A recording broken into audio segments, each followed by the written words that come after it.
You're watching a B.A.S.S. presentation. Well, let's get it going here. The final day of the St. Croix Bassmaster Open here at the St. Lawrence River, Waddington, New York. This was the site, one of the most famous takeoff locations in the history of B.A.S.S. 27th B.A.S.S. event here at the St. Lawrence River. Most of those heading out of Waddington, New York. And we have the top 10 Opens anglers here for the final event of Division 1 and the next to last event of the regular season for the Bassmaster Opens. We have one more Bassmaster Open to do this year for the regular season, and that is Leech Lake before we get to the EQs. And we have 10 anglers, all within 3 pounds, fighting for a classic spot with a win today. So we head out to Anglers on the Water. We got started just a little bit ago. Ryan Lachniet, so just got here. Day 1 leader. Lost a decent one this morning, so not a great start, but they're still here. So I've seen a few. I just had one probably close to 5 come up with my jerkbait and not get it. So they're still around. It's definitely gonna be a grind trying to get to the weight we need today. So we just need to stay locked in all day and see if we can catch some big ones. Tell me again about the spot you ran through this morning. So this isn't actually where I've caught most of my fish, but I found this yesterday at the end of the day, and I caught a 4.5 out of it in cold. But it's basically just a big grass flat, and then there's a sand flat that meets it, and it kind of funnels down to a point.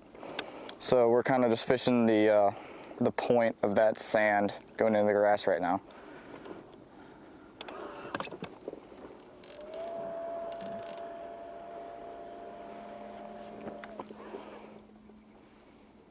That's our day 1 leader, Ryan Lachniet. Fell back just slightly to 2nd place yesterday at the weigh-in. And this was just a few minutes ago. We said they have taken off about an hour ago from Waddington, New York. So most of the 10 are still running to their spots. I guess they're running downriver, Such.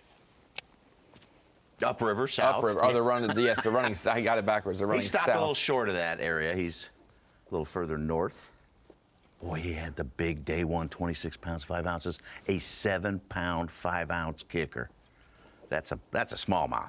Yeah, that's about as big as they come, especially in the river section. And it looks like he's throwing a jerk bait now. It's already a rodeo to land a bass at that place, probably harder to hand land there than anywhere else in the world.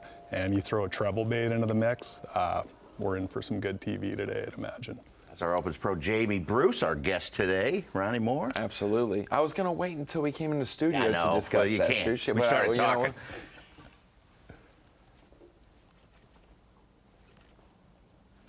But yeah, with the situation, with the time of year, Jamie, we're seeing fish shallow, we're seeing fish moving out deeper, and depending on where you are in the river, here's Ryan hooked up earlier.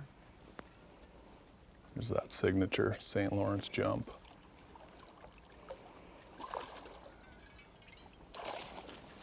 He's had some quick action, not only that one in the boat, not one you want to have at the St. Lawrence, but also lost one this morning as well, he said.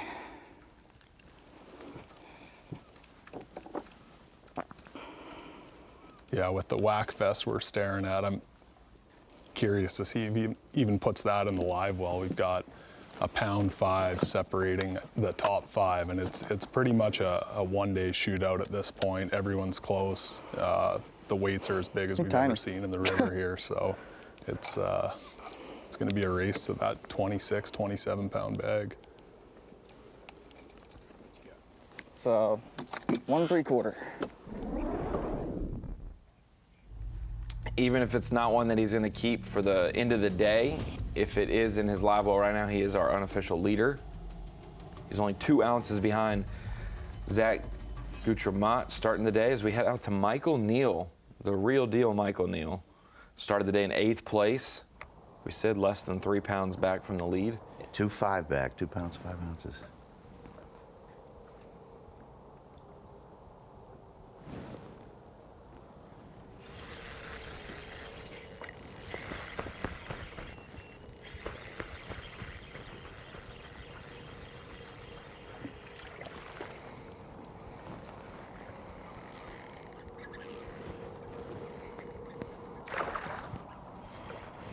Just real little.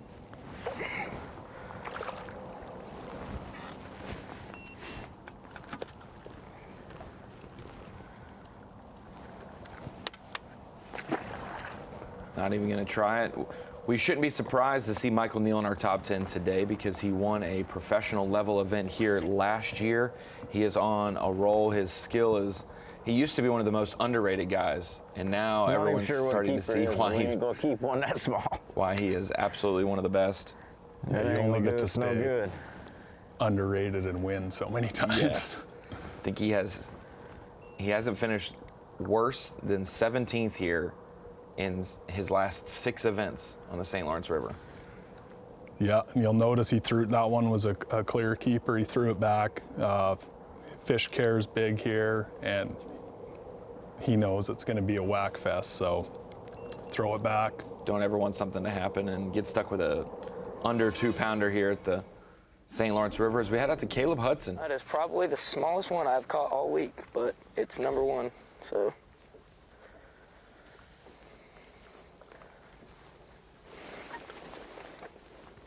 You guys He are biting choked this it morning. too, which is a good sign. Which way's the hook?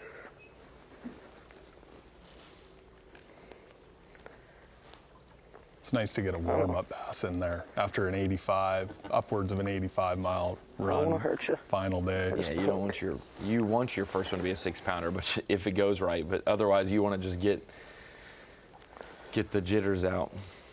Caleb Hudson from the University of South Carolina Union.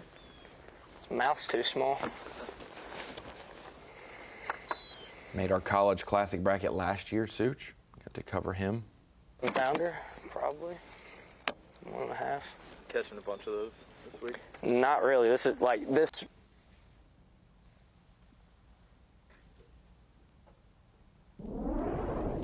Lost him there for a second, but he said, caught many like this, and he said, no, not really. And from what we know, he fished for half a day on day 1 because of motor issues and had 24 plus pounds on day 1. 25, yeah, 3 ounces short.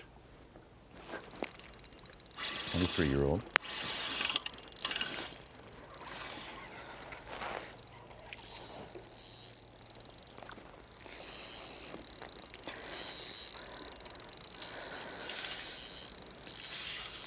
Day 2 leader Zach Goutremout hooked up.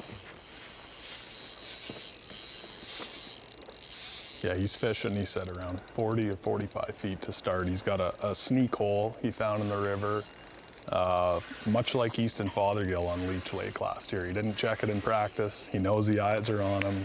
He guides it full time.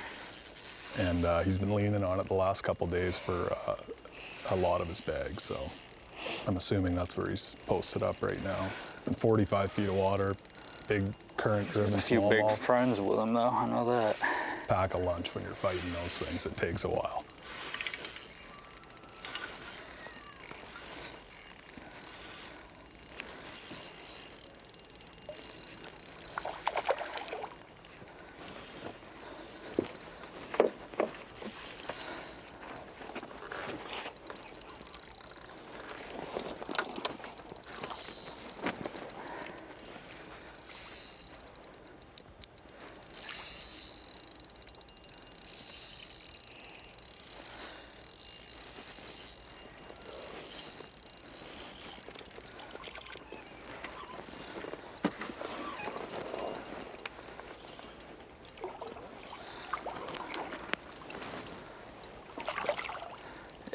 He ain't big.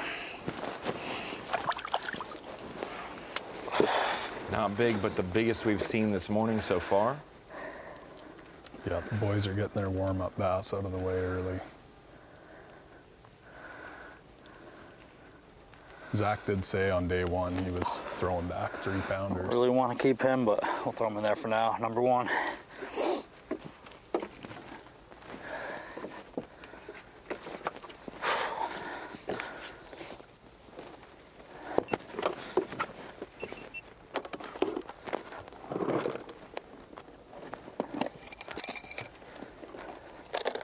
Fish care is very important, so you'll see anglers weighing them to get accurate weights on them, and then also get the little fizz kits that you just saw him grab as well, release the air from their swim bladder when they are caught that deep. Some guys fishing shallow, but for these anglers fishing in that 15 to 30 feet, these fish are bottom dwelling fish, so they will come up and need to be relieved air-wise. A 3-pounder for Zach Goutremout.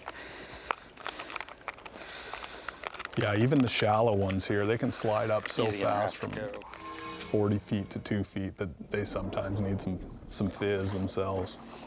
This guy needs no introduction. We aren't shocked to see him in our top 10 either. Croix Johnston, our Elite Series champion from last year. Looks like he is sharing the spot with someone this morning. But in the top 10 coming into the final day, sitting in 4th place, 1 pound and 2 ounces off the lead. Always in the top 10 here, Ronnie.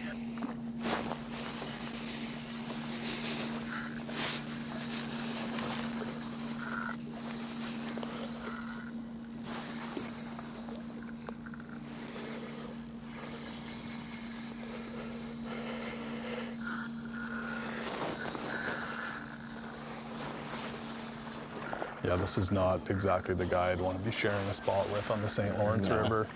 That can crater your day 3 in a hurry. Be a big one.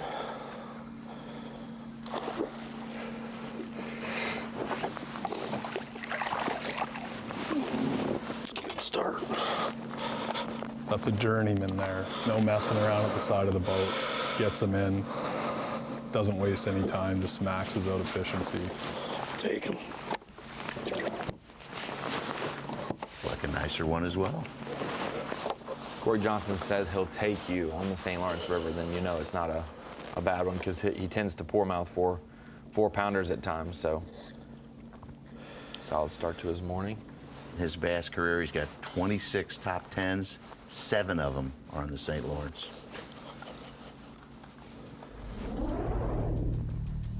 Eric Luzak is the one right in the background from Croix Johnston. I believe his Canadian adversary today, maybe friends off the water, but adversary today. Yeah, I don't think anyone's friends today. Kyle Austin dropped back to 5th after starting the tournament in 2nd with 25-3 on day 1. Just eat my bag.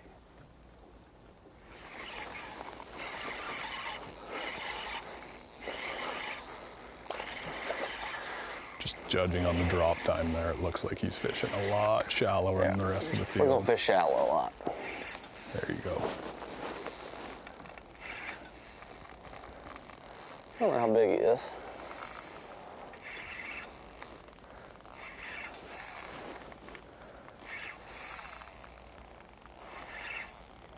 Maybe about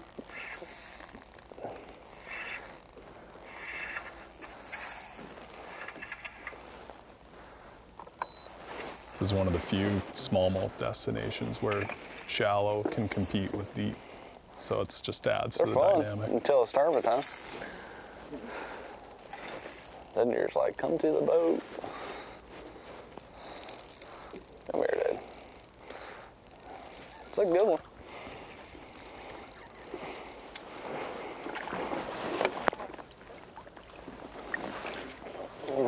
He ain't that big. But it is a start.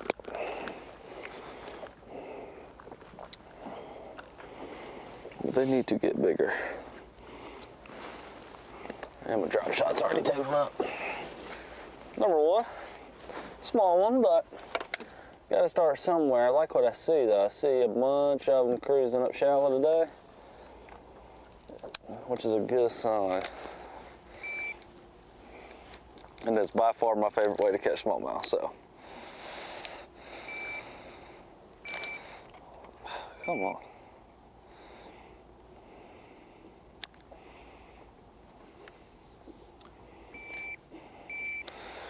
Three-pounder. Kyle Austin, one of the best opens pros over the last 3 seasons, narrowly missing out on qualifier for the Elite Series. In a competition with you there, Jamie Bruce, you two were right there for the spot, and then last year winning an open on his home body of water, and this year sitting in the top 15 in the EQs, or in the Opens Division 1 points race. So Kyle Austin doing his job and getting off to a decent start. Happy about his odds today. Good first segment here. Couple catches as anglers make their way up or down the St. Lawrence River. Final day, 10 anglers, all with a chance to win and go to the Bassmaster Classic. We'll see more action from the St. Croix Bassmaster Open here at the St. Lawrence River when we return.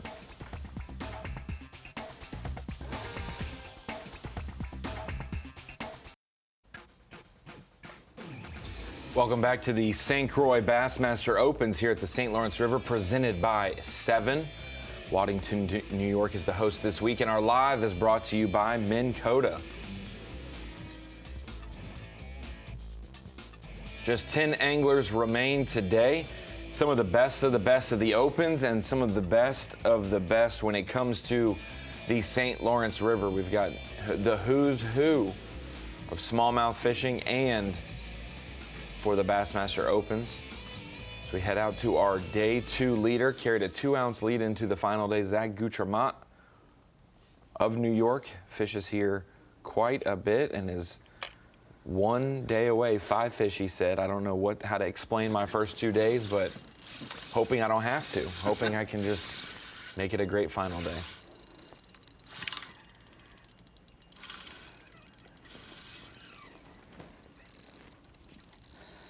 Another baby.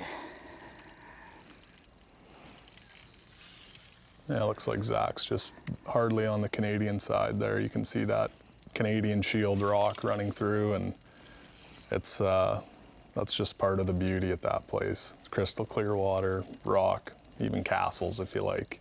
It's just a beautiful place. It doesn't hurt that there's 5-pound smallmouth swimming around everywhere either. Yeah, never hurts.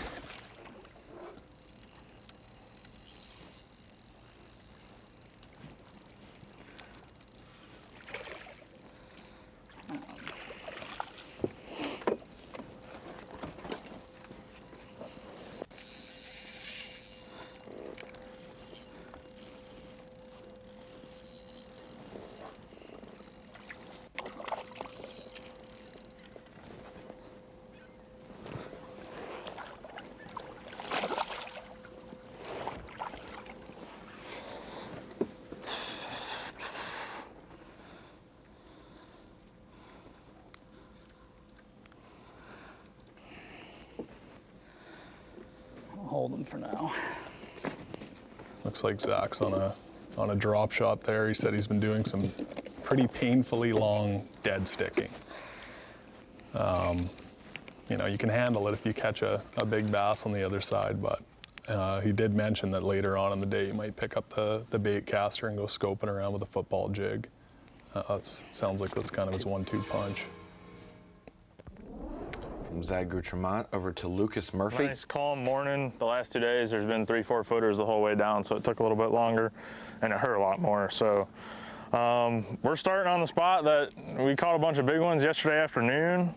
I fished it once yesterday morning and didn't see a whole lot. I'm not seeing a whole lot right now, so it'll probably be another afternoon type thing, but I don't know, it feels good. It feels good to not be getting blown around down here, and we're gonna see what we can catch. If we can catch 5 out here in front of us, it'll be a good day.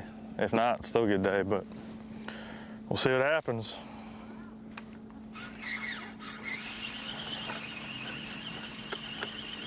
Yeah, one thing to remember as we watch these guys too, and they talk about the afternoon bite.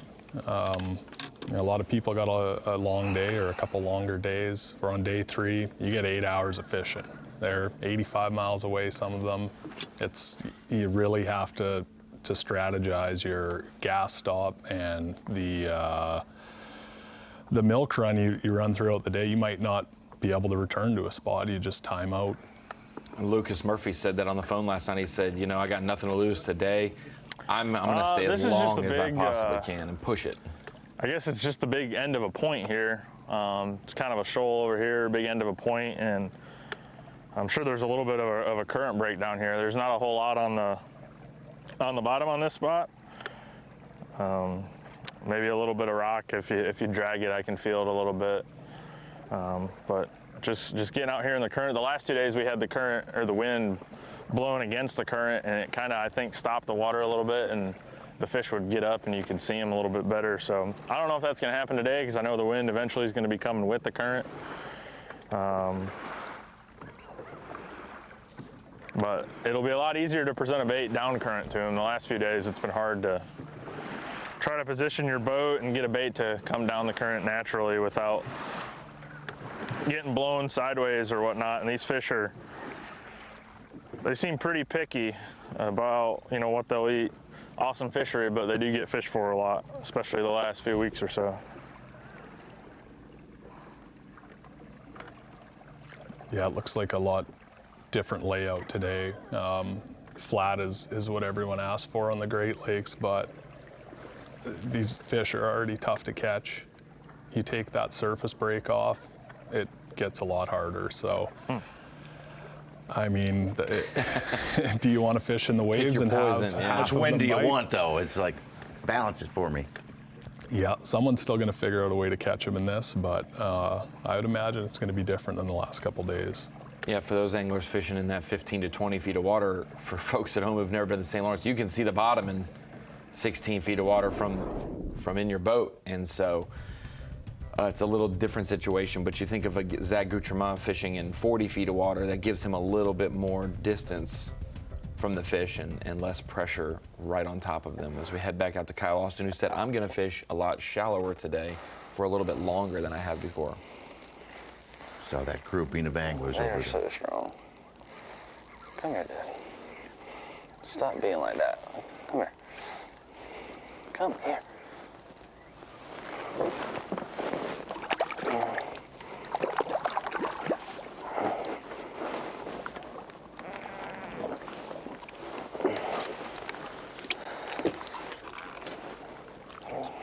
About that same size. Ah. I can't tell when they're in the water. They look like 4-pounders to me.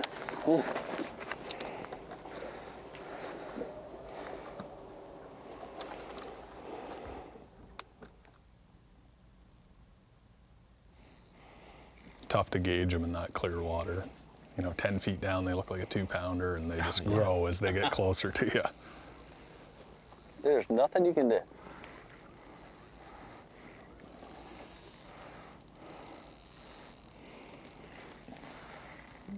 They are so strong. Come here, Daddy.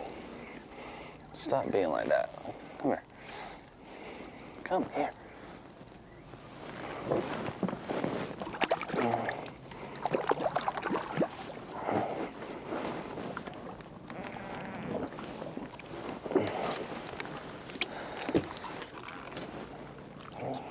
About that same size.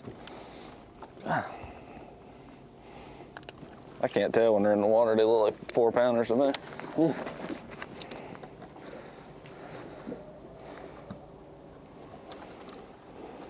Just like Kyle's throwing a drop shot up there. Seeing the old drop shot come back around a little bit. Mm-hmm. You know, you'd think it'd be the minnow Olympics here right now, but this place has had a lot of pressure. These things are educated quick and just kind of comes back around. Same size. Another one, but small. They're going to have to get bigger than that.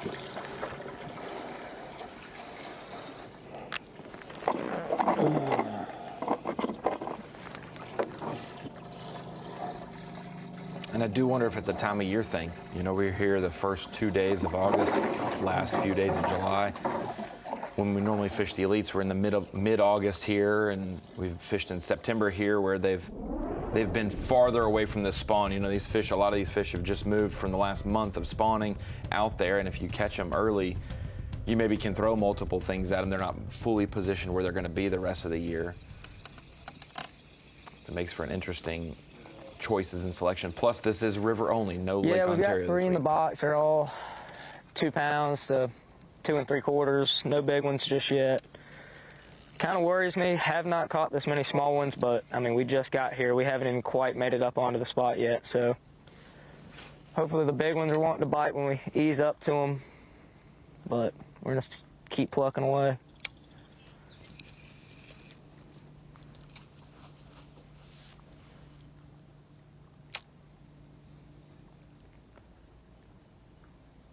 definitely different today, though. I do know that.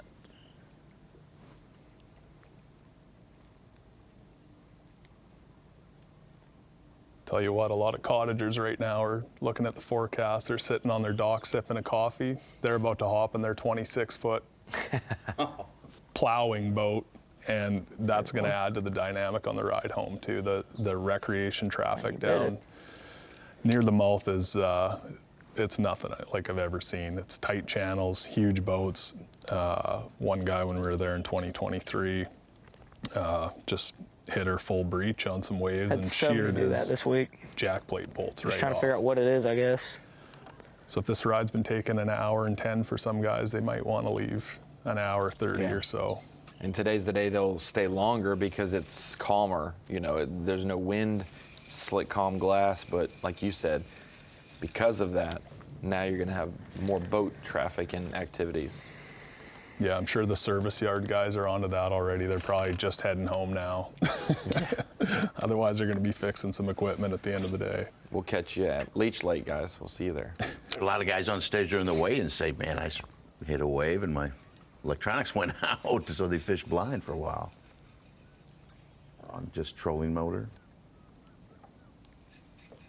Luckily there you can get away without electronics. You can fish shallow. We're going to see Croix Johnson fish shallow later today. We're seeing Kyle Austin do it.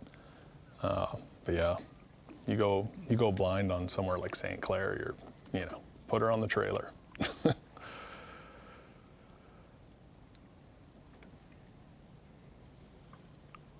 Jamie Bruce, Hale Hudson's 23 years old. Oh, he's hooked up.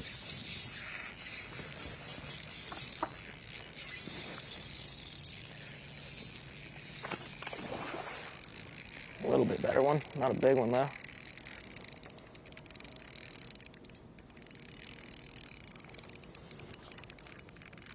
Do you believe that, Such, that it's not a big one, or is he just trying not to psych himself loaded out? right there too. I think it was a solid one based on the splash sound, you know? Yeah, that looked like a bit of a football to me.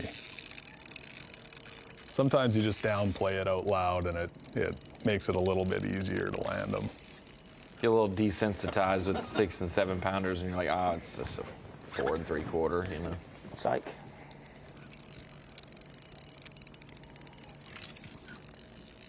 Come here.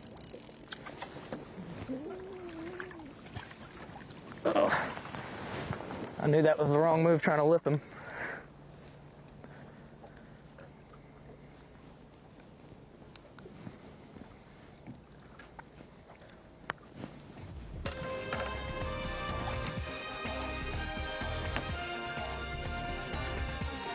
Anglers still getting situated. I doubt anyone's made 100 casts yet today, so anglers still getting to their main areas, still catching their first few fish of the day. Caleb Hudson with a decent one there, better than probably anything he's caught this morning. Good sign as we're here at the legendary St. Lawrence River, and you're going to need 5 big ones if you want to win today.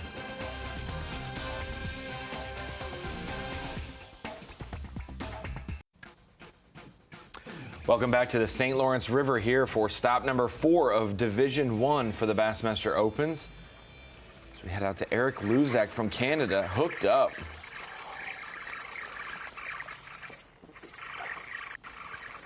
Earlier today we saw Croix Johnston land one.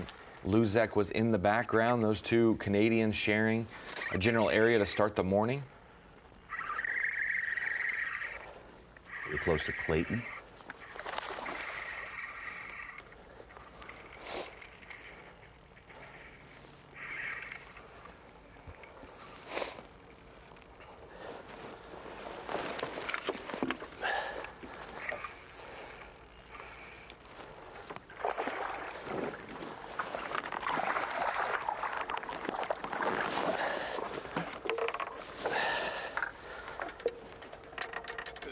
Yeah, a little smaller, but oh, he's actually pretty long, eh? That's a nice bass there. There's another line in his mouth. Look at that. Fluorocarbon. That's heavy fluorocarbon.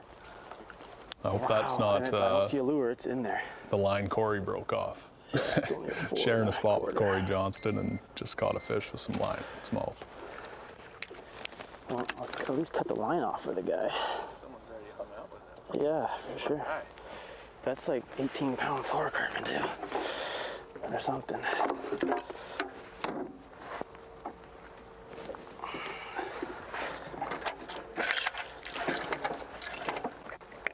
That's 3 nice ones for Eric now, Such. Just this guy real quick before I put him in. Very nice. Just gonna take the time to fizz it. Go right behind the. Yeah, you can hear it, hey? I like to do it on the outside, so I can actually hear it coming out. Some people do it in the live well, so they see the bubbles. I like doing this and give them a little belly rub. Because he's so deep, right? Yeah, they're all pretty, like, you see how this guy's floating right now? So I'll fizz him too while I'm in here. I'm a big fan of fizzing, not fin clips. Fin clips, weight them and put them, make them look like. Luzak has a lead. He caught a 4.13, and I think that one went in as a 4.4. He's out fishing Croix Johnston right there. If you didn't know he was Canadian, when he says, not too bad of one, eh? You now know he's Canadian. As we head out to day 1 leader Ryan Lachniet, hooked up. We saw him earlier this morning with a jerkbait and a bait caster. It looks to be the same setup that he had earlier. Yeah, and as I mentioned earlier, these are the hardest fish to land with your hands, and throw a jerkbait into the mix, and this could be interesting, but it sounds like he's been doing it all week, so. That's what he said he did with that 7-pound 5-ouncer. He jerked bait and almost had it and went back down and fought again, and he was nervous it would get off. Yeah, this looks like a real nice bass here. It's a good one. Yes, sir. Whew. Not a giant, but a good one.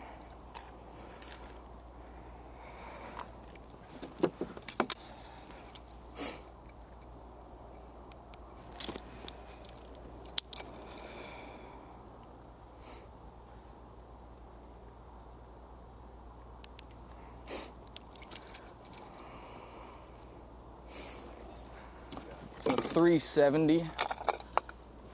So like or 310.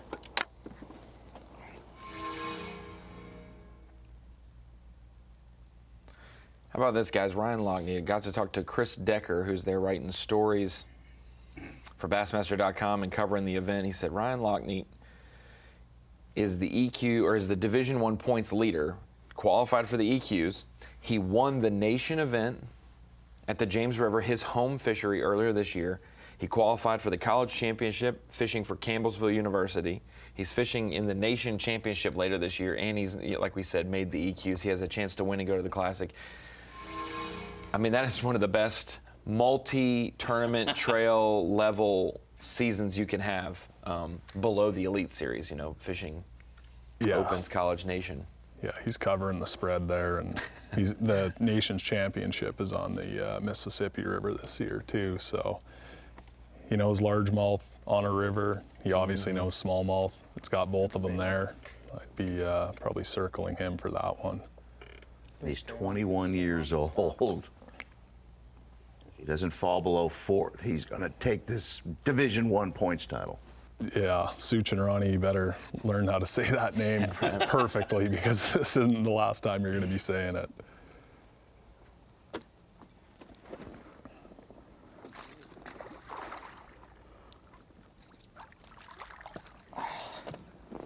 It's not that big. They're tricking me. Sounds like he's been filling out his bag with almost all 4.5 to 460s. Day 1 he had that 7 1/4 to give him the boost, but if 22.5, 23 pounds is your bottom, that's not a bad place to be. Not too bad at all. 3 1/4. Especially to be that consistent on a bait like a jerk bait with smallmouth present is difficult. It's going to be easy to remember his name, Such. We also know another great American who is awesome around water, named Ryan Lachniet. The swimmer from the Olympics a few years ago. So we'll just keep that in the back of our head. You're gonna get me all confused. Yeah, pretty tough morning so far. Looks like a lot more fish moved, so probably won't be staying here too much longer.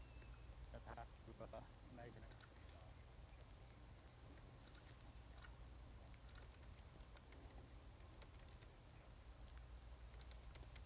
Day 2 leader Zach Goutremout. We've seen him catch 3 keepers so far this morning.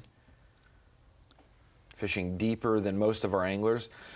We just left Ryan Lachniet, our Day 1 leader, and fishing a jerkbait, kind of sand points. We'll see John Hunter, started the day 3rd place, do a little bit of both game plans, fishing the minnow style or drop shot presentations, but also in his general region, able to mix in a jerkbait as well. So it seems like that's where we are for a couple of our key competitors at the top, is a little bit of a mixture, Jamie, where find an area, nothing dramatic contour-wise, but a place that they'll come up and go down depending on the time of day. Yeah, you're seeing Luzac. He's mixing in a minnow. Expected to see a little bit more of the minnow shaker. It looks like we're heading back to the jerkbait kid himself. Heading downriver, as we would call it, but north on our map, Such, correct? Is that right? Downriver, headed back north towards takeoff? Yeah, the river flows eastwardly. Flows from Ontario. So yes. You always have to remember that.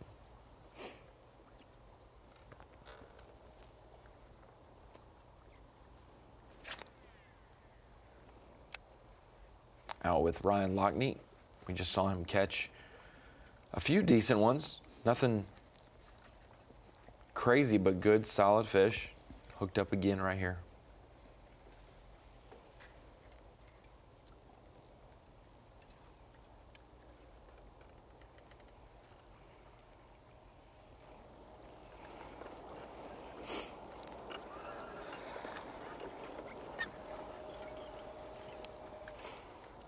Yeah, triggering stubborn pressured fish with a jerkbait is something we're also seeing come back around. You're seeing it more in Texas, when they get sick of the minnow and the drop shot and everything like that. If you can get them to look at it and look up and keep them coming, you at least have a chance to get one of them to take a swipe at it. So we've seen crankbaits factor a whole lot more this year as well. The same kind of thing, more of an aggressive reaction. Yeah.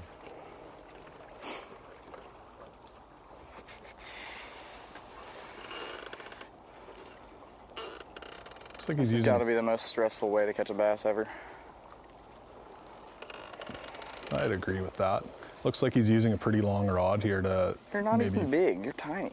Mitigate some of the possibility of throwing the hooks. A lot of times you'll see 6'9" jerkbait rods, and that thing looks like a bit of an antenna right now. That's a long pole for a jerkbait.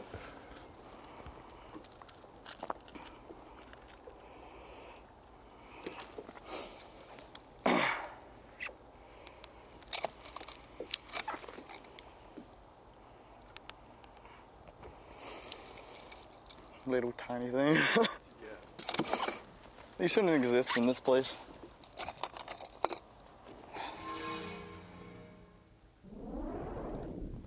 Back out with Eric Luzak. Unofficially our leader at the moment.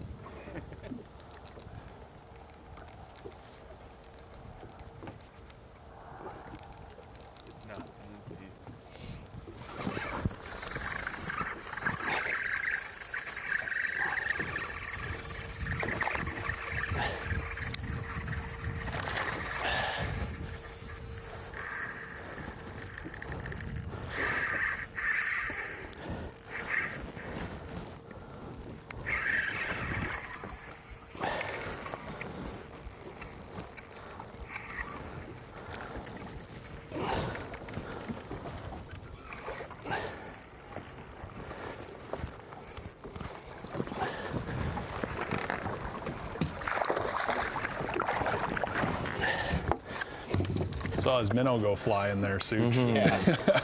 A little smaller than yesterday. 4-pounder. They're biting, I'll take it. You never know out here. Never. Try another 4 and change. Oh yeah, just over 4. Cool. 4-pounder. 4? Yeah. Good start to the day for Eric Luzak. You never want to pull up and share a spot with Croix Johnston, but he's saying you never want to share a spot with me here. He's got a great track record at the St. Lawrence as well, just from across the border. He will add to that less than a pound lead. He will bump that up just a little bit more as he adds another good 4+ pounder, fourth keeper here on the St. Lawrence River. We'll be right back for final day action in a minute.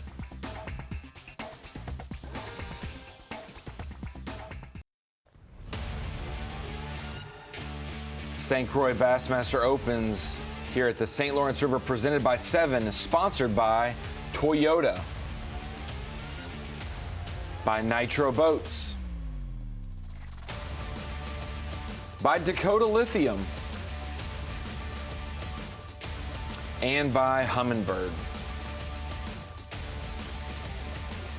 Final day coverage here at the St. Lawrence River out of Waddington, New York. You can see parts of the fishery may have some wind on it, but not currently in some areas, as it has been a beautiful morning. We head out to Michael Neal. Great track record here on the St. Lawrence River, and look at that protected area he is in. It's pretty slick there, Ronnie.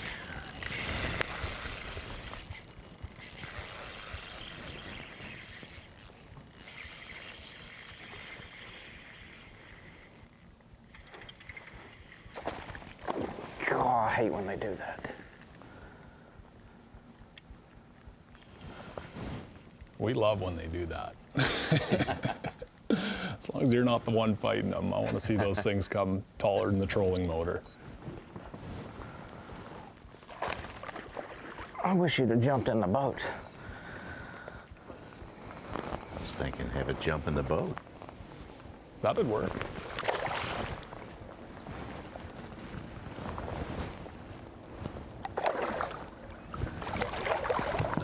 There's a buffalo.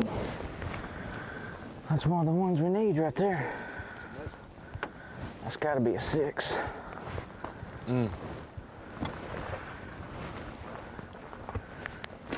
Michael Neal has seen a few bass in his day. I'd take his word for that. That is a tank. Like you said, he's seen a few bass, and he has won almost everything you could ask for.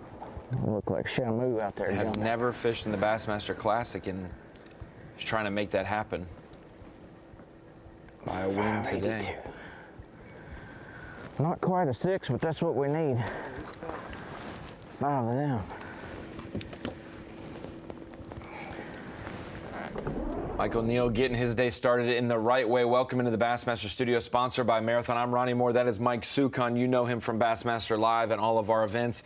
Our special guest today from across the border in Canada, Jamie Bruce, coming down. Appreciate you coming and joining us in studio. I know you'd rather be out there, but the second best place other than fishing the St. Lawrence is watching the St. Lawrence. Yeah, this is honestly like a bit of a torture chamber right now. You haul me down to Arkansas in the studio. I'm a huge fan, but I just want to jump through that screen and get there. This is a world-class smallmouth fishery, and they're catching them on the river better than we've ever seen before. So it's going to be an exciting day.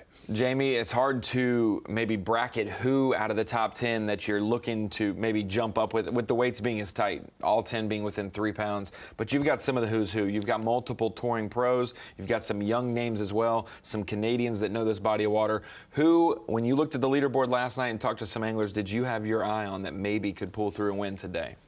Well, Zach Goutremout, your leader, he guides there full time. You know, he knows that place as well as anyone in the top 10, and he made a big comeback to qualify for the EQs. He's got nothing to lose. He's had some really unfortunate luck the last few years on the Bassmaster Opens, just with things happening, and I feel like this could be his turning point. This could be his time to shine. You know, Croix Johnston, obviously one to watch too. You never can ignore him on the St. Lawrence. No, and Such, this is the 27th visit for B.A.S.S. to the St. Lawrence River. We remember back in the 80s, fished here quite a bit, more of a largemouth fishery. And then we took a long break from the St. Lawrence, and we had been back basically for the last decade as many times as you could hope for. No elites this year, but the Opens get to come to this special place. Yeah, we have another Open here. Jamie, you had a great finish here at Open a couple years ago.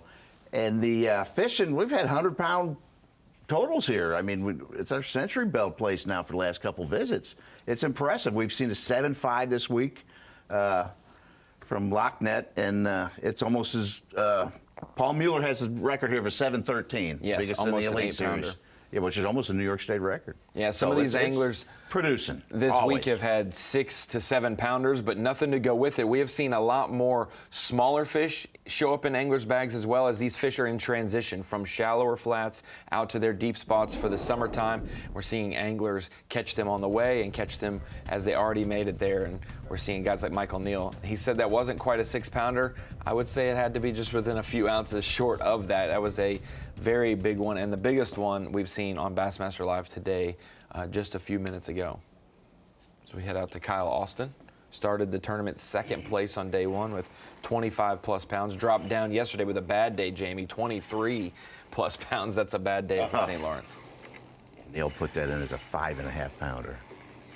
Yeah, he was watching his Rapala scale and muttered 582. Yeah.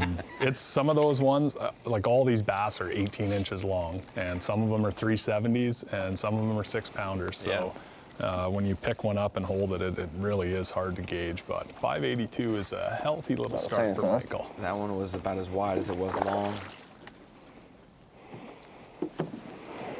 Usually when you get a bass that big and that fat, you wouldn't think it'd go airborne.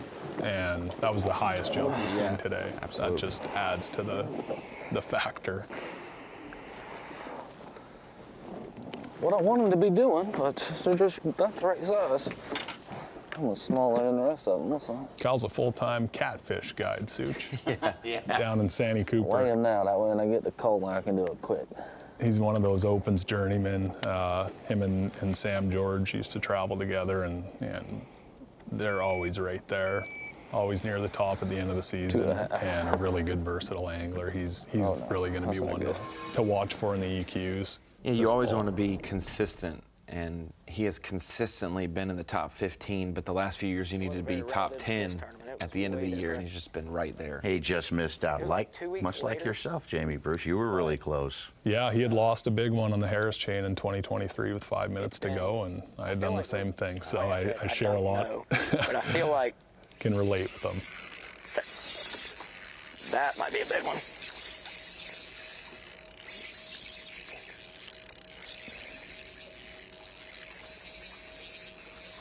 Kind of surface. Yeah, that's a big one. But you look at that EQ schedule for someone like Kyle. He's obviously no smallmouth, start on Champlain, next to Wheeler Lake, and then to Okeechobee. A really good pick for being able to pick up a big rod with braid or transition to a 6-pound line and a drop shot. I definitely have him circled for the fall.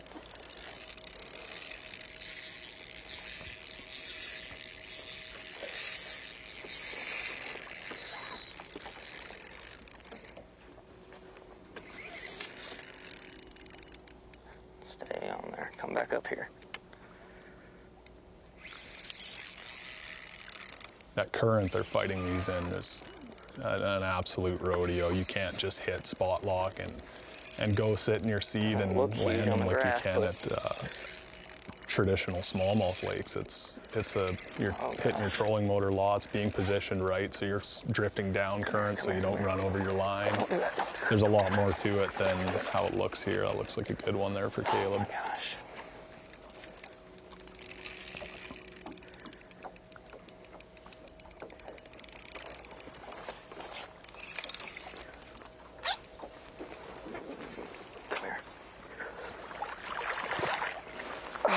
Here we go. There's one of them.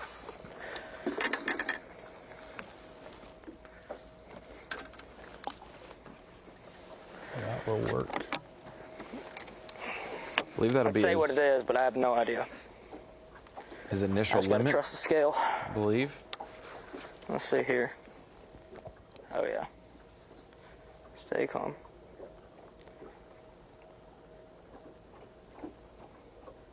Just over 5.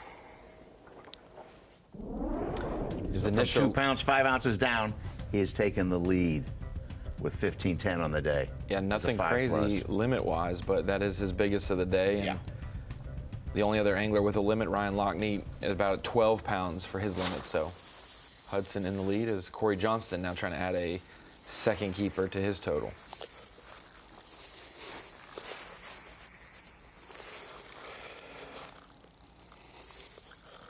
Yeah, Corey's sitting on just one good one. He doesn't have to deal with culling, not little ones. He's, I'd imagine, just looking to swing maybe 7 or 8 times today. And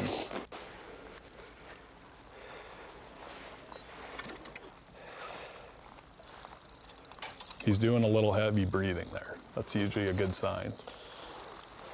That or he's way out of shape. Yeah. That's a nice bet.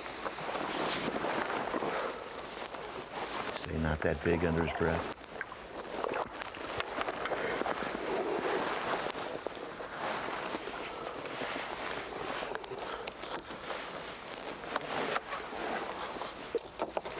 Little one.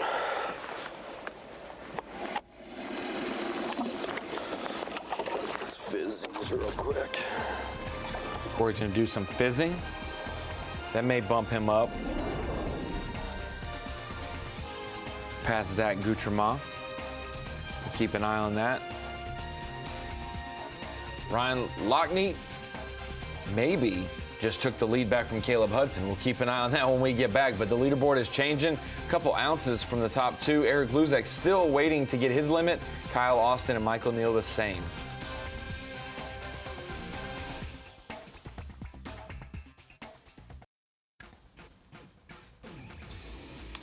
Welcome back to the St. Croix Bassmaster Open here at the St. Lawrence Seaway. We could call it the St. Lawrence Seaway, right, Such? Yeah, it turns into the Seaway further north and east, right? It goes out to the Atlantic. Some big boats, things we'd classify as ships making their way up and down the river. Waddington, New York is our host this week, and the anglers have been making some short runs, but some guys 80 plus miles one way. We have 110 miles of river in play this week. Anglers making their runs all the way down to Cape Vincent, some to Alexandria Bay, some to the Canadian side of Wolf Island. Ryan Lachniet not nearly as far as everyone else, stopping short before getting to Alexandria Bay. Yeah, he's definitely the one making the most of his fishing time. Looks like he's maybe 45 miles, 50 miles upriver. Was it upriver or downriver, Such? I don't remember. Upriver. Headed towards the lake is upriver. Okay. Well, anyway, he's 45 or 50 miles closer, so he's going to get that extra half an hour, 40 minutes overall fishing. It looks like he might end up with some back pain the way he's live scoping. Yeah, he's later in his career, but when they get keyed in on it, you can tell because he starts squatting and working the jerkbait for sure. Yeah, it looks like he's hooked up with one of those in that 4.5 pound class that he's kind of been famous for this week. Today his best is a 310. He's got a limit.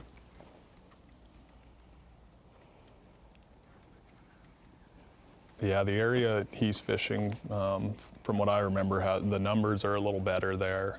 You've got to beat through him, but he's also got one of the biggest bass we've ever seen wade in out of the river section. So the top end there is also there, but enough numbers to make you feel all right on a short last day.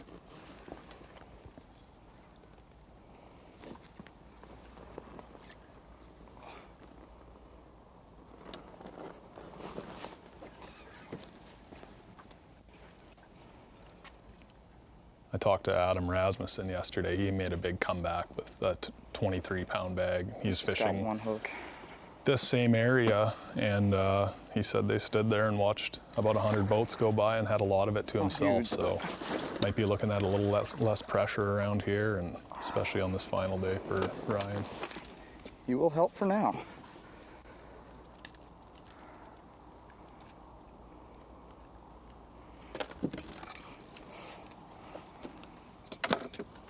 Not a 4.5 Such, so there's my first strike of the day.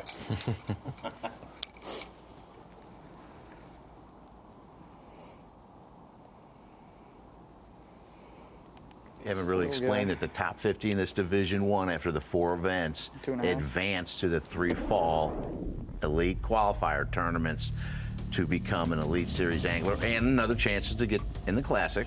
Yes. John Garrett's probably rooting for Luzak here. He would not qualify for the Classic. This is his first Open of the year here. He's fished like 2023 Open on the St. Lawrence.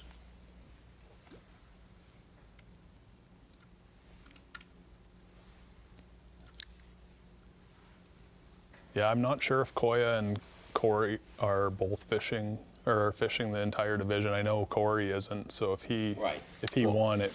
Right. Well, either way, because they're both in the Classic on the elites, they would help out the elite list either way, because they would Down either the elite double list, qualify or they would just bump it again. You know, yeah. That's why those last few opens of the year with the elite guys in it. It's a familiar face here in smallmouth country. Absolutely.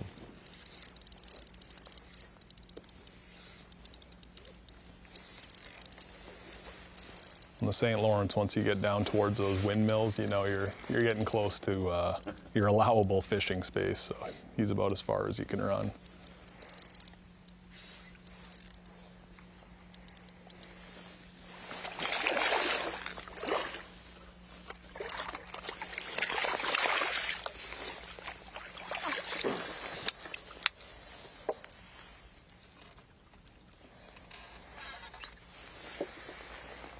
$3 pounder.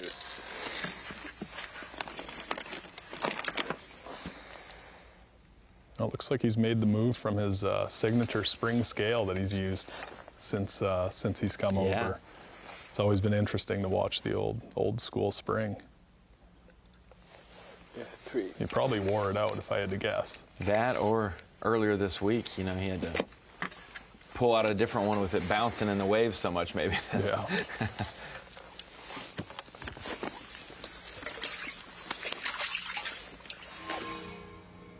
Kyoya Fujita on the board, getting started a little later than we maybe expected. We normally expect him to launch with 20 pounds in live well, but he's still building his bag suits right now. I was surprised you came in with 25 pounds on day 1. He's done well here. He's a 19th and a 3rd, but then in one Open, it's 111. Yeah. When you were 3rd place there, what happened there? I wonder with him. Use 2 rods. Yeah, all the time. I'm not sure what happened there. I will say the one thing that's different, the 19th and the 3rd, the lake was in play and he was in the lake. The Open that he didn't do well, the lake wasn't in play, so I just wonder, if he was learning a little bit more with the river.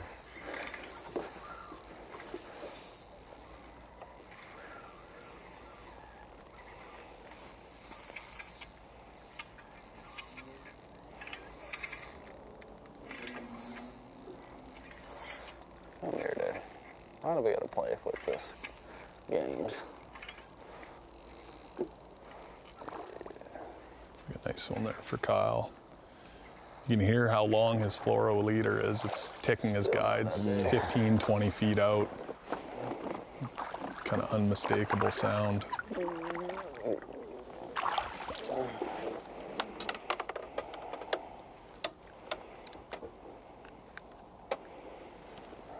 Same size. Underwater, it looked big. It looked like it was going to be bigger fish than that. I'm about to bail on this.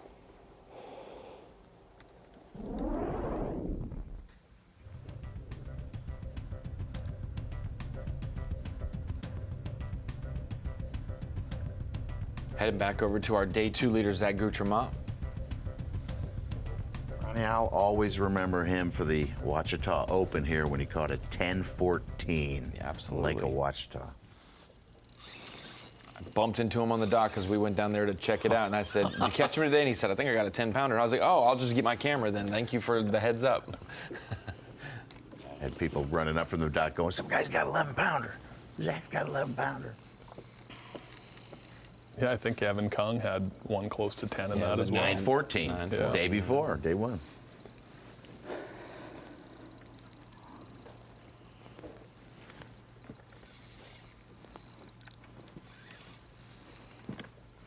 I was surprised to see Kung fall out of the top 10 after day 1 4 here. big ones following him up. He's got a really good history Decent, here. but I don't think he's, still don't think he's the right kind.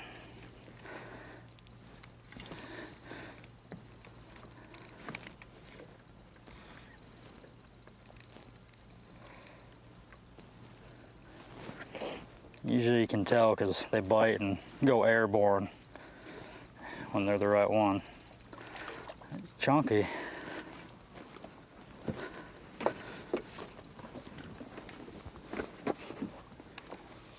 Looks like he's switched it up off his starting hole that's been so good to him this week. That's where you're going to see the local knowledge and all those days of guiding start to show off for Zach here.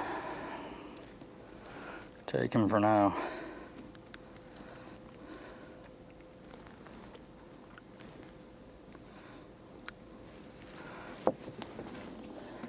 Short and fat.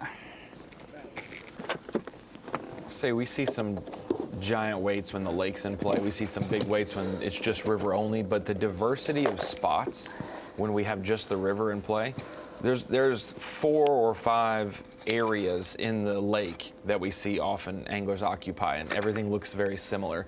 When we have just the river in play, you start to see guys get hidden behind these islands. They straddle the Canadian-U.S. border. Some are, far on the Canadian side. There's just so many different places. Ogdensburg factors, Alex Bay factors, Clayton, Cape Vincent. There's so many different little regions that you see anglers pop up in, and so it gives good diversity when we do just have river in play. Yeah, it really pushes the boats apart too. There's a lot of contours and there's a lot of bass, so it's not like they're just fishing 4 or 5 big flats. They're hooked up again. Like what we might see at St. Clair. Well, that's the Okeechobee North. That is the featureless fishery of the smallmouth.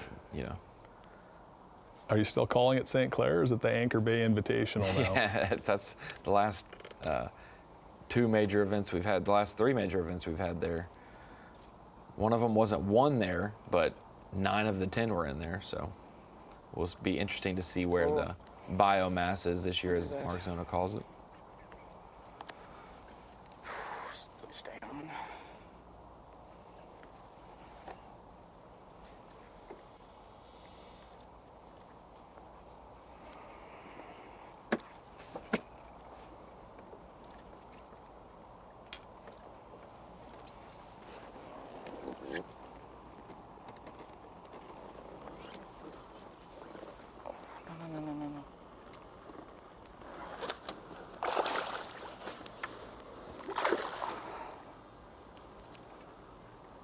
Looks like all the hooks are on one side of the fish's mouth here, so he's either gonna have to time it or just take a hook in the hand.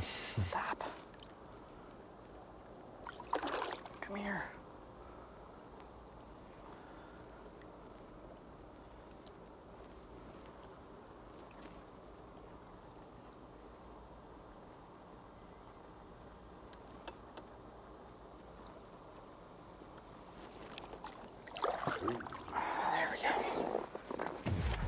Patience is a virtue, and Ryan Lachniet landed another one. So far today, Jamie, knock on wood, he's doing pretty good at hooking and landing them with a jerkbait, something that's a little bit scary. Most fish that we've seen caught today as well for Ryan Lachniet, trying to regain the lead from his day 1 spot.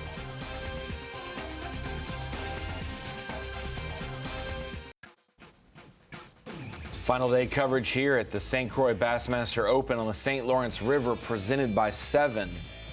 Waddington, New York will crown a champion today. Our live coverage throughout today is sponsored by Minn Kota.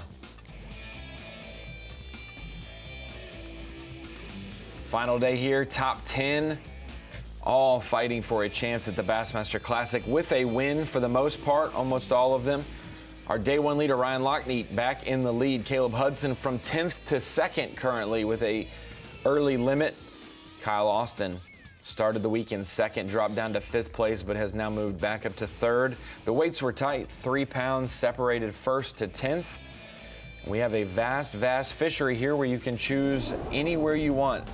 You can catch big smallmouth bass. As we look at the Humminbird Unlock the Lake. 110 miles of fishable water here on the St. Lawrence River, all the way from the northeast boundary in Messina, New York, down through Waddington as we make our way. And you see all the anglers on the horizon, Jamie Bruce. That is about an hour and 10-minute run from Whitaker Park there in Waddington, New York. On a good day, on a calm, flat day, not a windy day, sometimes it takes an hour and a half to get down to the mouth of the lake. Yeah, and that's like you mentioned, perfect conditions. We're going to see some wreck traffic this afternoon. It's going to be a nice, beautiful Saturday on the St. Lawrence. You're seeing Ryan Lachniet a little closer to takeoff. I like his chances, and these guys are really pushing it. You're doing a lot of driving. You've got a short day. You are, you can see this part of the river has most of the top 10 in it, so it's obviously worth the run in an 8-hour day. And I'm curious to see how it plays out. There are some big fish around, and we're definitely going to see a lot more come across the bow. You mentioned it, Ryan Lachniet, our day one leader, 26 pounds and change, had him about a pound lead. Fell back to second yesterday. Fishing primarily shallow with a jerkbait. Morning. I haven't got any big bites yet. I got on like 3 3/4, so two okay ones, but nothing great yet. Haven't really seen a whole bunch yet. Every day is kind of different. The first day, the wind was blowing the opposite direction as it is right now, and there was kind of a little raft that I happened to just land on first thing in the morning, and I made one pass and I had 25 pounds. So yesterday I didn't really find that for a while. I trolled for probably an hour before I saw much at all, and then I got in a little group and I caught them pretty quick. So I'm just looking for that right now. I'm trying to find the population on this fly because it just moves around so much. So just gonna be looking for that for a while. Hopefully if I find it, it'll go down pretty quick.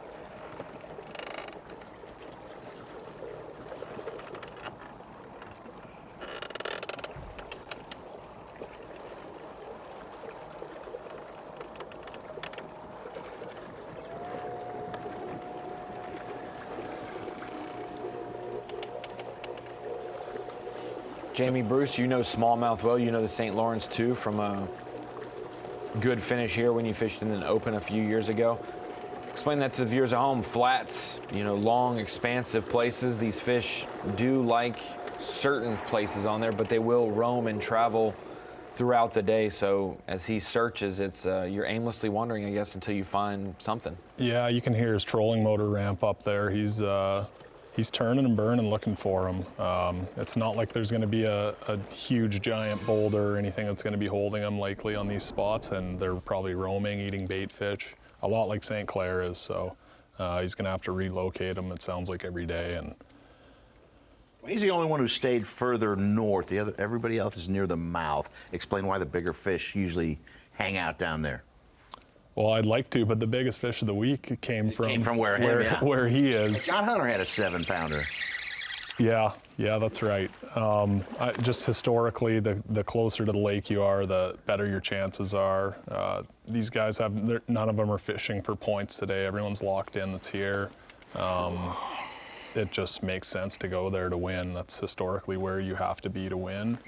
There is some good fishing right up by Waddington, but you're kind of hitting that 22.5 ceiling. It's a good little layup area if you need to just kind of bunt and get in for points. But if you want the dub, or you have to make a big climb back into the points race like Zach did. Going from outside, you're talking about Zach Goutremout, our leader, was in the 50s and 60s in the EQ points race for the Division I.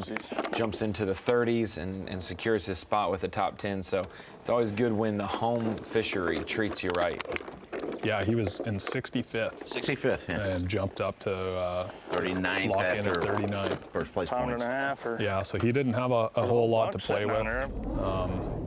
He needed a top 20 probably for sure, and he gets a top 10 guaranteed now. Yeah. Looks like he's switched her up again here. I was looking at Zach results, and he started with a 24th, and he had a 98th and a 103rd. And now with first place points, he's in our top 50. Yeah, like I said, he's had some unfortunate luck in the open ZQs the last few years. He hit a log at Chesapeake on day 2 this year, had his worst finish of the year.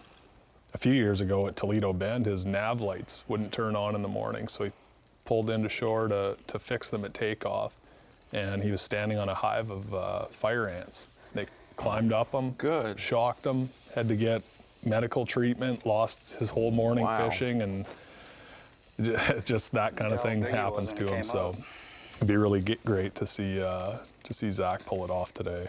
Feels good, but they all feel good. 8 fire ants. Yeah, one thing I've learned from being up north to going to fish down south. Watch for them. I know. Unless you're on pavement, year, don't step anywhere at night in low light conditions. But stand in one place. I can't weigh in a single one of them fish unless I got 4 6s to go with it.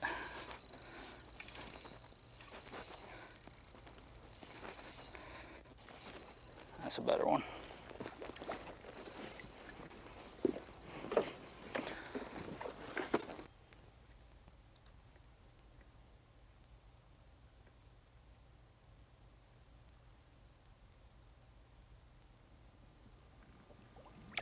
Zach does a lot of guide trips here year-round, and you'll see early season and late in the spring and fall, multiple bags over 30 pounds. I saw a picture of his scale from this April, and he had 33 pounds. Wow. So he's no stranger to this place. And one of his better bites of the day so far, right there. He said it was a better one. Still not up to the standard that you'd have. The fear, I guess it might be, at the St. Lawrence of somebody else could have their best day ever here, and it could be close to upper 20s and 30 pounds. So you have to bring it every day. He was so good.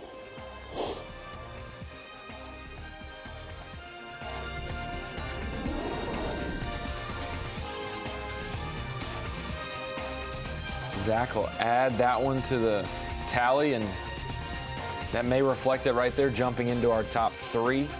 He had fallen down to about 6th place earlier this morning, but the day 2 leader is trying to regain his lead and control here at the St. Lawrence.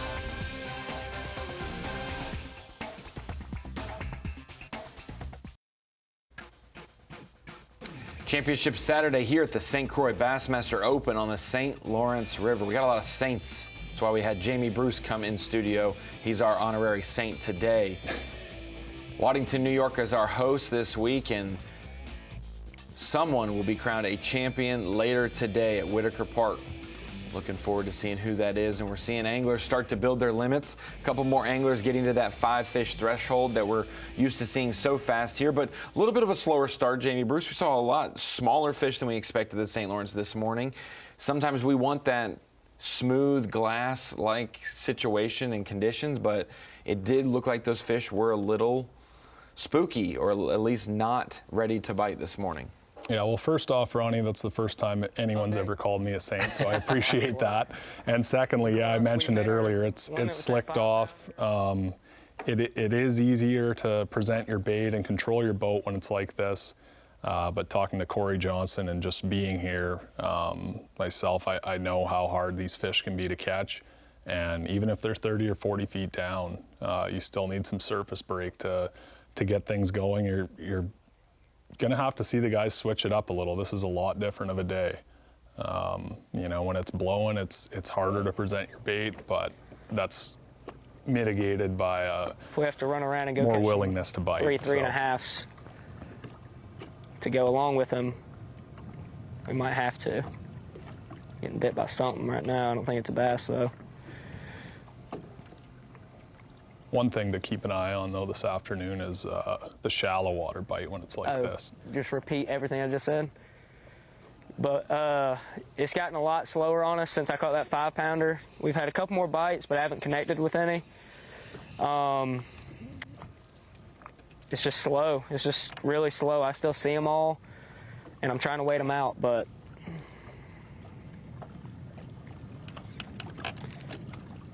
we might have to leave them.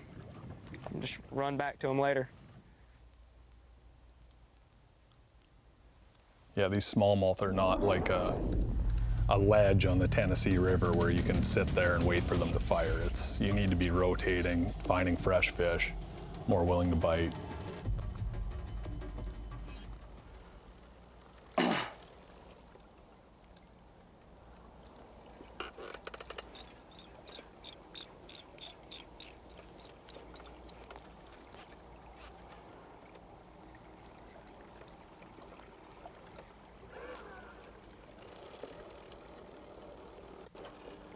I don't think he's huge.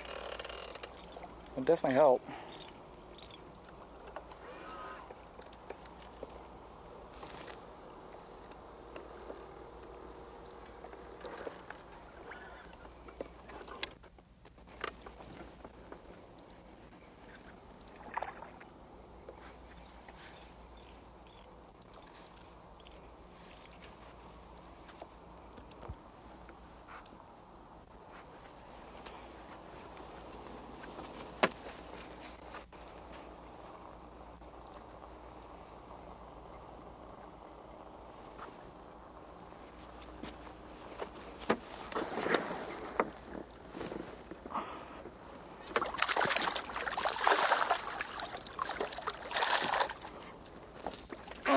That's a pretty good one.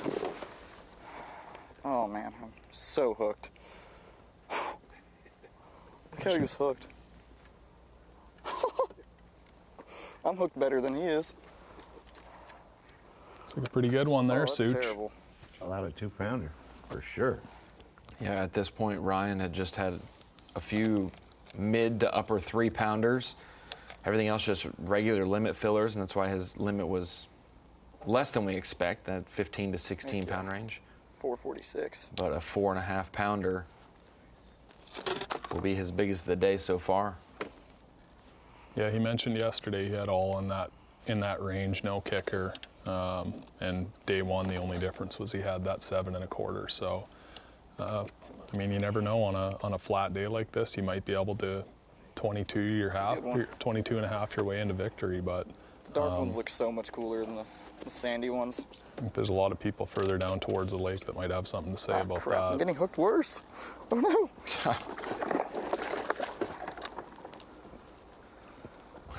He's double hooked. I am When we come so back, he's going hooked. to have a Swiss cheese jersey from having to cut out a couple. Okay, that I one have came no out idea easy. how I'm going to get this out.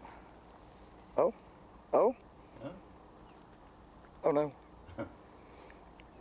Oh. I think he's so using lucky there. barbless, Such. Give him a chance. All right.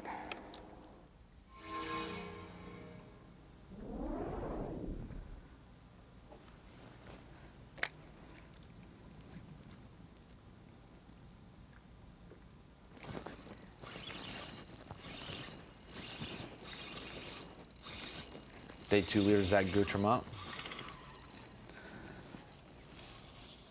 Be his 5th fish. Yeah, it's funny here. It's really hard to judge off a hook set and how it looks because they all just swim straight to the surface, whether they're in 15 feet or 40 feet.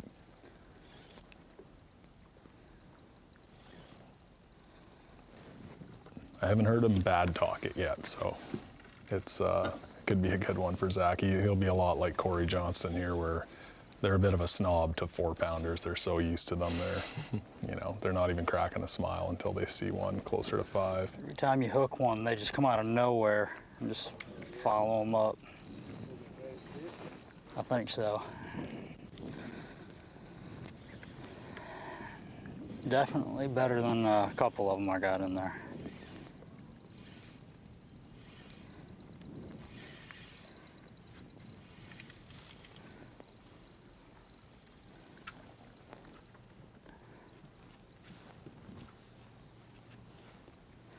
He's like got the line wrapped around his fin or something.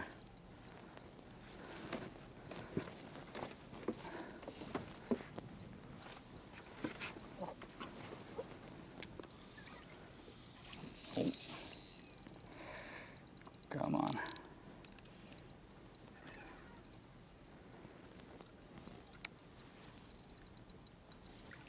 Yeah, he ain't very big.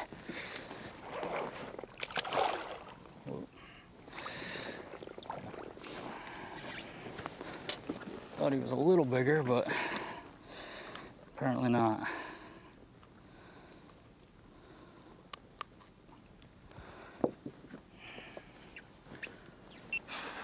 I'll put him in there for now.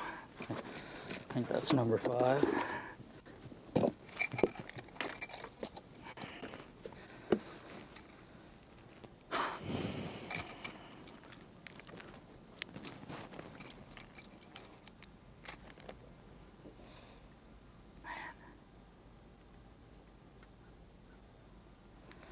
Tiny, tiny.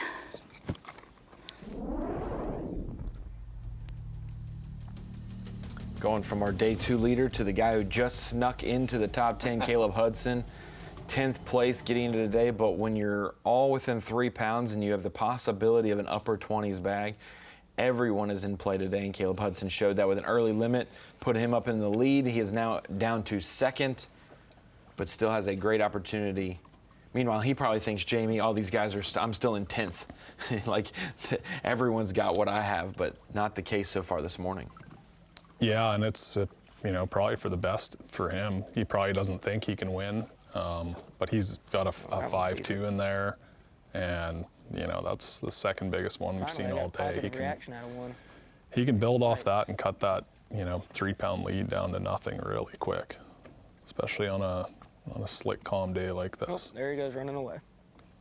Yeah, you see those guys who think they have nothing to lose and just not stressed. not swing for it because everyone's good, but like the stress-free of I'm just going to catch them until they stop biting, and what it'll be is what it'll be. And all of a sudden they're like, people are showing up this afternoon and watching me on the water. There must be something going on.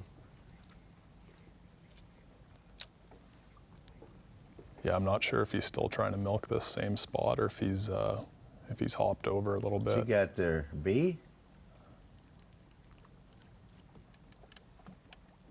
Yeah, a little friendly fire from a honeybee there.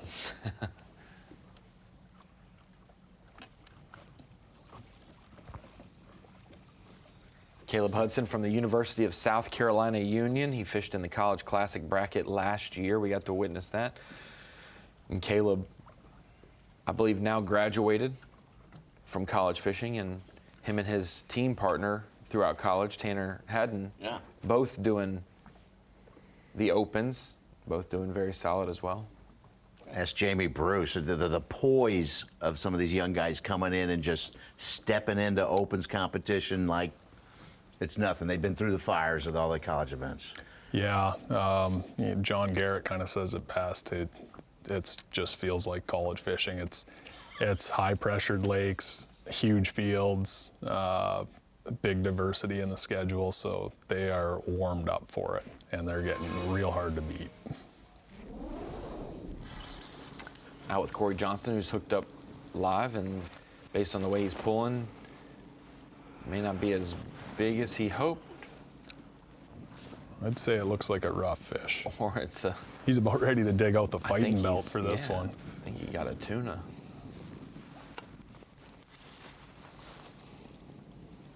If that's a 5-pound smallmouth, then he's on a different level. Yeah. We've seen guys pull on them on spotted bass places. I got a striper, and it's a big spotted bass. But I'm going to trust Corey that he knows that he does not have a bass. Yeah. There are one of the biggest walleyes I've ever caught in my life was here. So there's huge walleye, it could be what he has on. There's big drum kind of all over, and the drum are mixed right in with the bass. I'm guessing that's what he's got, is a nice big sheepdog. When they are in that like 3-pound range, the drum to an untrained eye look like a giant smallmouth in that water. I've had my heart stop enough times. We don't have those at home, so it still looks like a bass to me.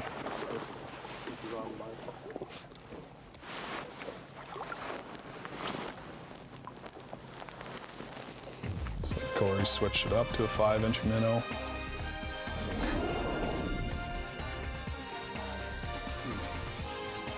Won't help Croix Johnston. He doesn't need much help, though, on this place. He is normally rock solid. He has had a little bit of a slower morning. Don't be alarmed. That 13-pound lead from 1st to 7th can be dissipated in just a minute with a quick flurry from any one of our 10 anglers. We'll keep an eye on that as Ryan Lachniet on top. Caleb Hudson and Zach Goutremout right behind him.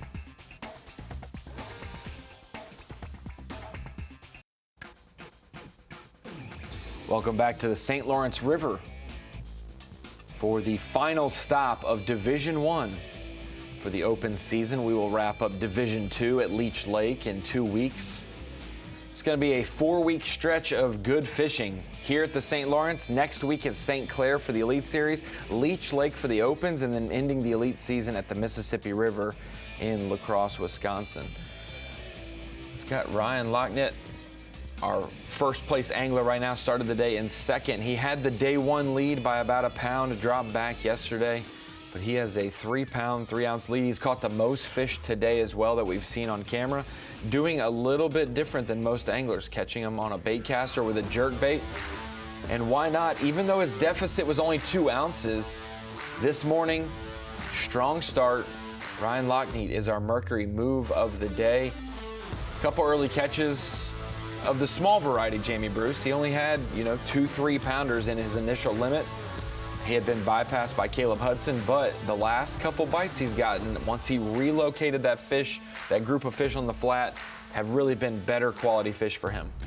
Yeah, I'd look for him to keep pouring it on today. He's been 4.5-poundering everyone to death all week, and he's got the most fishing time out of anyone. He gets to stay the longest. I have no doubt that he's going to fill it out with 4.5. It's just going to be who catches him down closer to the lake today. That truly might be the real move of the day, is fishing just north of Alexandria Bay, not making nearly as long of a run as everyone else. Time to fish is of the essence, and today they had slick, calm conditions, meaning everyone got to their spots earlier and faster than they have in previous days. But getting down there early this morning, maybe they got there before the fish woke up. We saw a lot of smaller fish getting caught, but now, a few hours into the fishing day, Ryan is gaining steam, and this guy, his whole season has been Mercury move of the day, as he has won a Bass Nation event at the James River. He's qualified for the Nation Championship. He qualified for the College Championship from the University of Campbellsville, and then he's now the Division I points leader so far. Does not want to fall down a few spots today and finish second, but either way he is in the EQs, which will be Champlain, Wheeler, and Lake Okeechobee to decide the Elite Series field. He's got 18 pounds, 2 ounces today. 4/8's his biggest. He's got 3 fish in the 3-pound class. He's built a 3-pound lead.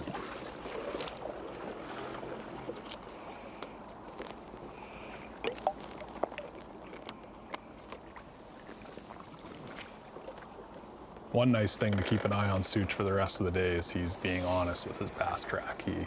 We saw his scale say 4.5, and it went in exactly as a 4.5. So you get Corey Johnston stacking him up, he's not going to tell you. He'll be a pound shy on every fish. 4 and his 2 are probably 4.5 and 2 3/4. Yeah, so we'll have to take that under consideration once we get a little closer to the end of the day here.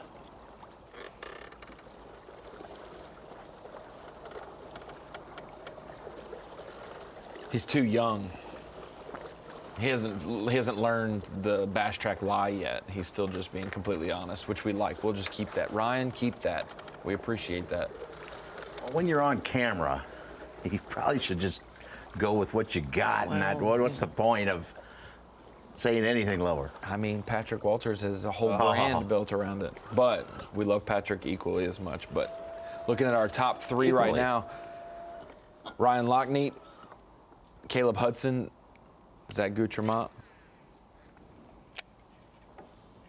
Still only 3 limits. Kyle Austin, Zach's 5th fish didn't come in yet. Yeah, you look at the leaderboard the last couple days and watch the weigh-in, and it looks unbelievable on paper, and it's obviously an unbelievable fishery, but it's not automatic. You don't just get 20 pounds for showing up. Every one of these bites, they have to work for them, and lots of them are running a long ways to get these bites. So looks like a little one there for Ryan. Yeah, I saw one of our top 10 anglers, I cannot remember the name right now, but said, great day for having 2 at 11 o'clock. So right, there were several guys who said that the 5 afternoon or 6 they hours into the day, they only have 2 keepers. And 4 fish for 10 pounds, and then bang, they come in with 24. Yeah, Zach, our current leader, had nothing at 11 o'clock on day 1 down by the lake. And he guides there full time and was able to turn it around. But that, like I said, you don't just get 20 pounds for showing up. You got to work for every one.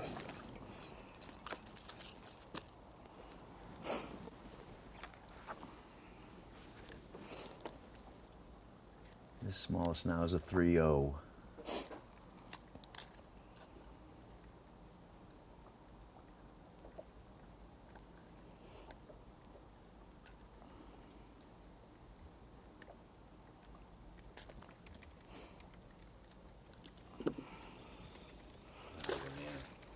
Just kind of cast, like if it looks good, just kind of cast at it.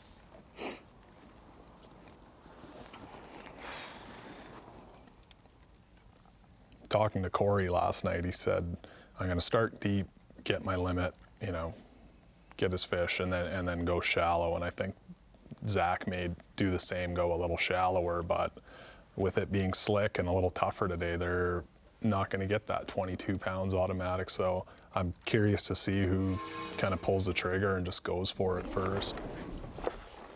Out with Lucas Murphy.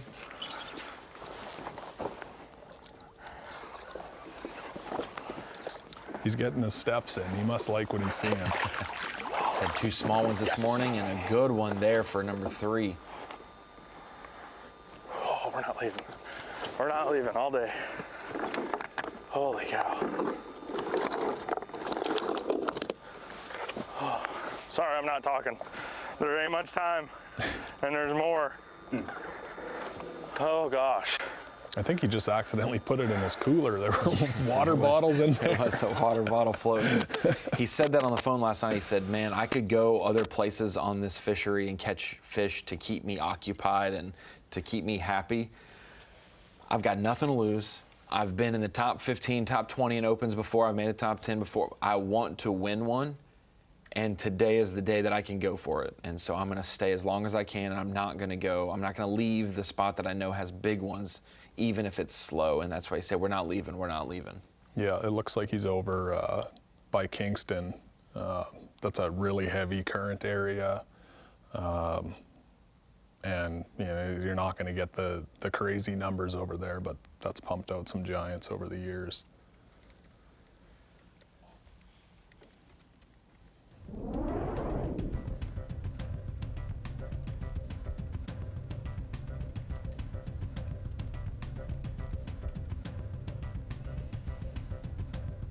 Heading downriver towards Ryan Lachniet. He's hooked up again.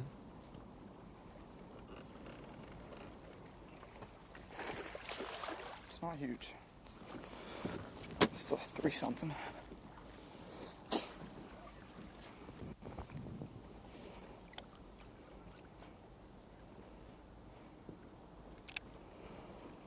Yeah, smallest is a 3.0. He's got a lot of breathing room to up his weight and expand that lead.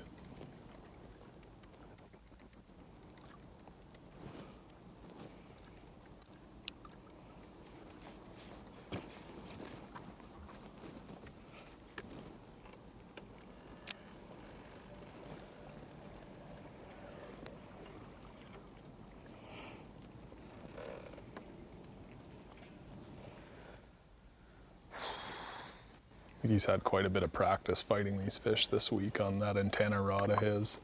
He seems to have a pretty good system, and it's kind of working like a well-oiled machine.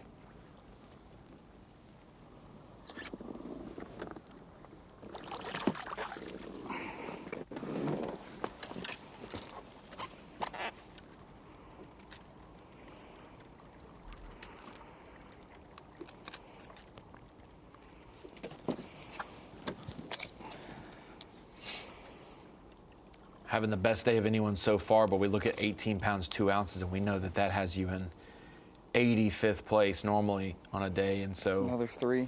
I wouldn't expect it to be a weight that could get him a victory, but man, we have not seen them, the 4.5s consistently from the field that we normally do.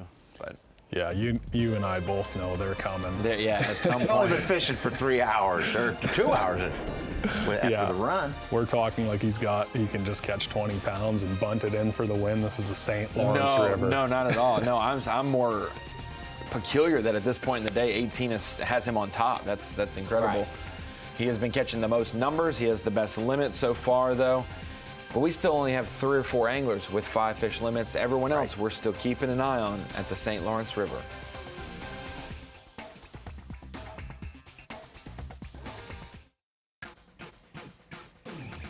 Top 10 day here at the St. Croix Bassmaster opens the St. Lawrence River, presented by 7.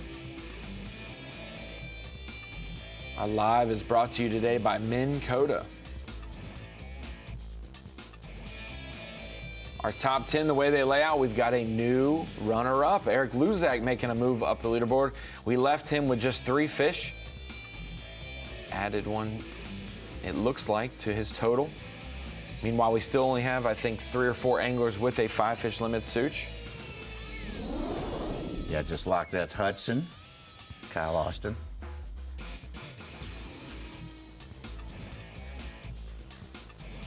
Getting reports that Eric Luzak's fish that did jump him from, I think, mid-pack to second was a 5-pounder, but we were in the middle of a equipment change in his boat, so we may not see that today, but we will see it at the weigh-in for sure. That gives him 4 for 18 pounds. Lucas Murphy, we left him catching his best of the morning and hopeful to catch more with what he was seeing.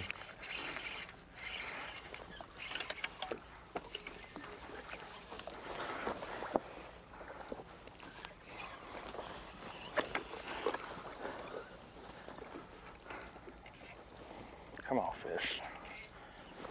Stay. Oh, gosh. Stay on. Oh, get in here. It's another nice one. He had 2 buddies. See if we can hit him.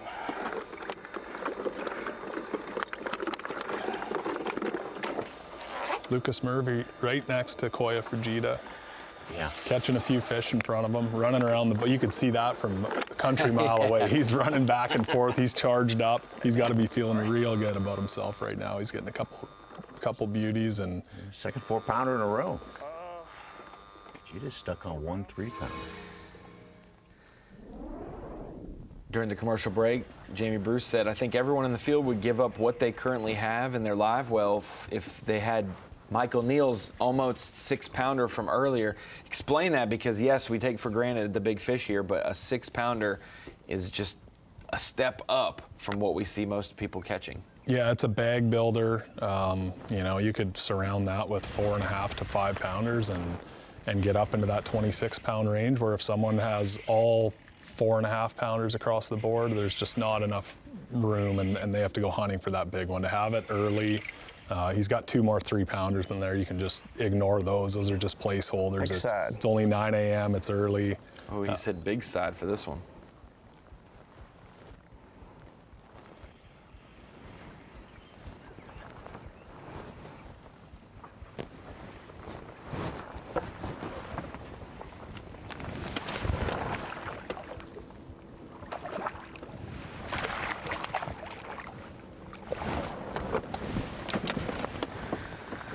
Not big enough, but taking for now.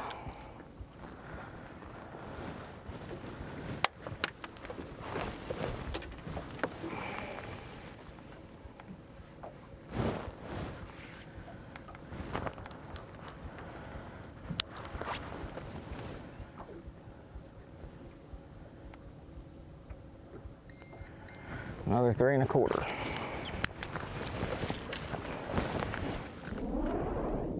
Give him about 15 pounds and up into 4th place. Hey, I'll give him a little bit of grace. Normally when we hear big one, it ends up being a 2-something. That was almost a 4-pounder. I'll give him some grace. It was a decent one, just not a 6-pounder like he has earlier.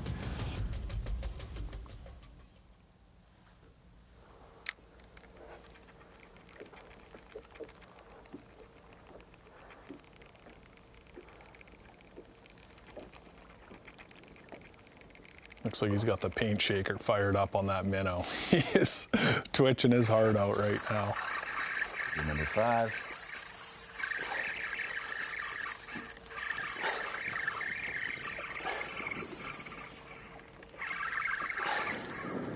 Yeah, the area these guys are fishing, they're not going to have to deal with a lot of those 3-2s or 3-0s. It's picking away at jumbos.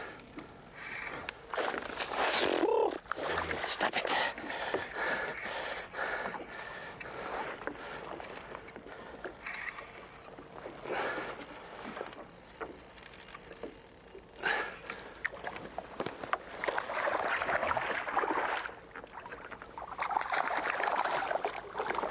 Oh, yeah. Yeah, buddy. Number 5. What do you say, a 5 for number 5? I think so. It's our first 20-plus pound limit. Oh, my God. New leader. Same thing. That thing swam 30, 40 feet. He didn't come fast. Slowly came out to it. Yeah, 5 pounds right on. Okay, well, there's a school of 5 down there. That's cool. Yeah, that one's going to go right to the bottom line. And it's going to be 3 or 4 pounds ahead of 23 pounds, 9 o'clock. Take it. Ryan. Waiting for my battery change. Yeah, that one was courteous. Almost 3.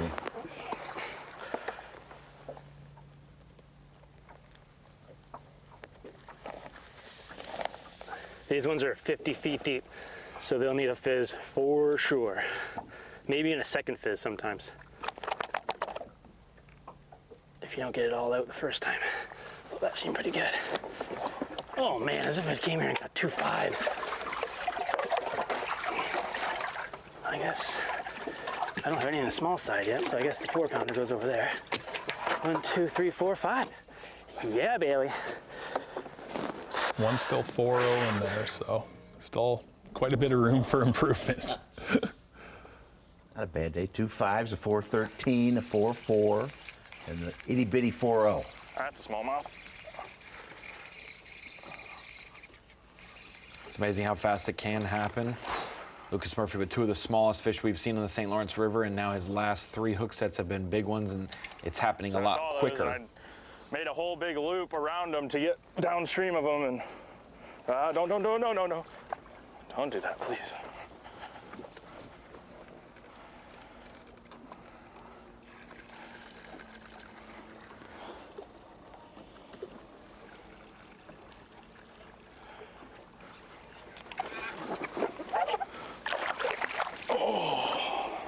That's my best snag of the week.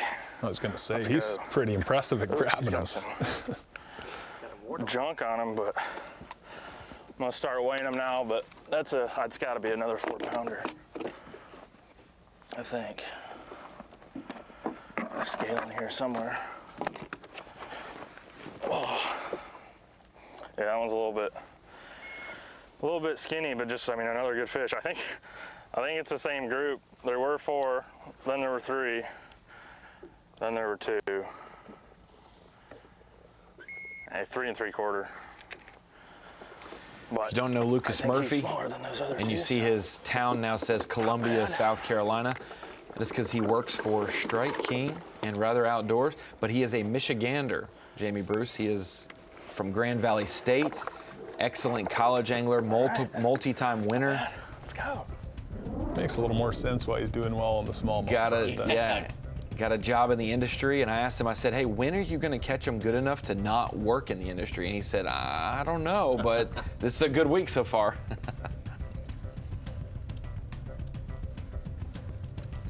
We've been talking about everyone's using more finesse techniques, drop shots, minnows, things like that. That's the standard protocol, but we have come to know smallmouth places as great jerkbait fisheries as well, and Ryan Lachniet, our day 1 leader, has been utilizing that big time, and Jamie Bruce has talked about his setup of, looks a little unique, longer rod. This is just Mega Bass Vision 110 plus 1 Junior.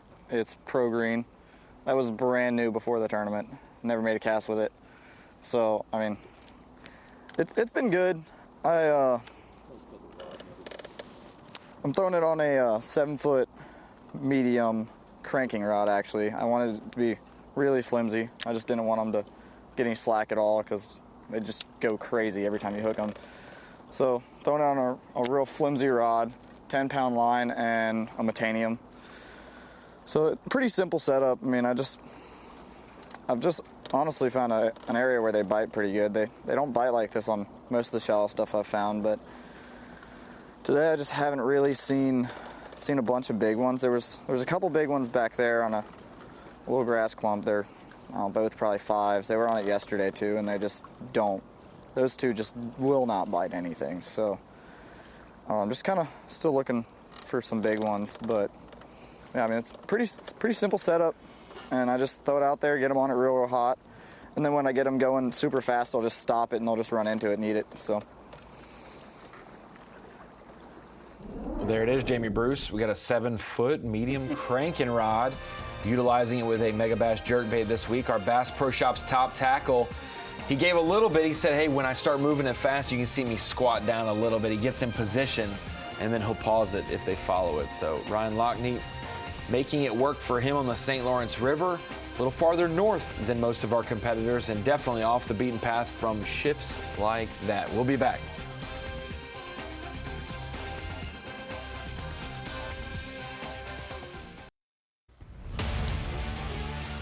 St. Croix Bassmaster opens here at the St. Lawrence River, presented by 7, sponsored by Mercury, by Power Pole, and by Progressive Insurance.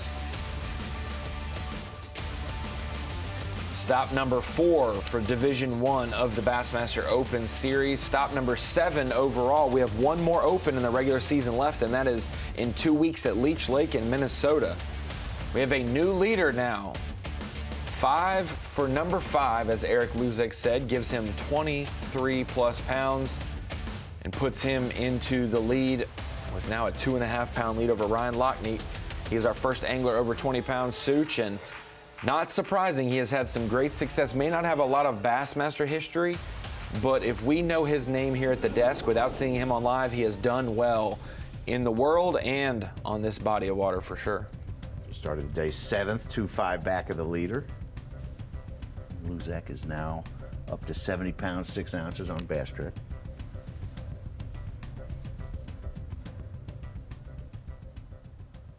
What, I wasn't live for all those fish catches? They're probably on Corey Johnson live, though.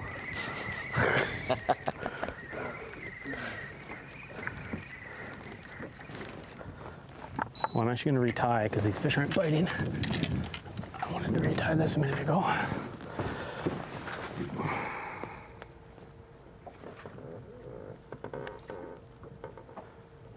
Eric Luzak, we saw his 5th keeper. There's no nips, but you just see some like stretch marks almost, some little stress lines. Get rid of those. We talked about Eric just landing his limit with a 5-pounder, and we said we missed one because of difficulty. We did not. Cameraman Bailey might have been working on his camera, but he pulled his phone out and was able to capture a 5-pounder that Eric caught just a couple minutes ago that helped build his limit. It was keeper number 4 for him. Got him 4 fish for 18+ pound Such. Now we have then a 5th keeper, also a 5-pounder. 2 in a row for him, the quality that you want here at the St. Lawrence River. Yeah, two 5-pounders about 10 minutes apart to get healthy real quick. And no, Eric, we were not watching Corey Johnston. He has had a little bit of a slower day, honestly, Jamie, but we knew that someone was going to rise up and catch the weight necessary, and so this is Eric's time to shine right now. He started the final day in 7th place, but minnows on him since, and I'm only getting bit on the one, 2.5 so I gotta go back to the OG. Yeah, him and Corey still fairly close to each other. They've spread out a little bit, but you can tell there's a little bit of a Canadian battle going on there. We were when I was tying. Now I'm not. About the same age. You could figure. Yeah, I'm sure they grew up fishing tournaments against each other. And good timing for me to retie, hey? Yeah. And there's an A from our Canadian brethren. Yeah, so I just made a little move. I'm out here in actually 60 feet of water right now, and I got a little spot that comes up to about 50, 52, and there's a bunch of, I don't say a bunch, there's like 5 pounders down there. Got 2 of them to bite pretty much right away, and yeah, see if I can get a couple more, but it's a pretty, I don't know, it's a pretty it's a sneaky spot. It's a really hard spot to fish because of the depth. So I'm using a 1/4 ounce minnow, trying to get it down 50 feet and land on it, which is pretty hard. But because it's calm this morning, I can do it. I couldn't really do it the last couple days.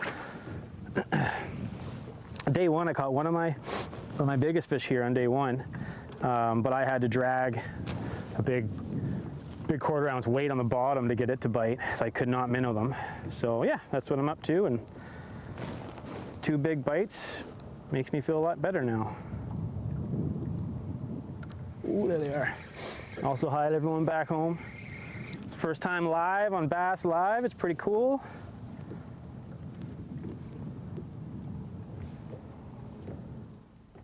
Glad to have you live, Eric, and way to put on a show so far this morning. Still work to be done.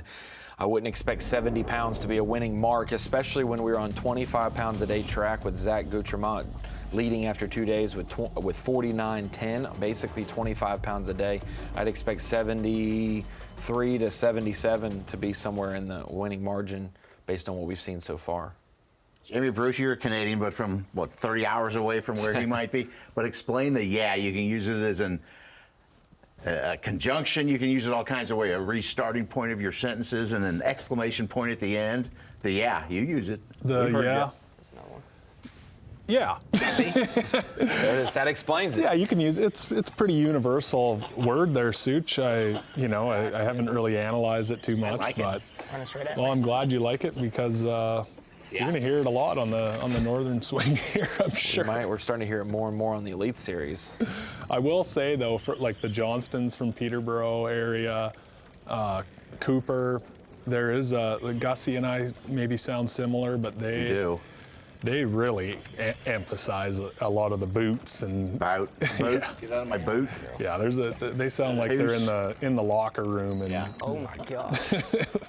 I love it. So many of them. I don't want to horse them. I'm trying to keep them off the bottom. There's so many boulders.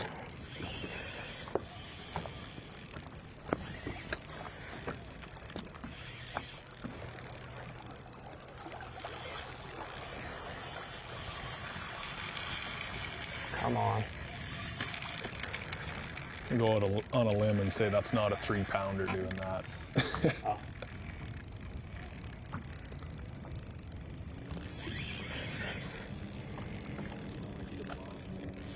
He's on the bottom this whole time.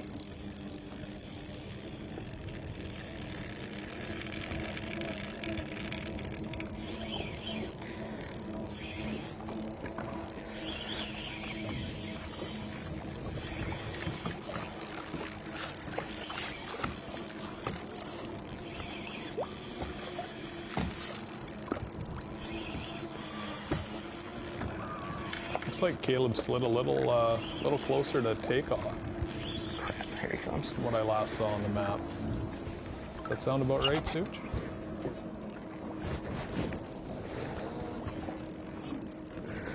He has slid a little more north, yes. Yeah, that's a nice one.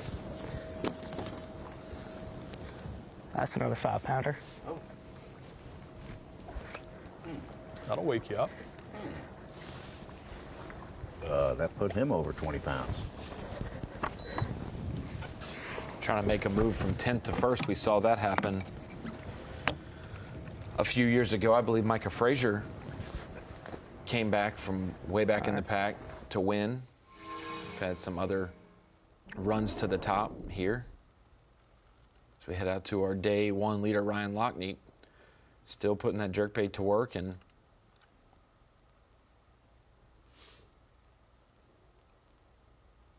trying to break the 20-pound mark as well.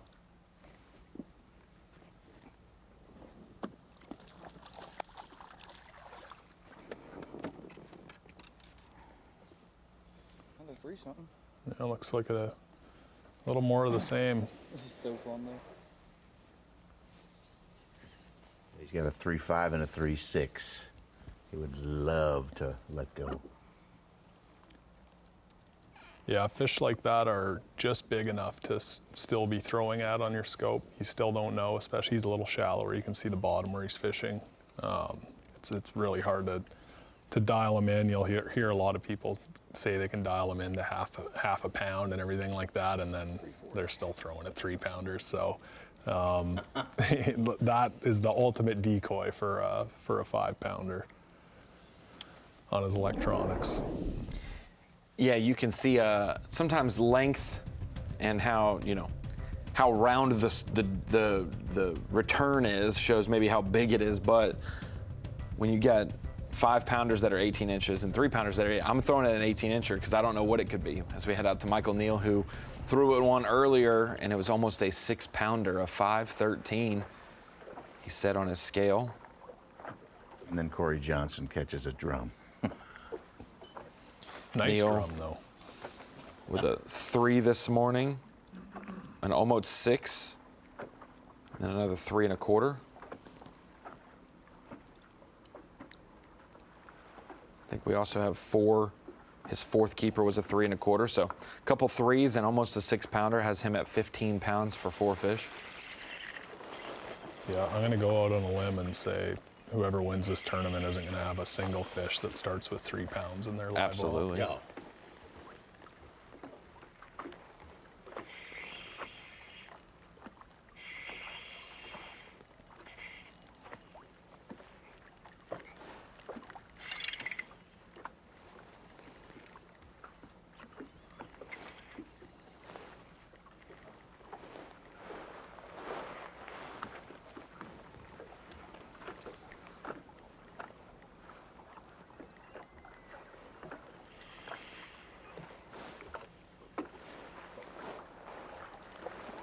He's not saying anything this time. Suchi, heard your remark about him big eyeing that last one.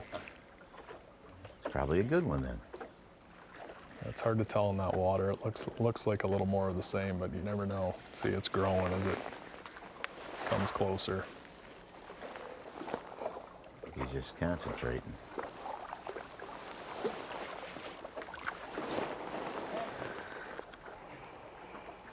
You can tell he's from the south because he licked that smallmouth. You don't see that very often anymore. There's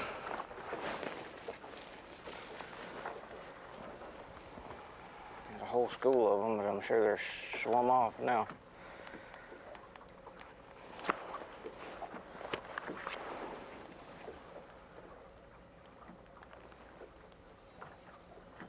Oh, I got 4-2.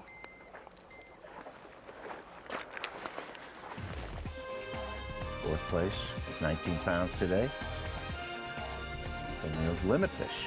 Yeah, he had 4 fish for 15 and was 8+ pounds back. So yes, got to add that limit fish like he just did, and gonna have to cull those 3s out like Jamie Bruce recommended. He's gonna do some fizzing and fish care. So we head to break. Great start to the morning with a 6-pounder for Michael Neal. He will bump up a little bit on that leaderboard for sure. I just checked and confirmed John Hunter, 49 pounds to start the day, does indeed still have 0. I know he's in a tough service area, but we haven't seen him because nothing has happened so far. We'll see if he can get on the board when we get back, but Eric Luzak's on top.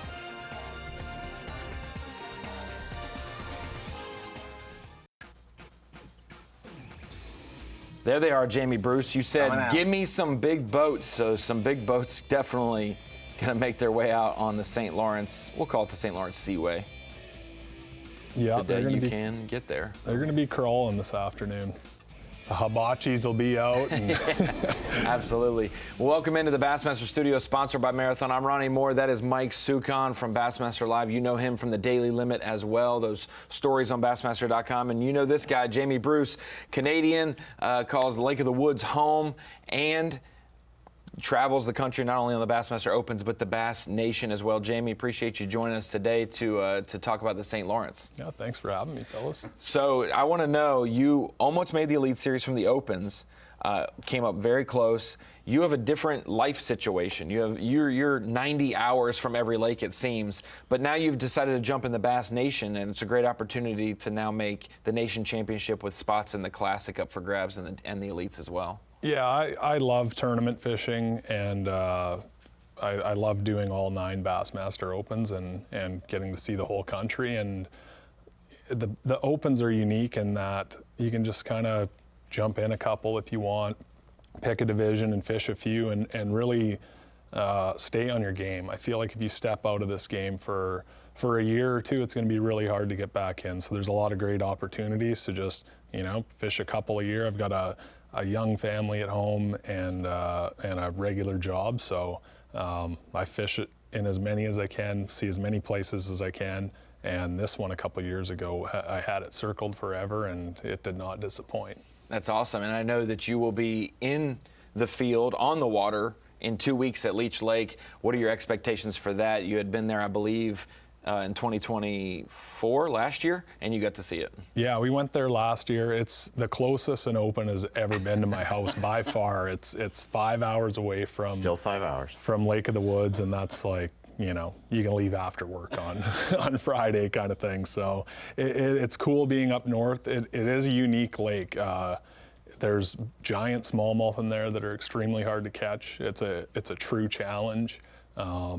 And it's not automatic at all to get a limit of smallmouth or even to catch one in a day. So it's going to be interesting, especially because it's the last stop of the EQ Division 2. So it should be fun to watch. We may see him on camera. We've seen him on camera a couple times in our Bassmaster Opens coverage in the past, specifically at Lake St. Clair most recently, and then also Lake of the Ozarks. So, Jamie, we appreciate your expertise coming in, and let's talk about that. I don't know if Jamie Bruce said, hey, the first time I'm going to be on Bassmaster Live is going to be a dock skipping event in the Ozarks, but you almost won this one. Almost won as a stretch, but I did have a couple good days there, and yeah, I was pretty proud of that. Most of my success in the Opens has been on the smallmouth front, like you see there. But it's cool to switch it up. It keeps you on your toes traveling the country. And I think you got some hardware in this one, right? A second or a third at the Lake St. Clair to Jay Shakurit last year or the year before? Yeah, this was last year. Just did the 3 Opens and had a good one here. That was also my first time to St. Clair, and another amazing fishery. It's nice checking all these lakes off the bucket list, and if you head home with a little bit of cash and some hardware, it's makes it a little bit sweeter. We'll see that body of water and those species of smallmouth. We can call them a different strain, shallow-based, sand-based smallmouth. We'll see them next week on the Bassmaster Elite Series as Ryan Lachniet is hooked up tighter than a drum, as Mark Zona would say. Maybe on a drum, who knows? But it does look like it's a decent-sized fish.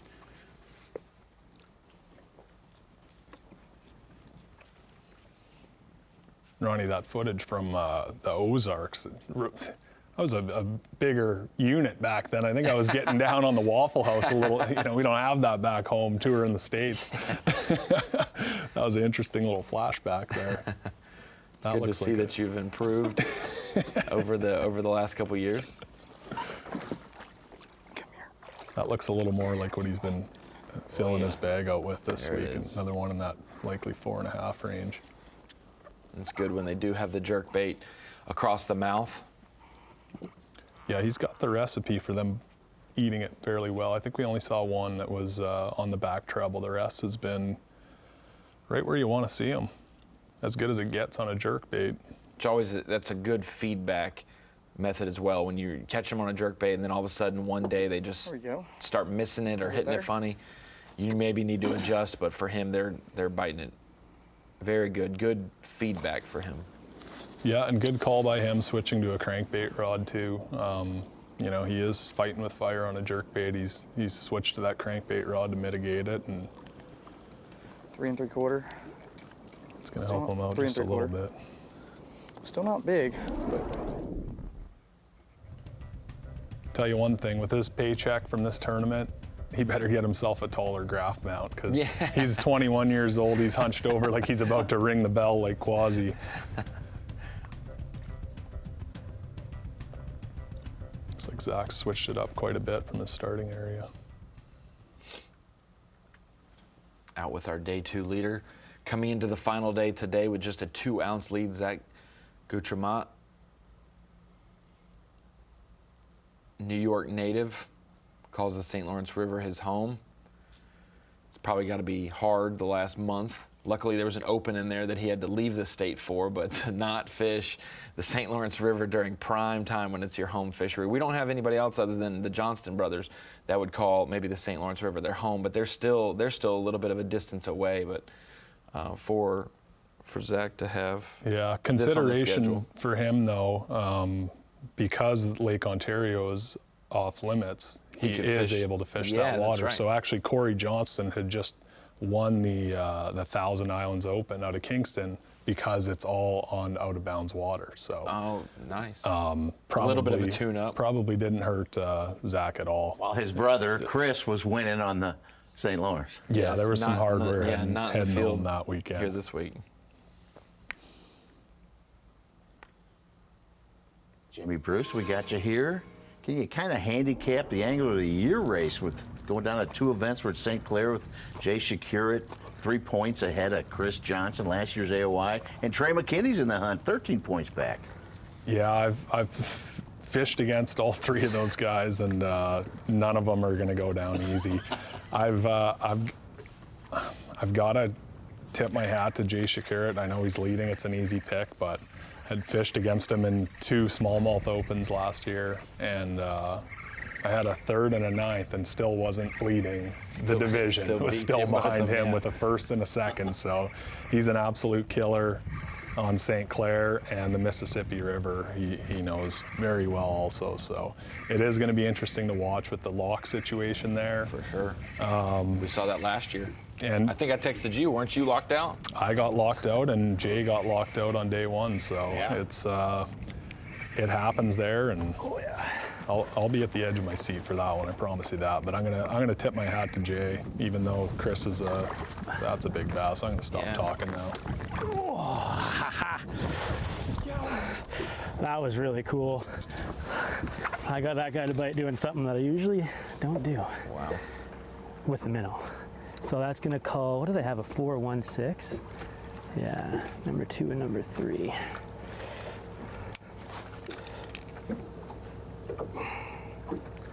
Not huge. 4 3/4. Take them. Gonna add 0.6 to the total and further the lead. Gives me 24 though.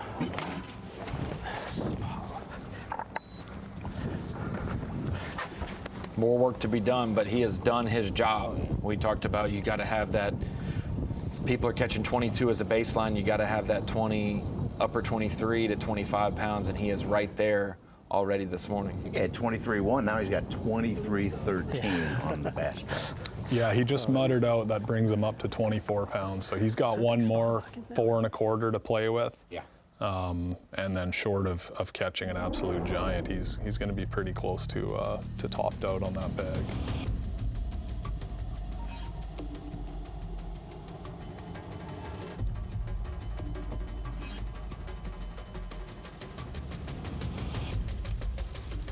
No PTO for Lucas Murphy today. Maybe the last few days he had to take off from his regular day job. Like you said, you had to have a regular job. His is throwing baits at the wall at Strike King and Rather Outdoors, and now in our top 10 on Championship Saturday.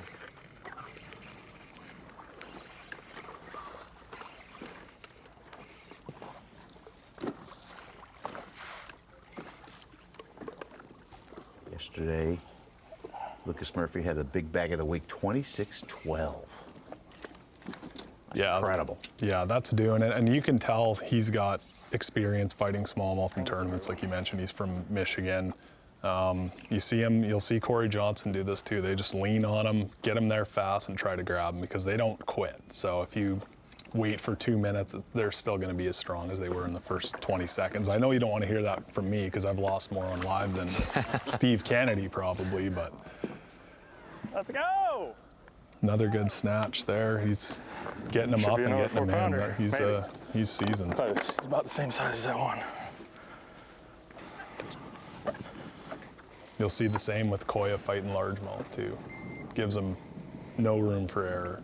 Leans on him, pulls him in. Koya is a smallmouth landing machine. He gets him in quick, I recall. Yeah, my I've travel. seen him today though. He's got one fish. He's probably got 26 pounds and just sweet talked the cameraman into shutting it off, knowing him. Or mean talked. You know, he's been known to do that with Mark Zona. Wow. Well, we've got the Newport Bassmaster Kayak Series. We have covered some ground today talking about the Nation, College Opens, Elites, and more. In the Kayak Series, going to take a little bit of a break this summer. They just had an event a few weeks ago. September 27th through the 28th, their next event at Toledo Bend, Hemphill, Texas. That should be a good one, no doubt about it. They go by inches instead of pounds, and you can register today with the QR code to know more about it and to maybe get involved and fish it if you're in the Toledo Bend region.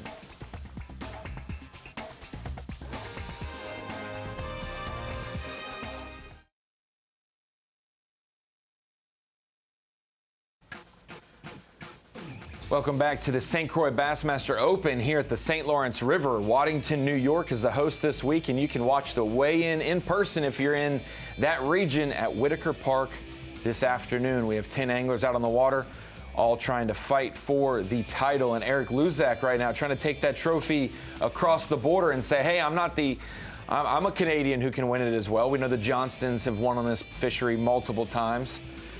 Eric's trying to seal the deal, and he's got a good start. 24 pounds right now on Bass Track as well. As we bring it into the Bassmaster Studios, I'm at the Pro Guide Batteries Screen of Knowledge, and guys, we've talked about how good this fishery is.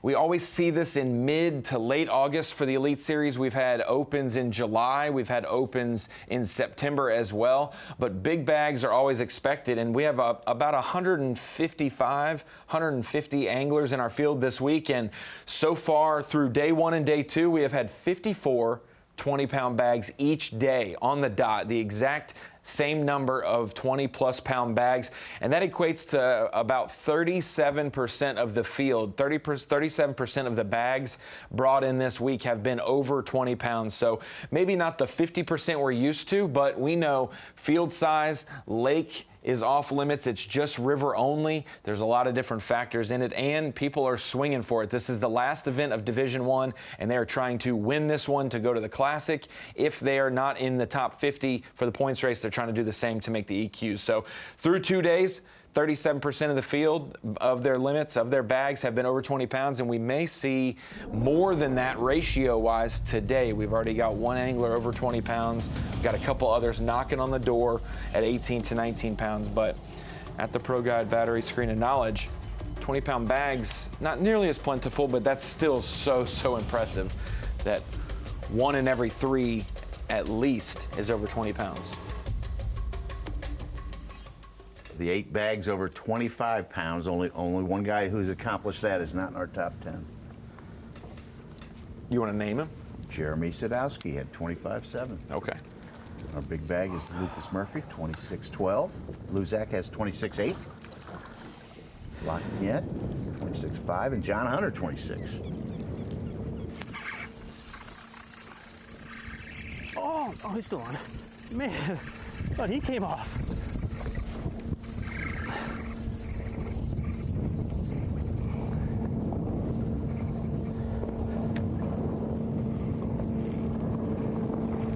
Sometimes a little confusion in that current. The bait's coming down the current, the fish bites it and is still swimming at you. Instead of their surge being away or up, if they swim toward, like you said, you just lose contact. You're like, did he get off? No. And I'd imagine it's about to go airborne here, just the way it's kind of coming up. Looks large.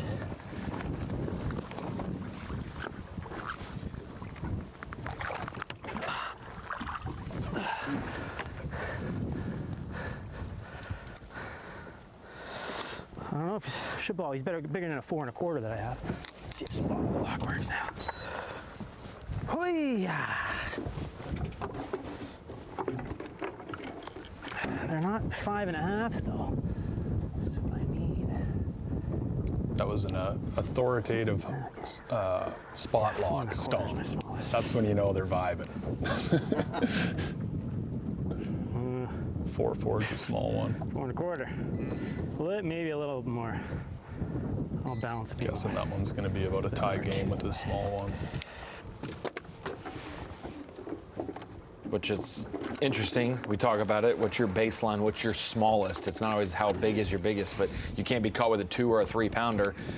Most everyone in our top 10 needs a 4-4, and that's his smallest fish right now. Yeah.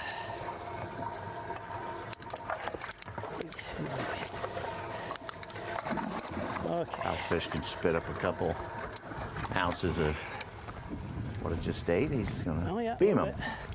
Yeah. Calls back.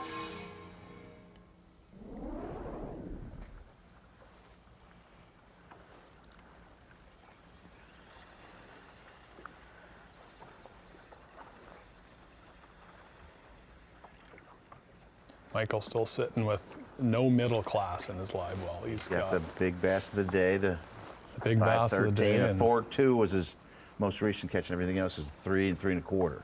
3 fish in that 3 and change area.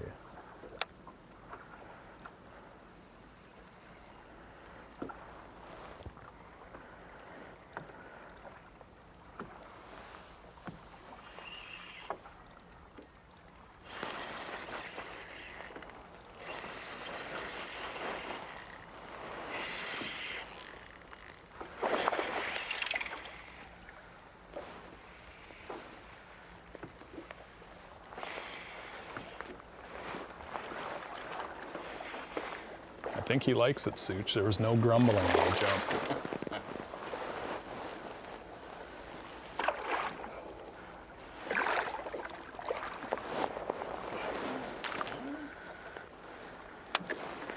Definitely that part is he's gonna call. Yep. Business.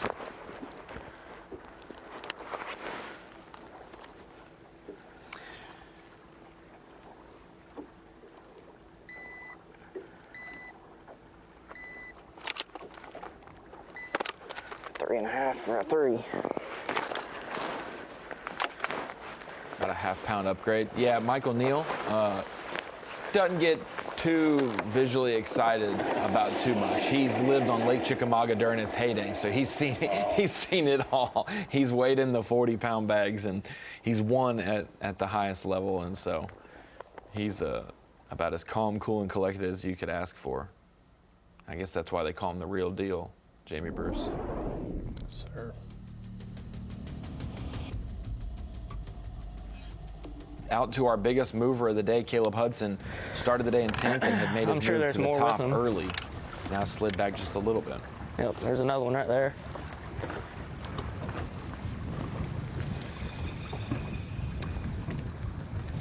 He has got a fish under 3 pounds. It's 5 at 212.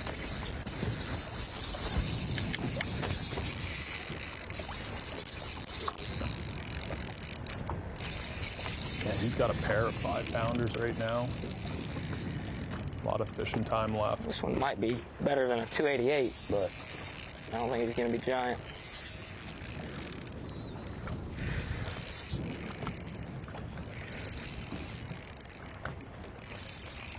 See the surface start to break up a little bit there. A little bit of wind moving in. Likely not going to hurt things. Not a beautiful landing, but we got him in. That looks pretty good to me. Should be a 3.5 pounder if we're lucky.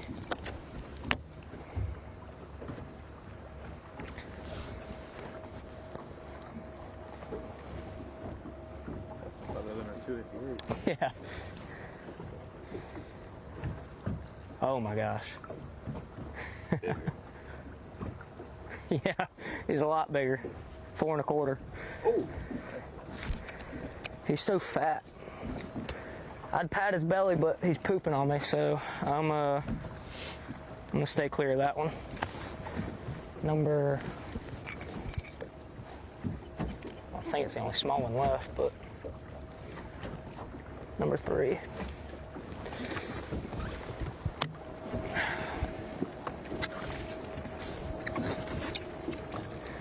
I got the spot lock on. Yeah. Yeah, that's one of those little round ones. It looks like a 3-pounder, and you go to boat flip it, and they don't come in. 4.5 upgrade. 288 for a 4 1/4. Yeah, that'll eat. Say second biggest bag of the day, right at about 22 pounds.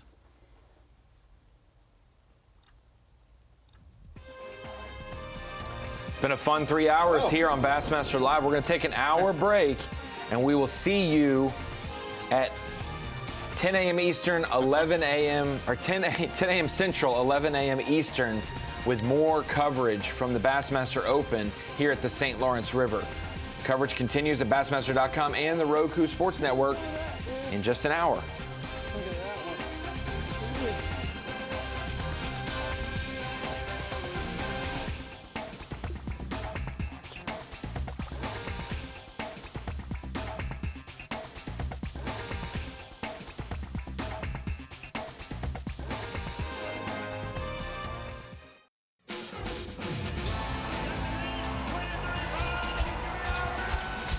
You're watching a B.A.S.S. presentation. Welcome back to Bassmaster Live here at the St. Croix Bassmaster Open on the St. Lawrence River, presented by 7. Waddington, New York is our host location this week, and our live is brought to you by Minn Kota. It is Championship Saturday here.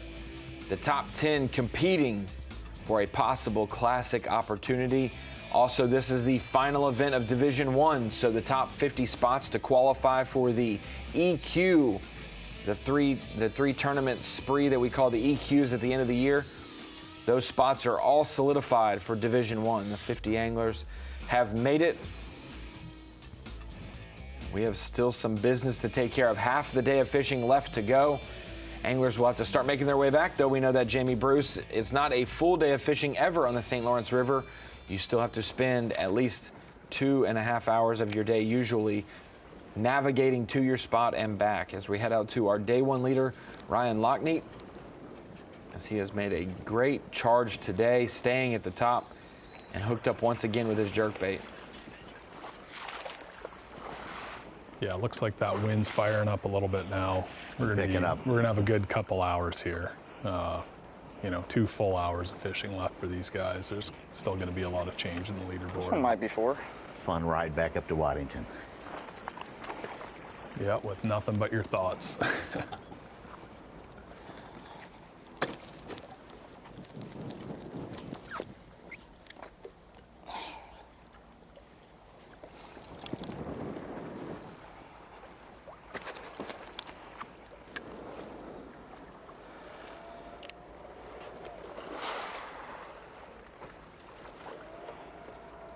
You're back on the jerkbait rodeo. Grass. Haven't seen him with another rod in his hand today. Probably Kept him strapped. Yeah. It's a good problem to have. Yeah, he's dancing with who brung you.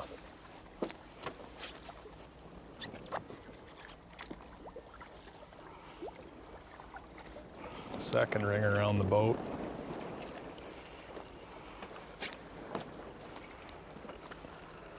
I'm getting dizzy watching him, Ronnie. I don't know which way he was initially pointed. But if this is one that's over 4, it's one that you don't mind bringing in. Grass. They said nothing with a 2 or nothing with a 3 in front of it. Uh-oh, he's got a grass clump involved now. Oh, somehow got him out. Sometimes it's not a bad thing. It can kind of hinder the fight of the fish a little bit. Oh, come here, come here.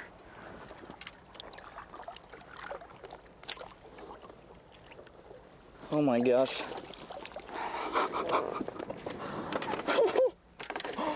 I don't know how I grabbed him. That was crazy.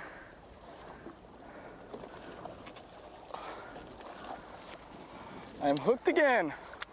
Looks like the hook came unhooked in the water. It's really not that big, but he got it. Should help. That's when you're living right. That's Absolutely. when that happens.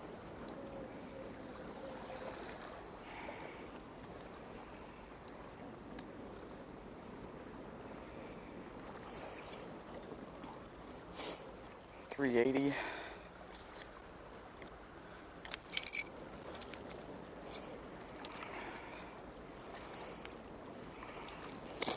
jerkbait in my arm. And another 380. Apparently they can't be 4 today. Yeah, it looks like the average size is shrinking a little for Lachniet. Sounded like he was waiting in a field of 4.5s all week, and now he's grinding. We're gonna get a look at Croix here. It's been a little bit for this assassin. Yeah, when you come back from our hour break and you see that Croix, Johnston, and Kyoya Fujita are 8th and 9th with only 3 fish each. There's two. You either get excited or you're like confused. It's one of the two. If you want a fan of the underdog, then you don't want these two big dogs to be in the race. But anytime they're on the St. Lawrence or around smallmouth, they are going to be in the race.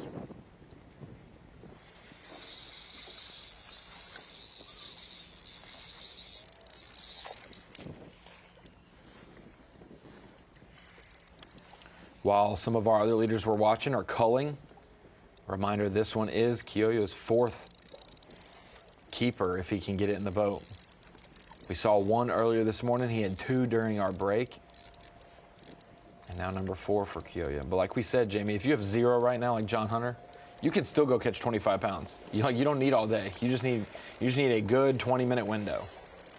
Yeah, you've heard a few of our anglers that have done well in this tournament. They just kind of run into them in one little zone or open up one little window, so anything can happen here. Some have reported a really good afternoon bite.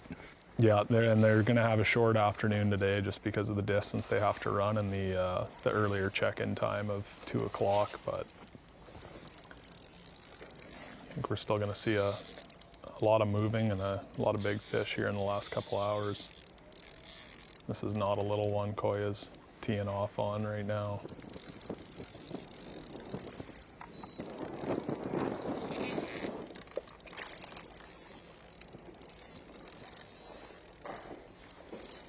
There's something about those dark fish there.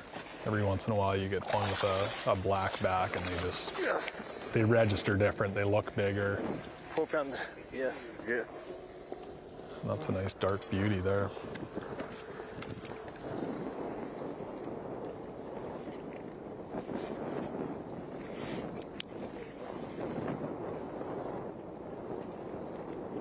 Yes, 4 pounder. Good. Yeah. Like we mentioned, 4-pounder for number 4 for him. I believe he had nothing but 3s. So that's a good and his biggest of the day. And these were the 2 during the break that he was able to catch.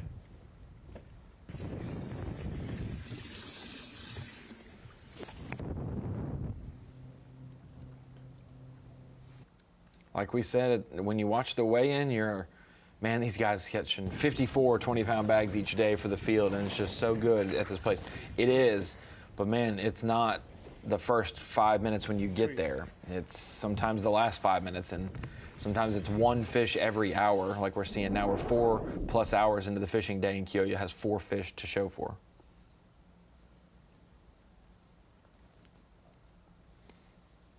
Yeah, if you're a little newer to the game, that can be harder on the heart, but these seasoned guys know, that it takes all day and they've got to just keep picking away at them. You do not want to be in that position in panic mode and running around and running back too early. Looks like Zach switched to his bait caster and football jig. This is, I was wondering when this was going to happen, and I'm excited he's got it out now. I know this is kind of his weapon here.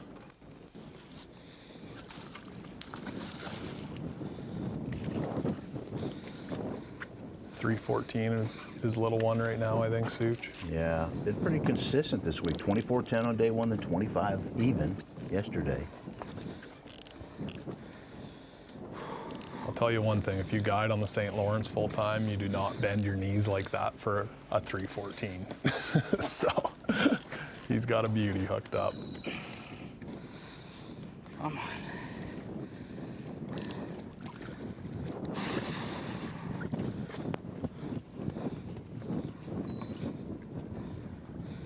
I think this one needs to roll around 5-1 to put him in the lead.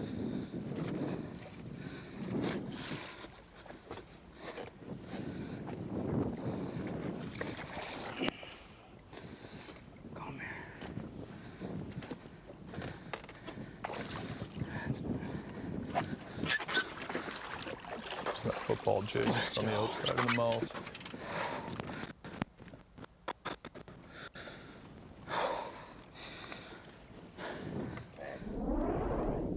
Biggest is a 4.8. That's going to top it. Yeah. By Little choppy service there is going to keep us guessing at that one, but that's going to put him real close.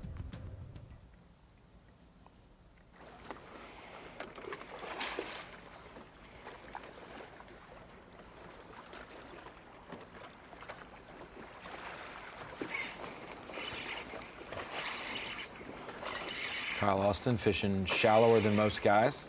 Caught a couple early this morning, then has gone quiet.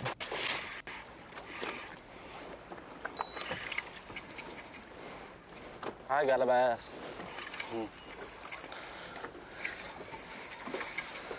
I still don't think he's very big.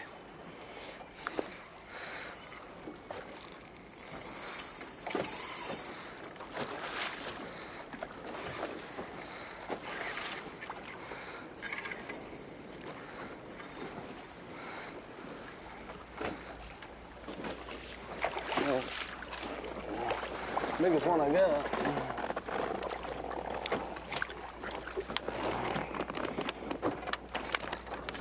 A little better. Still not great. One in the right direction for the Sandy Cooper Catfish King.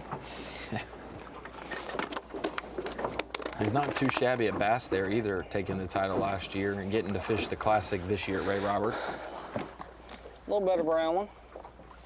If we're gonna have a bad day, might as well be on the last day.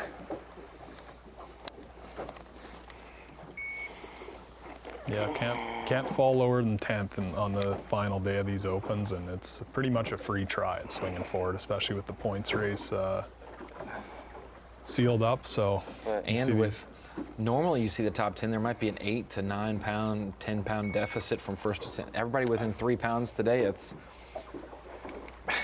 you go catch 4 4s and a 7 like some of our guys did on day one, they're going to be good to go. Zach Goutremout's fish came at 4.12. He's 4 ounces back of Eric Luzak. Okay. Got ourselves a derby, Such. Here we go. Where's the tube and the hibachi? Broke me off. Uh-oh. Looks like you might have got zebra muscled there. You see that? It's like a 4-pounder.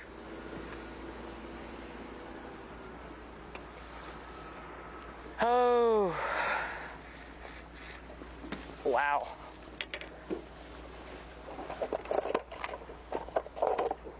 Wow, wow, wow.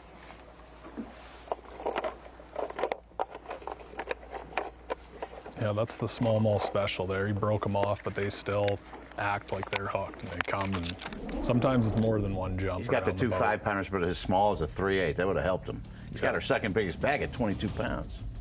Yep. Trying to make the move from 10th to 1st, still 2 pounds and change back from the lead. That would have helped indeed, but good sign for Caleb Hudson to get some activity this afternoon. And we notice he's much shallower than we'd seen. It has not been an easy day. Ended up running up closer to the lake to a spot I hadn't practiced, and they hadn't been here in the last 2 days, but my main game plan just kind of went out the window. The fish were gone today. So kind of gambled a little bit, ran up here. Salvaged the day a little bit. Still definitely don't have enough to win this thing, so trying to get some last minute heroics here. Trying to decide if I'm gonna run and gun or just stick it out in this little area and hope I can get a couple more 5-pounders. I don't know, just gonna grind it out and see what happens. It's definitely not easy. Not for me anyhow. Could be an indicator there, Such, of a little sandbaggery. One just smacked. He hasn't registered a 5-pounder with Bass Track yet, but he just mentioned he could use a couple more 5-pounders. So that 4-ounce deficit might be a little tighter than we think. Well, Luzak could be a couple ounces shy on each fish as well.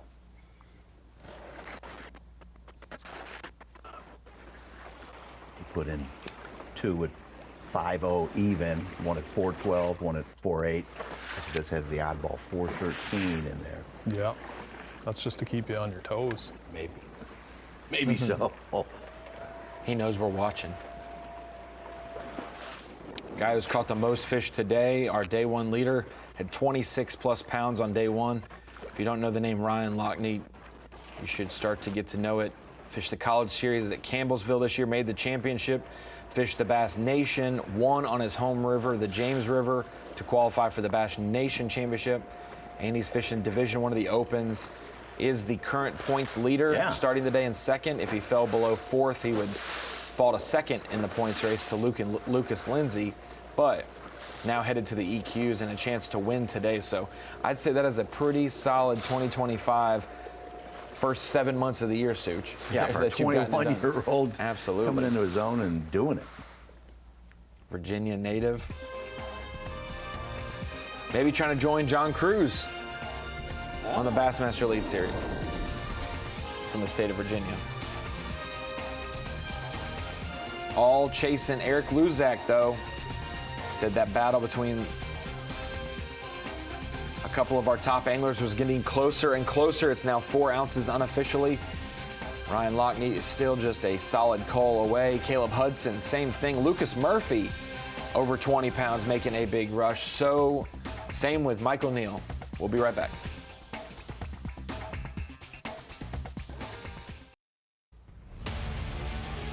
St. Croix Bassmaster Open here at the St. Lawrence River, presented by 7, is sponsored by Minn Kota, by Bass Pro Shops, and by Skeeter Boats.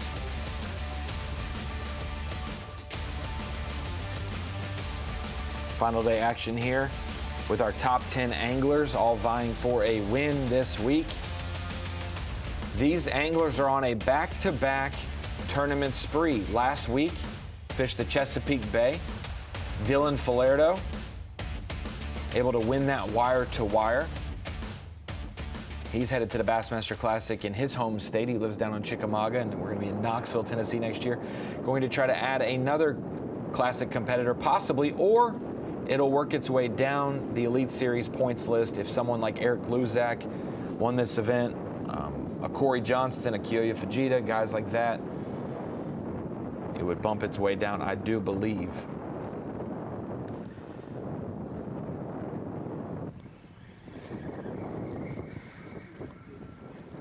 Well, the wind's picked up a little.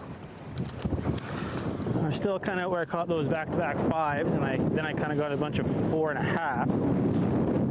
I think there's more 5s here. I'm going to stick it up. But when that wind picked up, they really kind of shut down. I mean, I'm still seeing them. I'm seeing less. For some reason, when it's slick calm, even though we're in 55 feet of water, they'll come up 20 feet or so. When the wind picks up, they tend to sink back down to the bottom. So it's a little harder to see them and way harder to get my bait on them. But I think one more, I just need a big one, a 5.5 or something. That's what I'm trying to get. And I know they're here on these spots. So see what happens. But yeah, not a lot of upgrades since this wind picked up. About to start dragging the bottom soon. See if I can drag me up a big old.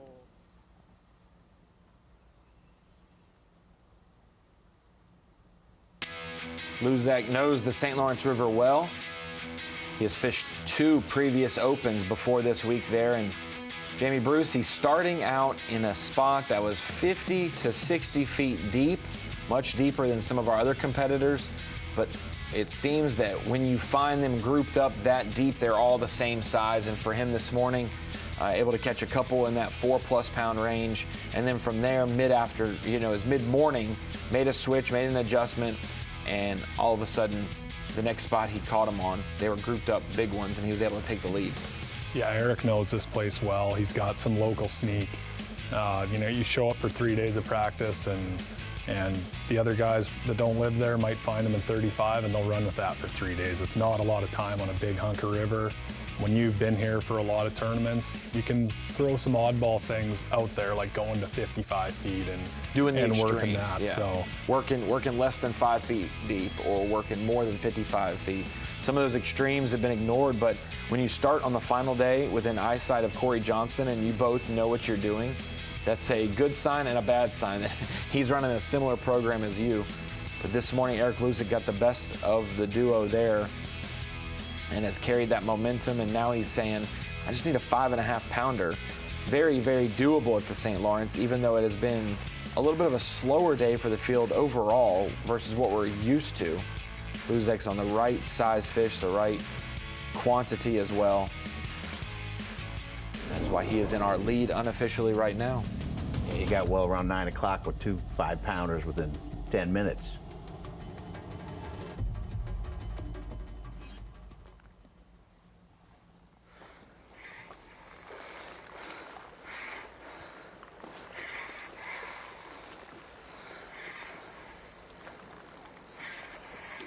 Where are you going, Trollmother?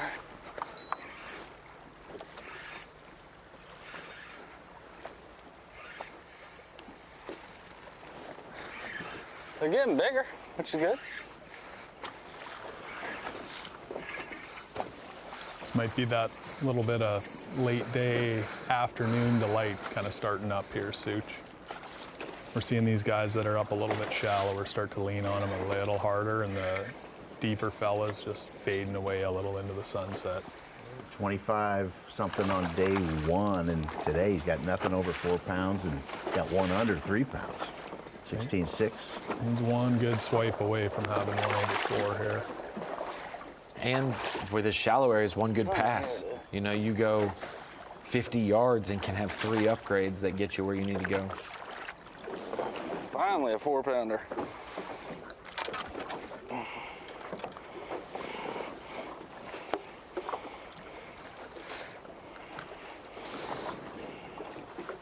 Took long enough. At least I think he's 4.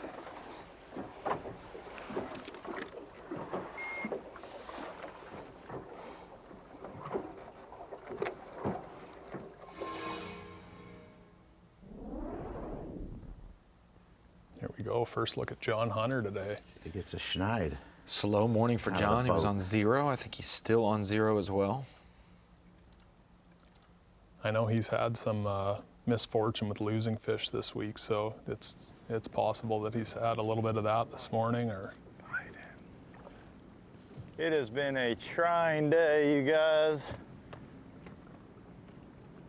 Just literally nothing on the place where I've caught most of my weight, and I was really stubborn on it because I just didn't feel like, definitely spent way too much time, but I didn't feel like I know it's going to take 25 pounds today at least, and I just didn't really feel like I had anywhere else I could do that other than that place. I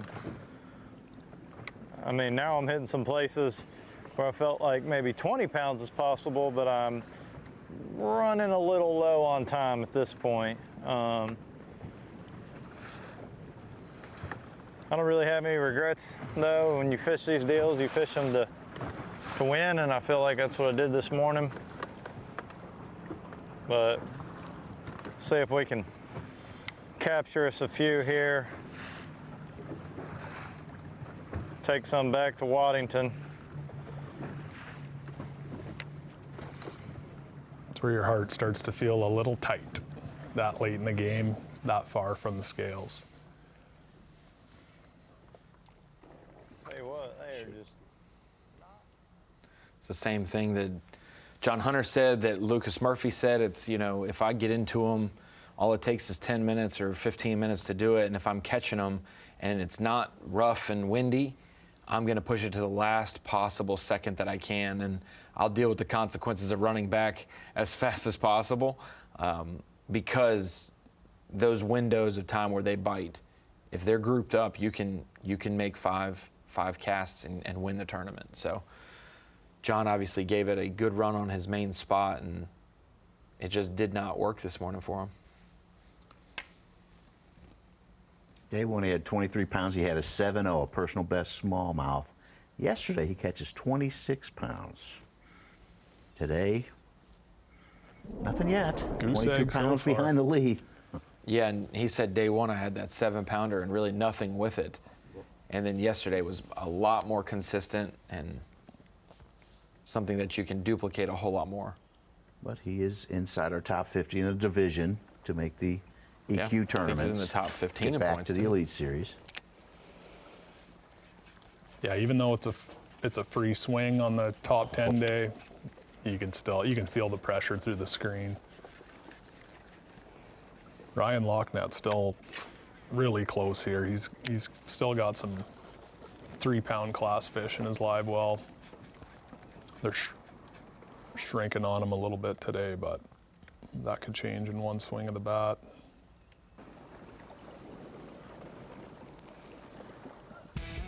Talked about it. Size is shrinking a little bit for him, but the numbers are there. And his efficiency with a bait that we know is most of the time not efficient. A jerk bait around smallmouth, you can lose them often, but Ryan has done a great job playing these fish.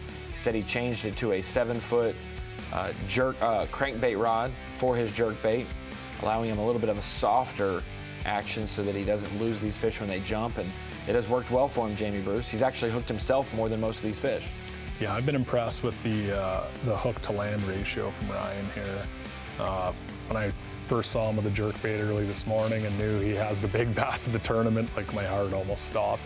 I figured we'd see a little bit of heartbreak, but he's got her pretty dialed in. It's been fun to watch, and like I said, he's one swing of the bat away from getting back on top of that leaderboard like he was on day one. 21-year-old kid from Virginia, fishing the college series, also jumping in the nation and fishing the opens this year, really giving it a good run. And it has worked out well for him. He's found success on all 3 levels this year with B.A.S.S. Still has more work to do this year as he is qualified for the EQs. He is our points leader for Division I. If he stays in the top 4 today, he will keep that over Lucas Lindsay, a former high school and college angler as well. That's how it stands. Ryan Lachniet, the day 1 leader, is now 3rd. The day 2 leader, Zach Goutremout, 2nd, and Eric Luzak has taken the lead in 1st.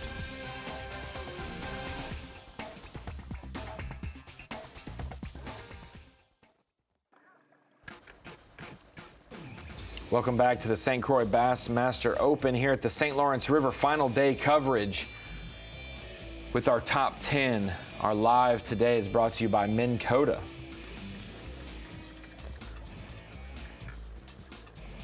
It's been a great day of action. Lead changes for sure. Zach Goutremout started the day with the lead. Ryan Lachniet took the lead. Caleb Hudson's been in the lead today from 10th. Now Eric Luzak's in the lead. We saw last with Caleb Hudson a break off and a loss of a 4-pounder. Unplugged his battery. I remember I lost a big one. Or maybe his battery, yeah, no, he was changing batteries. Do what? Oh, am I? I'm just saying, may not want to change any more batteries. Every time that happens, I seem to lose a big one. Got a little superstition going on here. Don't change those batteries. Back to back. Oh yeah, McCoy's battery started to die. As soon as he goes to change it, hook into one, horse me around for a little bit, come up, fought it for a little bit, come up, we both saw it. I mean, how big do you think it was? 6-pounder? 6-pounder probably? This is the fattest fish I've ever seen, I know that. I didn't even know 6-pounders could jump. And then McCoy got smoked by the bait, come flying back at his face. But they're here. Just got to land them. Yeah, I hate to throw salt in the wounds, but a 6-pounder to call out a 3. He's already got 2 5-pound bag builders in there. That probably would have put him on top. 2.5-pound Culling. He's 211 back though, so pretty close. The 6 whatever. Yeah. We'll never know.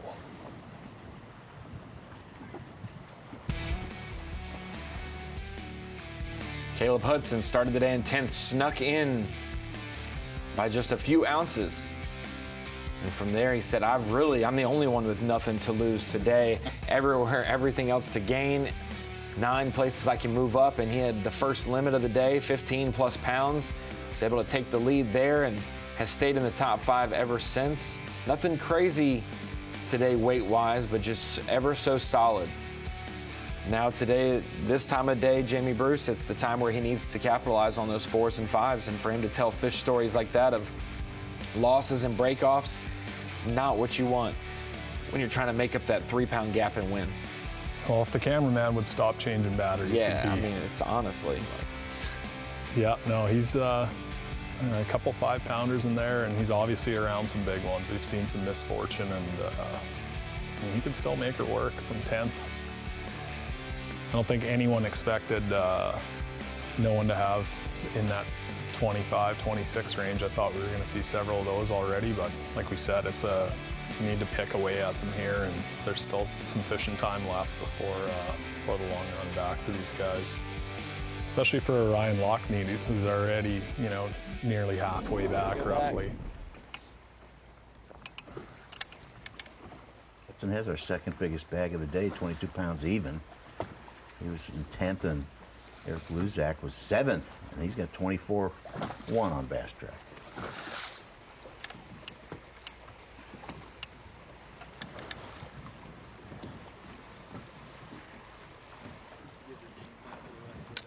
Yeah, let's see. We've got about only about an hour left of fishing down here. Yeah, that's really if we push it too. So I'm trying to milk this spot now, just because I'm trying to get some redemption and go fill up on gas, and then hit a couple more spots on the way back. We'll probably end where we spent most of our morning. Maybe get lucky, pick up another 5-pounder that we really need. But then we're gonna haul tail back to the boat ramp, about 65 miles.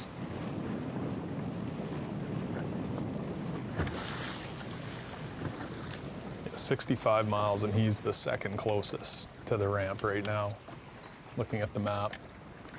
But the last thing I want to do today is be late, so we'll probably play it super safe, give ourselves close to an hour and a half.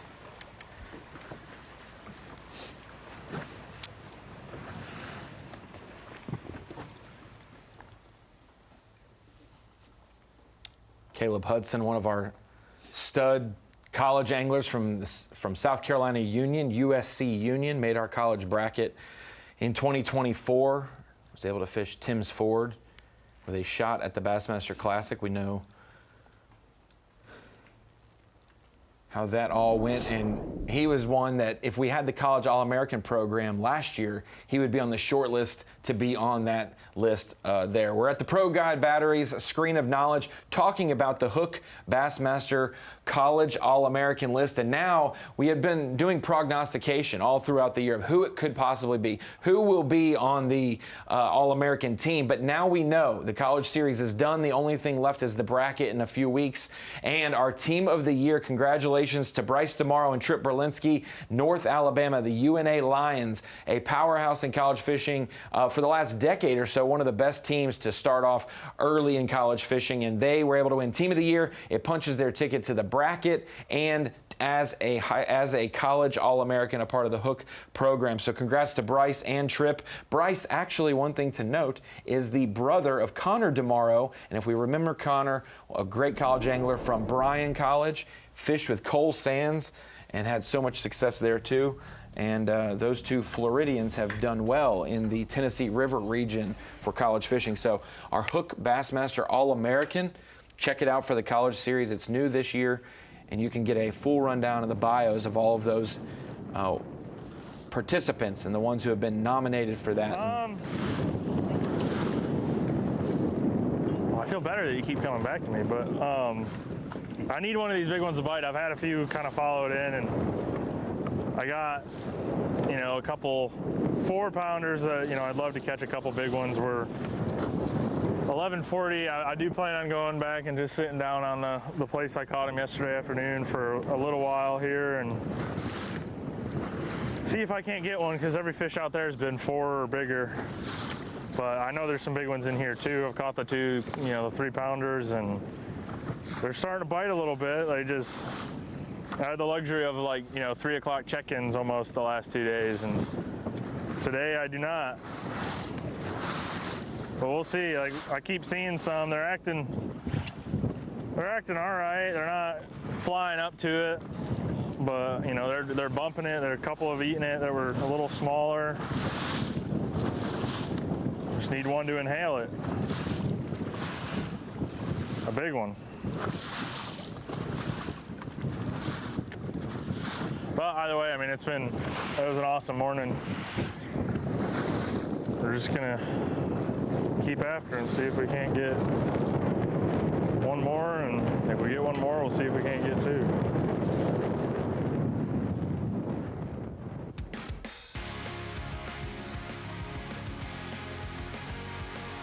Lucas Murphy, I'll say this, if we had the College All-American back in his day about 5 years ago, he would no doubt have done that and been a part of that program as a winner at Smith Lake and various other places. From the state of Michigan, Lucas Murphy, now living in South Carolina, working in the industry with Strike King and Rather Outdoors. And on his weekends, Jamie Bruce, he makes top 10s in the Bassmaster Opens. He's living the life, it seems. Yeah, and hopefully he gets Monday off when he heads back for his performance here. He's been a lot of fun to watch. You know, he's been good on camera. He's obviously a seasoned smallmouth fisherman. He's part of the 2-bite club right now. He's 2 bites away from making a run at it. And yeah, he's one of the furthest down, so his clock's ticking, but he's not gonna leave a minute on the table today, I promise you that. Yeah, we saw him this morning catch 2 small fish. Then a while before his third keeper. He catches a good one for his third keeper and says, nope, we're not leaving. I'm going to stay here because I know the big ones are here. He has stayed and he's gone through some flurries, cold up, and he's over 21 pounds. Like a couple of our other competitors in the top 10. And like you said, he's just 2 bites away, 213 or so. Less than 3 pounds back still. Normally we see that. The top 10 was 3 pounds away to start the day, but normally we see it widen throughout the day, and only half of them are 3 pounds back now, but he is still in it to win it, like you said, 2 bites away. Yeah, I'll tell you one thing, a long run like this, a top 10, a free swing at it, I would not want to be a cameraman in either of these boats on the way back. They're going to be clenched up coming back with broken gear. Maybe you'll watch the replay when you're coming to St. Lawrence one day, but yeah, thanks for the support, everyone. It's been fun. I've had a great day. Bailey and I have had a lot of fun and catching fish. So I got about, I don't know, 45 minutes of fishing left before I got to gas up and start running back to Waddington. So I'll make a couple pit stops maybe on the way, see if I can get one, but either way, can't complain. It's been a good day. Yeah, Luzak knows. Shout out to my sponsors, FXR, huge part of making it possible so I can do this. Lunker Hunt, I'm using the new Lunker Hunt Twitch Witch. This is the new minnow. Costa sunglasses, Garmin. Oh, there's a group of them right here. Hang on. He knows he's got a solid bag. He's not going to be one that's down to the wire likely on coming in. Good plan though of maybe leave a little early so you can stop once or twice on places, and you never know, you catch a random 5 to cull up a quarter of a pound if that'll make a difference to win or not. Yeah, and it's, I mean, around Ogdensburg and closer to Waddington, it's not a huge reach to catch a 5-pound on your way in. I did it in 2023 on my way back, and that was my last bass of the day, and there are big fish up there. It's just not likely you're going to catch 5 in that 5-pound class, which is why you're seeing all these runs down here today. Those fish haven't been casted at minimum, for at least a full day, because none of our top 10 anglers have fished in that region. Yeah. And you don't know how many during the day 1 and day 2 have fished there. So stopping on places on the way back might be a smart move as he's hooked up. I don't know if this one will help him. Yeah, and I mean, smallmouth aren't really like largemouth on the retread front. They'll start making their way home, but you never know. Old retread Fred could show up. There's been a lot of 5 and 6 pounders let go in Waddington the last couple days here. Probably all that size. See some guys already moving. John Hunter's moved up closer to Waddington already, and Chris Johnson's down near Kingston. He's moved further away. He's got something up his sleeve. Maybe he's got 19.5 pounds.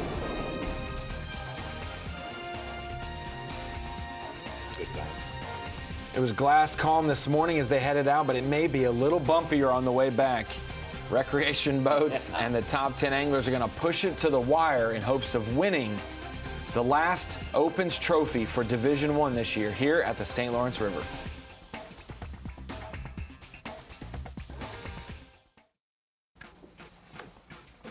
Welcome back to the St. Croix Bassmaster Open here at the St. Lawrence River, presented by 7 Reels. Waddington, New York, the host this week.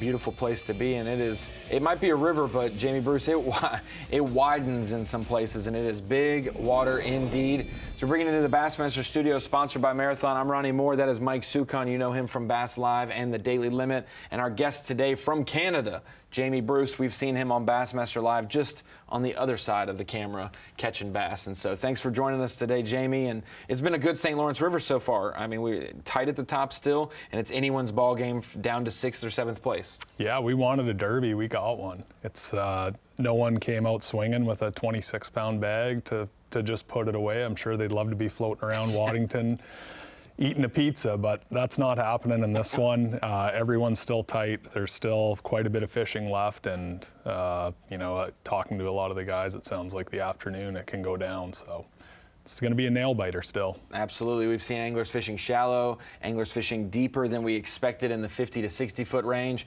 And we were going to have this man join us this week as well, but he has had some health problems, and we're going to bring him in now on Yamaha on the Line. Our guest today during Bass Live, Mr. Kyle Patrick. And Kyle, tell us, first off, how are you feeling? Oh, boys, I am feeling good today, although I got to be careful. It's such a tight derby here. I can't really keep up because it gets my heart rate up, and I'm not allowed to get the heart rate up. So I'm pretty limited over the next, 2 months as to what I can do. But, I actually feel really good, Ronnie. Well, that's good to hear. Explain for the viewers who may not know what's gone on with you over the last few months that's now led to a withdrawal from the Elite Series for the rest of the season due to medical exemption. Yeah, no, I'm getting so annoyed talking about it, but it is a serious thing. I had a little tick bite, and I got anaplasmosis, which is not that common, although lately in the northern part of the United States, it's really getting to be more of a problem. And it, got to my heart and basically enlarged my heart. So it really isn't the anaplasmosis that's the problem. It's what it can do and how it can affect your body. So it's just an unfortunate situation that's what happened to me. And I've got basically 3 months of sitting out pretty much, very bare minimum. I've got a doctor's appointment, and the first thing I'm going to do when I go in there is say, can I graph this Ontario, early September? And we're going to see what he says. And he knows. I've filled him in on what I do for a living, so he knows all the things. So we'll see. I'm itching to get back out there. And but it is great watching, guys like Zach Goutremout, hometown boy, catch them. And it's kind of cool to sit back. I'm trying to be positive about this. It's cool to sit back and watch fishing and try to, learn from this angle.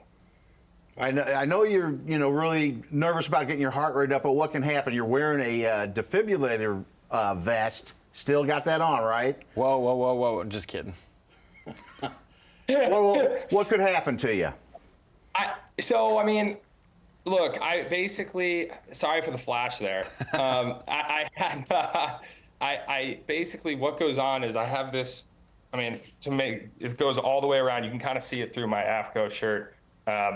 Basically, when I had myocarditis, my heart got so big that it was causing arrhythmias, which is sort of abnormal heartbeat, rhythm that you can kind of jump into, and that causes at times like a sudden cardiac episode that can lead to death. It sounds crazy, but I was in a bad way for 3 or 4 days there in the hospital, way more serious than I even thought, really, until I kind of got out and the doctors were like, no, like, you don't understand, like, you basically had a massive, you were the equivalent of having a huge heart attack. So like I have to wear this for the next 2 months in case I slip into a dangerous arrhythmia. I guess it's called a tachycardia something or other. I don't know. I try not to think about it because it was so, for sure, weird and scary. But you were in position to qualify for the Classic, your third consecutive, and that's got to be heartbreaking. I know it is. I talked to you and did a story on it. Yeah, no, it's unfortunate, and it's funny. I had to make the announcement publicly so that I wouldn't make a bad decision, because I knew that if I had just kept waiting and waiting and waiting, because I feel fine right now.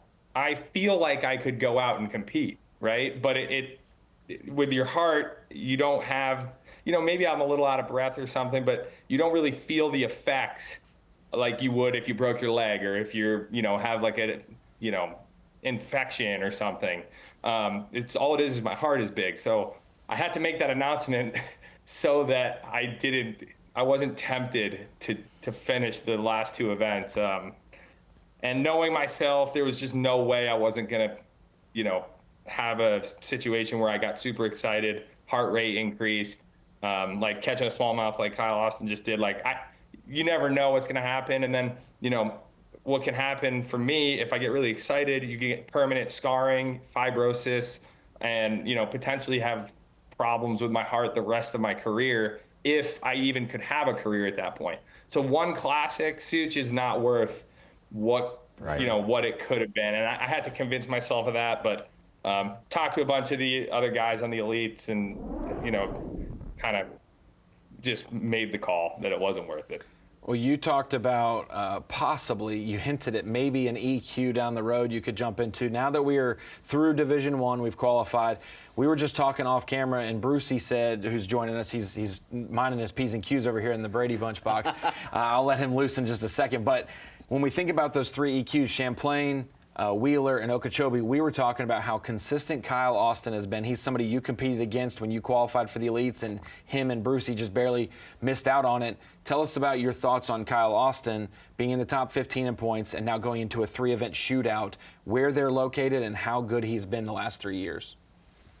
Yeah, I mean, Kyle Austin, he's the definition of consistent. I just feel like, he's always in that top. He really is always scaring that top 20 every time, and he'll always sneak in a few top 10s in there. And he's someone over a period of time, for example, the year that I qualified and the year before or the year after, like when you have a 9-event cumulative points race, he's someone that's scaring that every year, like every single year. Now, when it comes down to 3, he is probably in the top 5 of guys that I'm going to say are going to make it. The problem with the one thing you have to worry about with those 3 tournaments, though, is I've seen Kyle's he's sort of similar to how I am, right? We might have one bad one, or one really bad one, or maybe one bad day. One bad one and one kind of, what'd you say? Or just one bad day of a tournament. Yeah, one bad day. That's all it takes, one bad day. And I think everyone has that, but over 3 events, those bad days are not, you can't have them with the new format. So he is in the top 5 for me as to make the elites, as long as he cannot have the one bad day that seems to bite me and him at times. And Michael Neal might be on the list. We just saw him fishing as well. He's in the top 10 in the points. He's the real deal, as he's nicknamed. But Jamie, you got any questions for Kyle, since he's living the dream out on the Elite Series and now getting to watch it like everybody else now, and he's going to have to suffer through it? No questions. I've been talking to Kyle the last few days. We used to room together here and there and became buddies on the Opens. But I do have a story of 2023 when we were in the Open here. Kyle and I were both planning on making this big run, and it was a little more foreign back then. Everyone didn't know to make the big run. It was a huge gamble. And we'd line it up on the map, and it looks like 80 miles. I don't know, maybe it's 100 by the time you get there. And Kyle says, well, we just have to run it in practice and find out. And I just said, well, yeah, just run it and let me know how long it is. And he wasted a whole day of practice, ran all the way down there, burned $300 in fuel, and he gets back to me. It's 82.5 miles to here. I'm like, thank you, partner. Yeah, thanks for taking one for the team, pal. Oh, man. Yeah, that was, dude, what's funny about the St. Lawrence River is I've never had a good finish, ever, on the St. Lawrence River out of Waddington. There's something about that run that gets to me, and I don't know what it is. And so that's why I have a tremendous amount of respect for guys, making that huge run, catching them in 3 or 4 hours or whatever, 5 hours, whatever it is, and then getting back. It's always gotten to my head a little bit. And I don't know why, because I've made long runs before. I guess like at the St. John's, the first elite event of the year, I made a long run. That turned out really well. But there's something about that run that just, it gets to me. So it's cool to watch and kind of learn, because I have a lot of learning to do on that river. Yeah, and you listen to some really weird music on those long runs. Well, Kyle, Patrick, appreciate you joining us on Bassmaster Live on Yamaha on the Line. We wish you well. We wish you were in studio with us.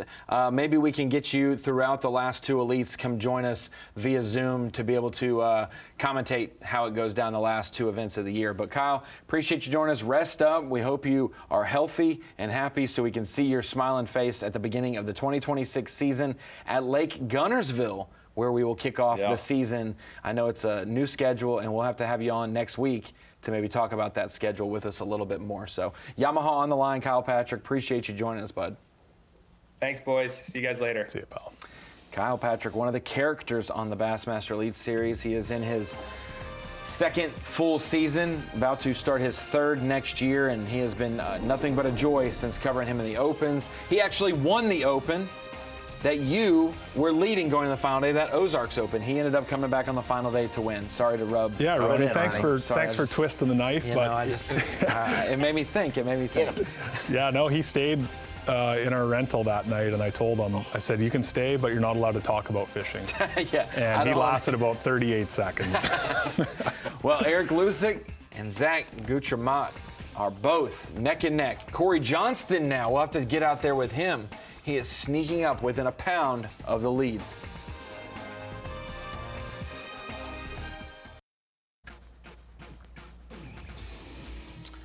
Last few minutes, hours of fishing for some of these anglers as they start to make a run back for the St. Croix Bassmaster Open presented by 7 here at the St. Lawrence River. Time is winding down as these anglers have made a hefty run, at least an hour for most of them, an hour and a half for some of them. As we see John Hunter started the day in 3rd place, made one of the longer runs of anyone today on the Canada side of Wolf Island, and it did not pay off for him, but he has since made his way back towards takeoff a little bit closer, trying to salvage and catch a few fish, and he has got some boats around him, no doubt. Waves. Yeah, looks like he's got one on here to break his shutout he was working on today. So it's going to take a little bit of pressure off him. He's got one to bring across the stage now. I just don't know the point in taking him back. Never mind. I really don't.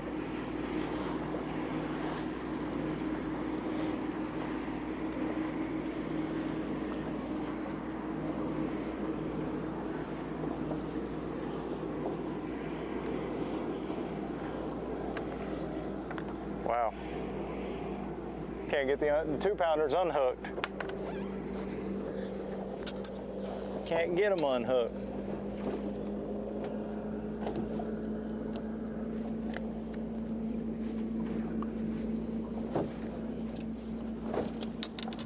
Looks like he's onto the buzz craze that's been taking over the smallmouth world this year.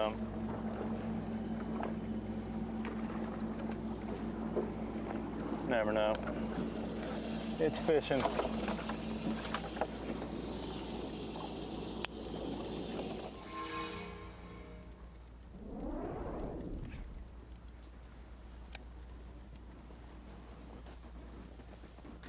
Out to Ryan Lachniet.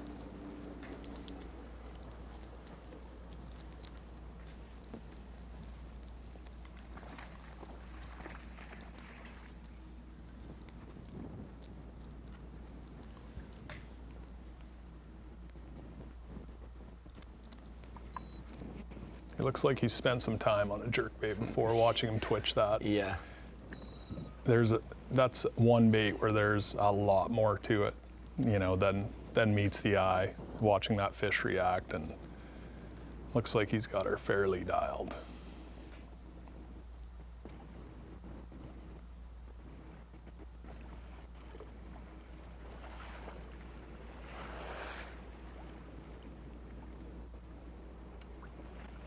see those pleasure boat waves ramping up as the party gets started for the Saturday afternoon. I actually heard from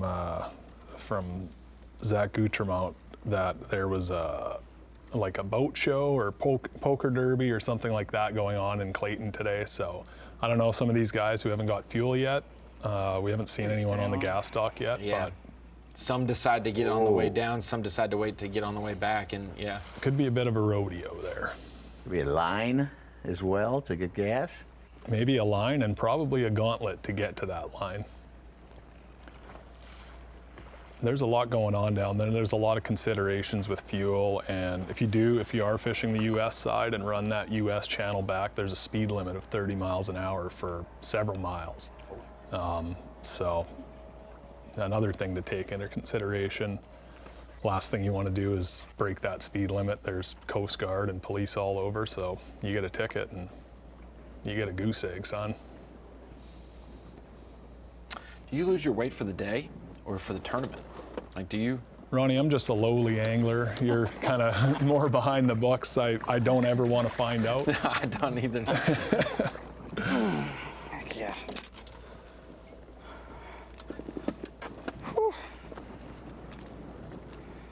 It's a little closer to that 4-pound class, 4.5. It's a little better.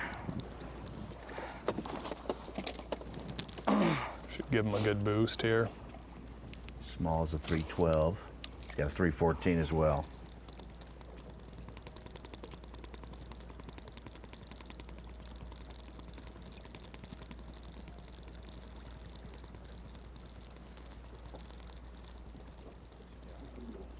It's about to lock. It's jumping around like crazy. Hang on. Looks like he's trying to fill out a mortgage on that screen. The amount of time he's spending staring at it. Once those waves get you blowing, it's tough to get them to lock. Pretty good one though. In a smallmouth tournament, it's always, always an ounce usually means a couple $1,000. Oh, no doubt. That's And worth over taking 20 your pounds time. for the day. It's nice when they're all cookie cutter 4.5 to 5 pounders that weigh in, but to get to those cookie cutters, you have had to do some mathematician expertise over here to get it done.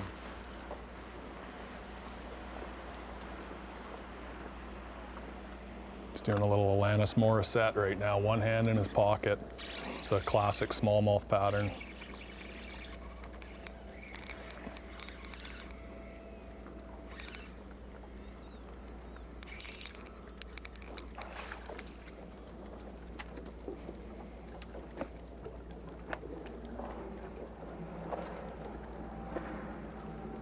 This is silly taking these.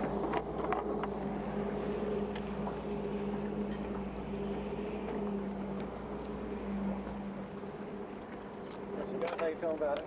Oh, just catching some real little ones, just so we don't go back with empty-handed. Oh man, just didn't really work out today. I don't even, if I don't catch a solid one and be able to get to the teens, I probably won't even take those back. But been a tough one, guys. Everything, the area I was on, it's hard to even fish out here right now on these boats. The area I was on, I've been catching them on. It's just, I don't know what happened. Like, I maybe saw 1 or 2 bass there. And there was quite a few yesterday. So yeah, things definitely changed for the worse. But just catch a few fish before we roll back real quick. Don't have a ton of time with this many boats. If you look down the narrows right there, it's just like, it's never ending. It's gonna be a bumpy ride back home, at least till we get halfway upriver.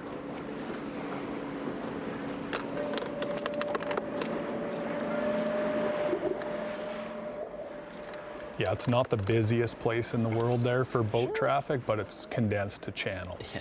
Yeah, it becomes one of the busiest once. Yeah. Nice once and they rough, funnel in looks there. like. Looks Yeah. like it's You get a little Lake of the Ozark vibe from those boats when they're condensed into the channels. And then throw a ship into the mix just to keep you on your toes. Well, those images when we get the big ship next to our boat and the wake is higher than the boat. We're having issues with his camera right now, but Corey Johnston has snuck into 3rd place, started day 4th. He's 8 ounces back of the lead. He caught a 5.2 and a 4.11 in the last 15, 20 minutes. Yeah, He's up to Corey's not just gonna 22.6. he's not just gonna roll over and lose on this place. I still expect him to improve on that weight, and we kind of know him as a longtime sandbagger too. So doesn't bode well. He started 1-2 back of the lead. yeah, he'll be mad at him right now. I can promise you that, knowing Corey. First and second, Eric Luzak and Zach Goutremout. Ounces separating them, and just a few more ounces back to Corey, like you said, Such. The top 3, less than a pound. Don't count out Ryan Lachniet as well. Man, we got some names, dude. Can we just Caleb Hudson, Michael Neal? Can you get to the Lucas top? Murphy. I got some Z's and some oots and some aughts and some I mean, I'm not Jamie Bruce with the Canadian. I was born in North Carolina. We will be back in just a few minutes from the St. Lawrence River with all types of names and anglers.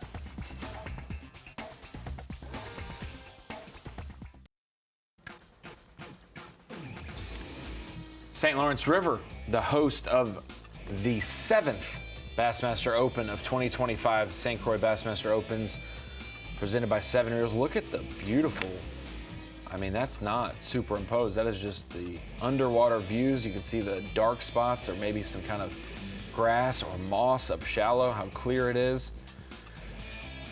The only thing not clear is the leaderboard. It is close at the top, 4 ounces between first and second. Another 6 ounces down to a couple other anglers. Still would say 6 or 7 anglers in our top 10 can still win this tournament with the right coal, but time is dwindling. This man right here has the longest time to fish. He started fishing before anyone else and will continue to fish as others head back. You guys about a half-hour less run than everybody else, or a little bit more?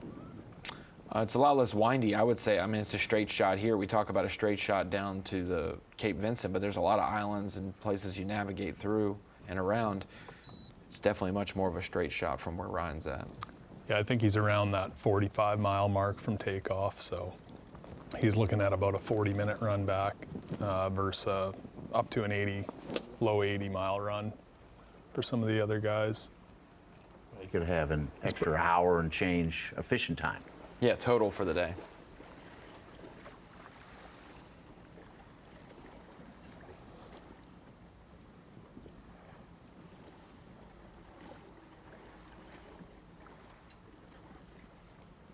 He's 1-7 out of the lead.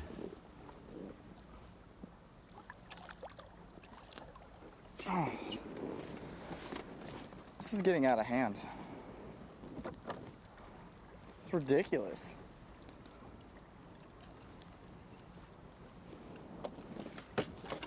Looks like he's getting 380'd. Yeah. Yeah, and he needs that 5 1/4, 5 1/2. 3 1/2. Oh. Yeah.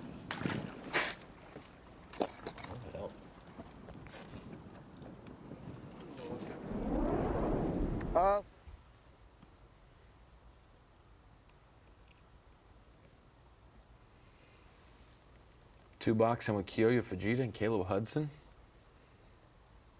5th and 9th currently. Caleb up from 10th place today. He's got 22 even. We're back on where we just started at this morning. We've had we just pulled back up. We've had 2 bites. First one didn't hang on. The second one had him for just a second, came off. But I mean, it's a good sign. They're still here. We don't have much time though, so we need to start capitalizing on the bites we are getting. But I see them all down there. They're kind of broken up right now, but as long as they keep biting. Yeah, how do you think Caleb would react to knowing he's in a 2-box with one of the most feared smallmouth anglers on planet Earth? And he's beating that said angler by 7 pounds today total for the tournament. And that's the beauty of the Opens is there's always elite jackpotters, and especially it's elites that think they're going to do good on that body of water and usually do, and it's just iron sharpens iron. It raises the bar, and I love it when you wheel up to an Open and see legends taking off beside you. I saw somebody on social media this week asking, should elite guys get to fish the Opens? Well, of course they can. It's an Open.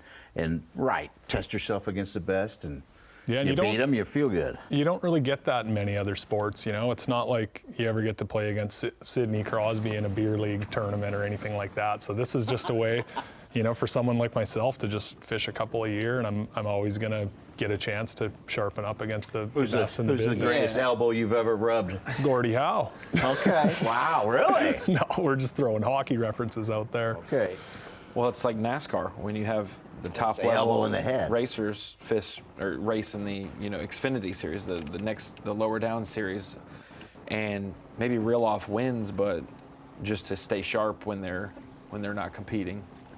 Yeah, Koya does a lot. Kenta Kimura, we stayed with him at the last Open I fished on Sam Rayburn, and these guys they fish for a living, and they're over here to fish. They're, not vacationing in their off time. They are keeping sharp, and there's a reason they're getting better at a lot of different techniques, and we're seeing them more often, more consistent at the top of the leaderboard across multiple venues. I do have a question for you, unless Zach interrupts with a hook set, but do you think some of these Japanese anglers, Taku, Kiyoya, that have families not in the States, do you think that their window of competing at the top level is much smaller? Like they're trying to win as much as they can quickly to retire and go back home? Or do you think that they could have a 15 to 20 year career?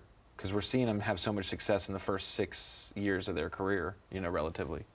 Yeah, I can't really speak to that, but I know how hard they go, and it's probably not in the game plan to just shut her down early. Yeah.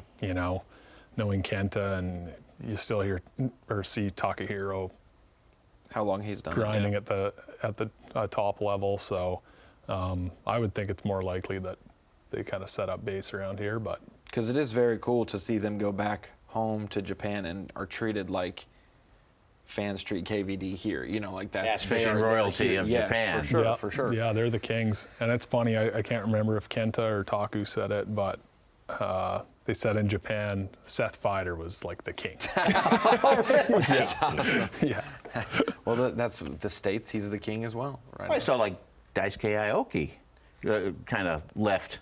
When he was older in his career, when he came over, right? But he did want to accomplish the classic opportunity. He did that, and now we got Yui Aoki, no relation, I don't believe. Yes, youngster that's doing very well. Let's see how winner. Let's see where he finished in the points race this year.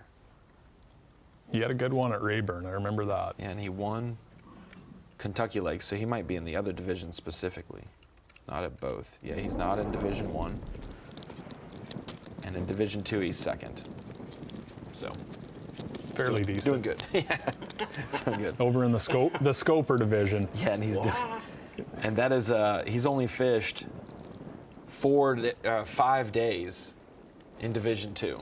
Yeah. Because they had 1 day at Rayburn, 1 day at Norfolk, 3 days at Kentucky Lake that he got to fish. So. Yeah.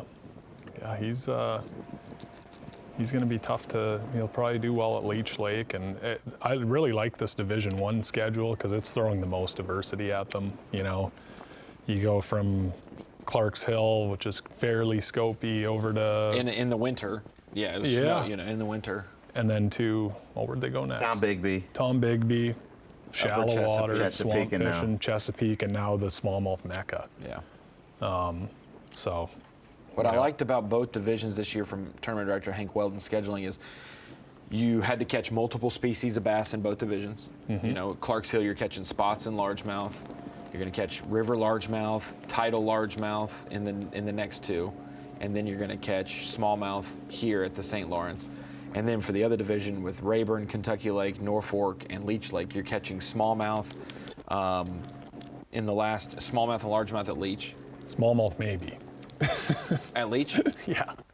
I'm just saying it's not a pure smallmouth event. No. That's what I'm saying. It's a split one. Then you've got Norfolk that's got all 3 species in it. Kentucky Lake, we know how smallmouth have boomed there, and then Sam Rayburn, big, giant, largemouth. And so I do like how each schedule has had multiple species of fish compared to like the South division in the past. No, and they're set up well for, regionally.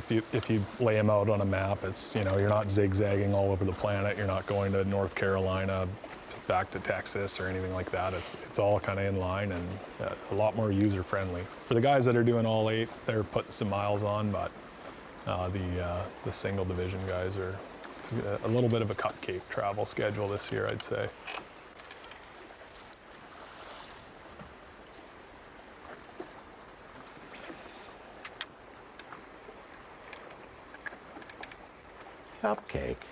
Cupcake. Well, I'll tell you this, last year in the... Let me turn my ringer on so I can get some text about how cupcake... Well, no, I've probably put on as many miles in a season as anyone, but last year I went to Lake St. Clair, Leech Lake, and the Mississippi River. All 3 of those tournaments were less travel combined than 1 trip to the Harris Chain and back. Oh. That was cupcake. Gotcha.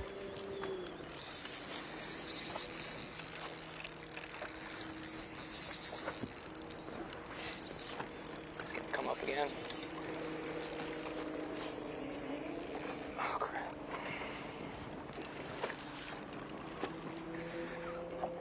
Caleb Hudson trying to replace his 3.5. I don't know. It's going to be close. Looks like he's... It's going to be real close to helping.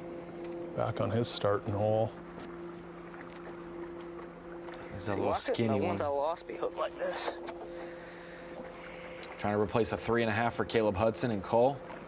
Meanwhile, just a minute ago, still don't have his camera.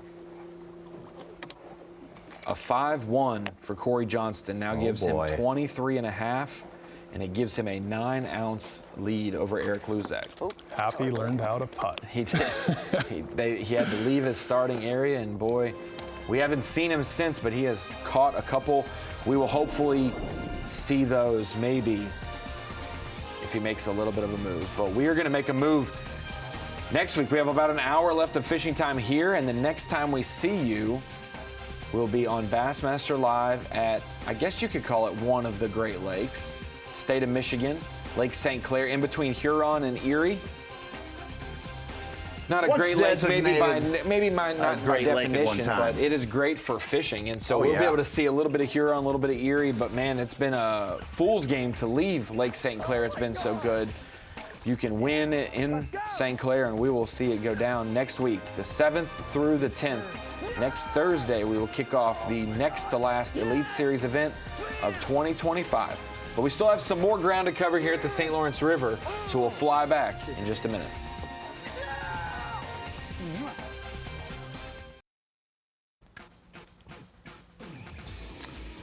Money time here at the St. Croix Bassmaster Open at the St. Lawrence River. Money time because there's only a little bit of time left in the fishing day for these anglers. For some of them, they have about 90 minutes of run time, an hour and 15 to an hour and 30 minutes, which means they have to be gone right now, headed back.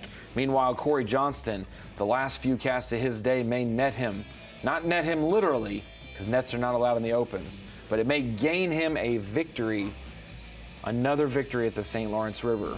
After putting in a couple 4-pounders earlier, it is reported a few 5-pounders as well. So we will see what Corey Johnston reports and maybe get a glimpse of those catches when they start to get back into service. But some anglers making their way back. Some got gas on the way down. Some will get gas on the way back, and John Hunter is one getting gas on the way back. Yeah, this is part of the St. Lawrence make the run experience here is gassing up. You better have cash on hand. They're used to it at these at this marina, so they know time's important, and they'll get you out of there quick. I will say, when we were there, Joey Cifuentes came in a little hot to the dock, and he got an earful from the dock manager. Oh. He let him have it pretty good. He'll never swamp that place out again. But when you're in a panic mode situation and you got to get gas, it's not easy. He was in a hurry, or? Well, everyone's in a hurry down there. Gosh, Ronnie said money time, and Corey Johnston. This is his 27th top 10 in Bassmaster competition. Could be his 8th at the St. Lawrence. Wow. He's got an open win. He won an elite. All right, let's go. Here last time. His brother won a tournament last week. To add up how much money they've won on this thing. All these other jackpot tournaments we have no idea about, probably. Yeah, that's the deal with winning a tournament on the St. Lawrence. You have to beat a Johnston in most cases. So if you win a tournament there, you earn it. And get gas, or not gas, but fill up the live wells and everything else too. On the way back. So Caleb's starting to strap down to prepare for the run. But Jay Shakur had beat the Johnstons here. And now they're in a battle for the AOY. Zona kind of on the T&Z show gave Chris Johnston the nod. He thinks Mike could possibly battle it out and beat Shakur. I don't know. That's too close to call. Well, I'll already say it's definitive. They already might be battling it out right now because they are. Well, so we're not going to sugarcoat it. Zona picked him then, correct? He didn't maybe pick him. He did pick him. He did pick him. Because normally when they do T&Z, they combine them, and it's Carissa. It's Corey and Chris. It's Carissa. Yeah, and here's a little tidbit. The Open on Leech Lake, in between the St. Clair Elite and the Mississippi River Elite, Jay Shakurt's sliding over to fish it. Really? Yeah, he's staying sharp. He's an Iron Man. He's leading AOI. He's not the type to get rattled, even though Chris is breathing down his neck. Ronnie won't believe it, but at the first tournament, when you weren't here, I said Shakur could be your AOI. No, I did all the live archives. I cut them up. I never heard you once say that. So I didn't listen to it. You were gone that week. I whispered it.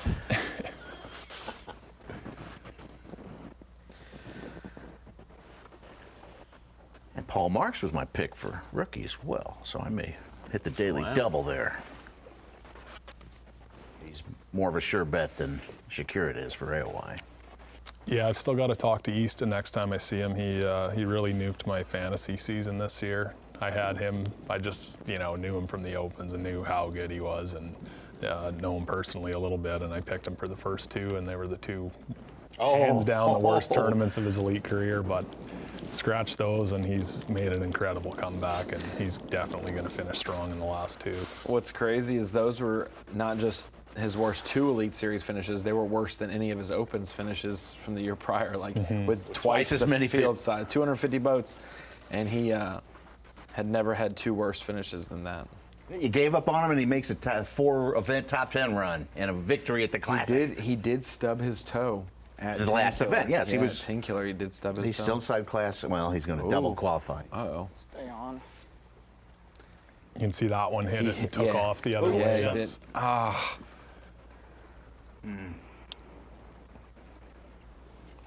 He's walking it off, though. That's what I like to see. I don't think would have helped.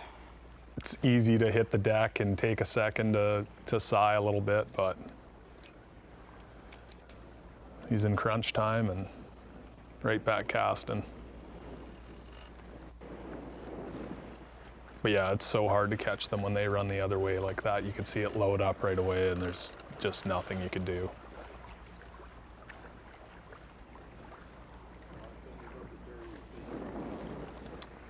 So this is the area that I caught that 7 in on the first day. And it's kind of just the corner of this flat. It comes up a little bit from the rest of the flat. Like, it comes up probably maybe a foot on this little corner.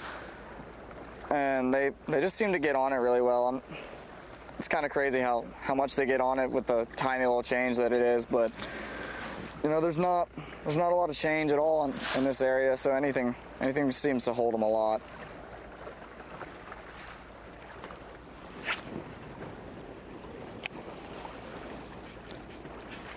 The wind's definitely making them bite pretty good right now, so if I can just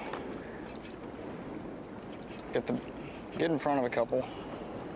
We'll have a chance.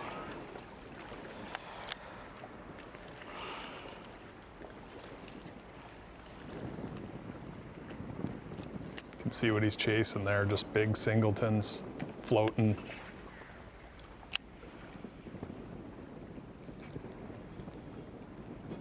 And with smallmouth, you don't need a jerk bait that dives right down to within a couple feet of them. You just need them to take a look at it. And the clear water like this, 20 feet, no problem. They'll make a run at it. If you can get a fish to climb that far off the bottom too, it's kind of like, well, I'm up here, I may as well bite, or at least take a swipe at it. We're still fishing kind of the same area as we've been most of the day. We left for a little while, didn't really catch a whole lot. Just didn't seem great, so ran back, caught a 4.5, jumped off a probably 4.25, 4.5, and we got about 20 minutes left, so we're gonna need 3 really big ones in 20 minutes. So definitely running out of time, but we got a little bit of it left, so we're gonna see if we can make it happen. There's one right there.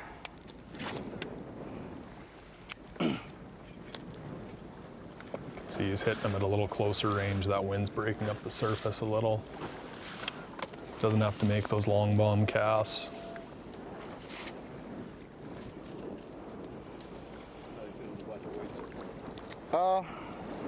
Not great. I mean, low 20s. I mean, it's anywhere else it would be great, but this place you got to catch them. So I definitely need some more if I'm gonna have a chance. But like I said, we still got a little bit of time, so it could happen. There's big ones around. I caught that 7 here the first day. I caught one almost 7 last year off this same spot, and caught a 5.5 the first day too. So you know, there's plenty of big ones around. Just gotta run into one.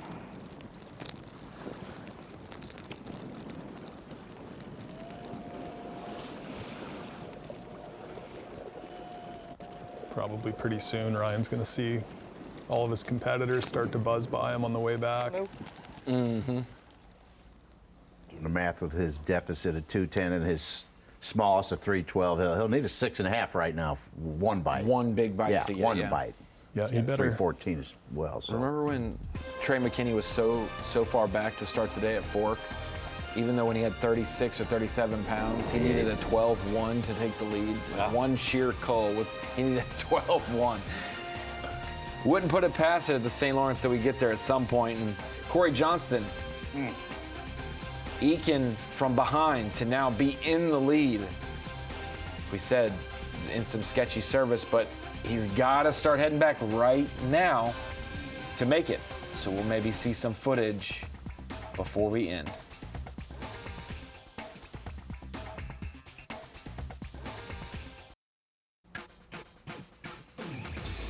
Last little stretch for these anglers that are competing. A couple of them have a little bit longer to fish, and we're going to hang with them as long as possible for the St. Croix Bassmaster Open. Our live coverage today is brought to you by Minn Kota.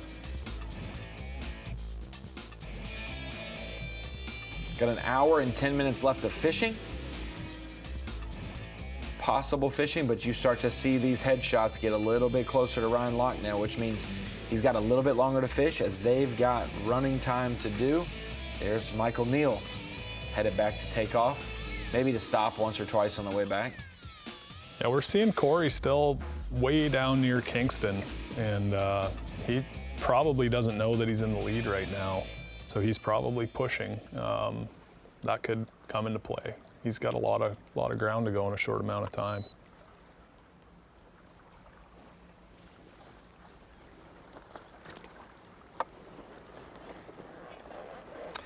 Ryan may not win this tournament. He may come in the top 3 or 4.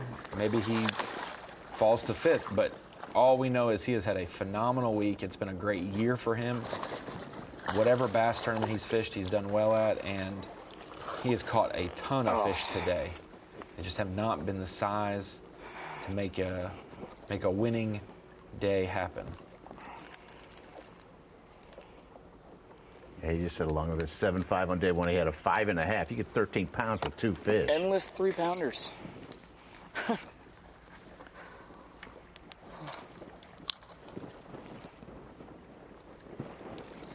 Just the 3.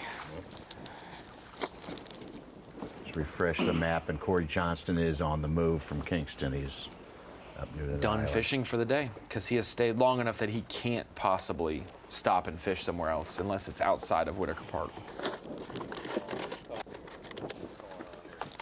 So, that one kind of bent out my middle hook, so I'm just going to tie a new one on real quick.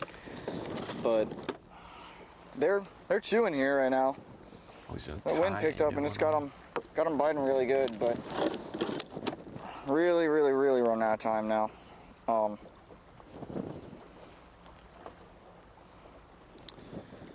It's hard to get to the big ones. They're all grouped up in little groups of 2 and 3, and it seems like the 3-pounders just come up and just nail it right away. Which earlier this week they were mostly singles, so you can kind of just target the bigger ones. But that's just not the case today, so it's kind of hard. But we got us 2 decent ones, and then 3 right around 4, just under 4. So if we caught like 2 6s, some magical way, if we caught 2 6s, we'd have a chance. But just gonna keep grinding. Yeah, a little bit of sneak there from Ryan, and Get really maybe good at why tying he's these braid split rings on this place. having such a Gone good through, like, hookup 3 rate. packs He's of hooks tying this on his treble hooks instead of using split rings. It does 2 things. It makes the bait a little more silent. High pressure fish like that St. Lawrence may get a few more to bite, and it takes away a lot of leverage from the fish too. So he's got a full system to landing these things, and he's only got a few minutes left and took the time to go through and tie it on again. So. Yeah, it gives that rotation amount. The amount of rotation you can have with a split ring and a treble is 3/4 of a turn or half a turn. But when you have that split ring, you can have that thing twist 2 or 3 times, so that if he did just get 1 hook in a fish, that fish can spin around multiple times and be okay. Good knowledge for a 21-year-old, huh? He's got some sneak. Yeah.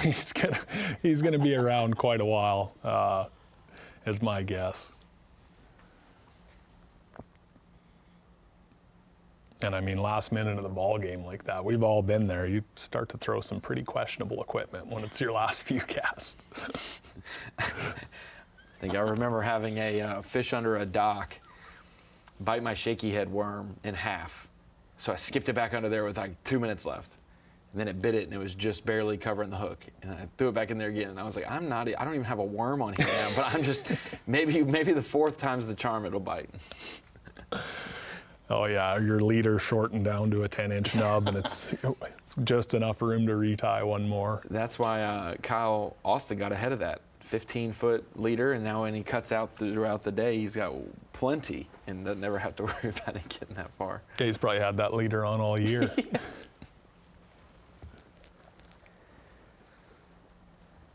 No, this is the bonus fishing time we're talking about here with Ryan. He got it at the beginning of the day, got off to a quick lead, and he's got a chance here, but it seems like he's just getting plagued by 3-pounders. And like I said, it doesn't matter how good of a scoper you are. It's the last day of a Bassmaster Open. You got a chance to win. You're gonna cast at some 3-pounders and see how it plays out, especially in an area where you caught a 7-4 on day one. And there might be groups of fish on these shallower flats that he's fishing around, but they're definitely the odds are they're more spread out here than a concentrated group like one of those drops or a break like some of our anglers fishing down by Cape Vincent and Wolf Island are. They're the ones that have, I can drop down and catch 5 fish in 10 minutes. Here I got to cover a little bit more ground to get the group fired up. Yeah, Ryan's had like 4 other competitors pass him already, going towards Waddington, and it looks like Corey Johnston actually stopped near Howe Island. Yeah, give your fish a drink, take care of them, let them live well up, and maybe call up one more time for Corey.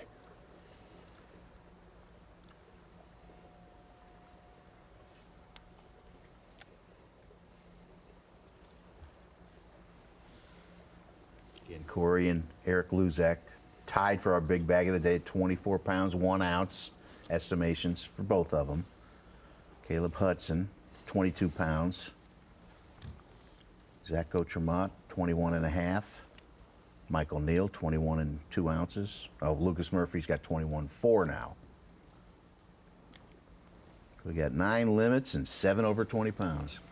Yeah, as predicted, but when you're watching, it's, like I said, it's a grind. You're picking away at them all day, and 20 pounds isn't a given. We all knew that a lot of them would get over it, and that's the run for you. Yeah, the first 2 days on Bass Track, you see guys 5 fish pop in. Oh, 25 pounds, must be pretty simple out there. Simple dimple. Automatic. 25 pounds. Simple dimple. St. Lawrence, 5 pounders, boom. No, sir.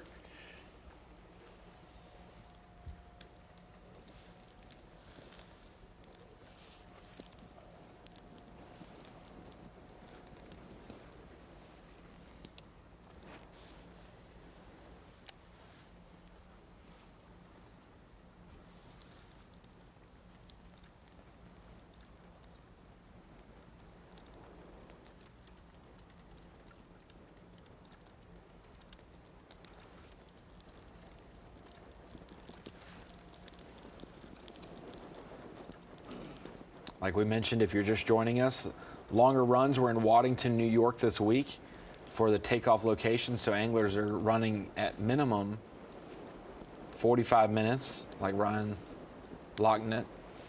Then you've got an hour and 15, an hour and 30 for some anglers.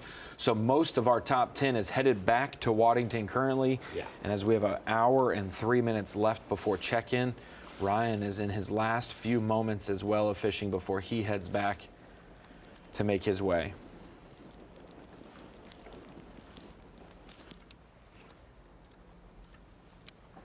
Lucas Murphy is way down there with Corey Johnston. Corey Johnston's never been late here. He knows the run to get back. Oh, no, he's been late. Oh, he just had he had a wrong clock in graph scenario go down. Yeah, in a rented borrowed boat. When you reset the graph to defaults, you have to go back in, and if you're after daylight savings, you have to make that adjustment because otherwise you might be late instead of early.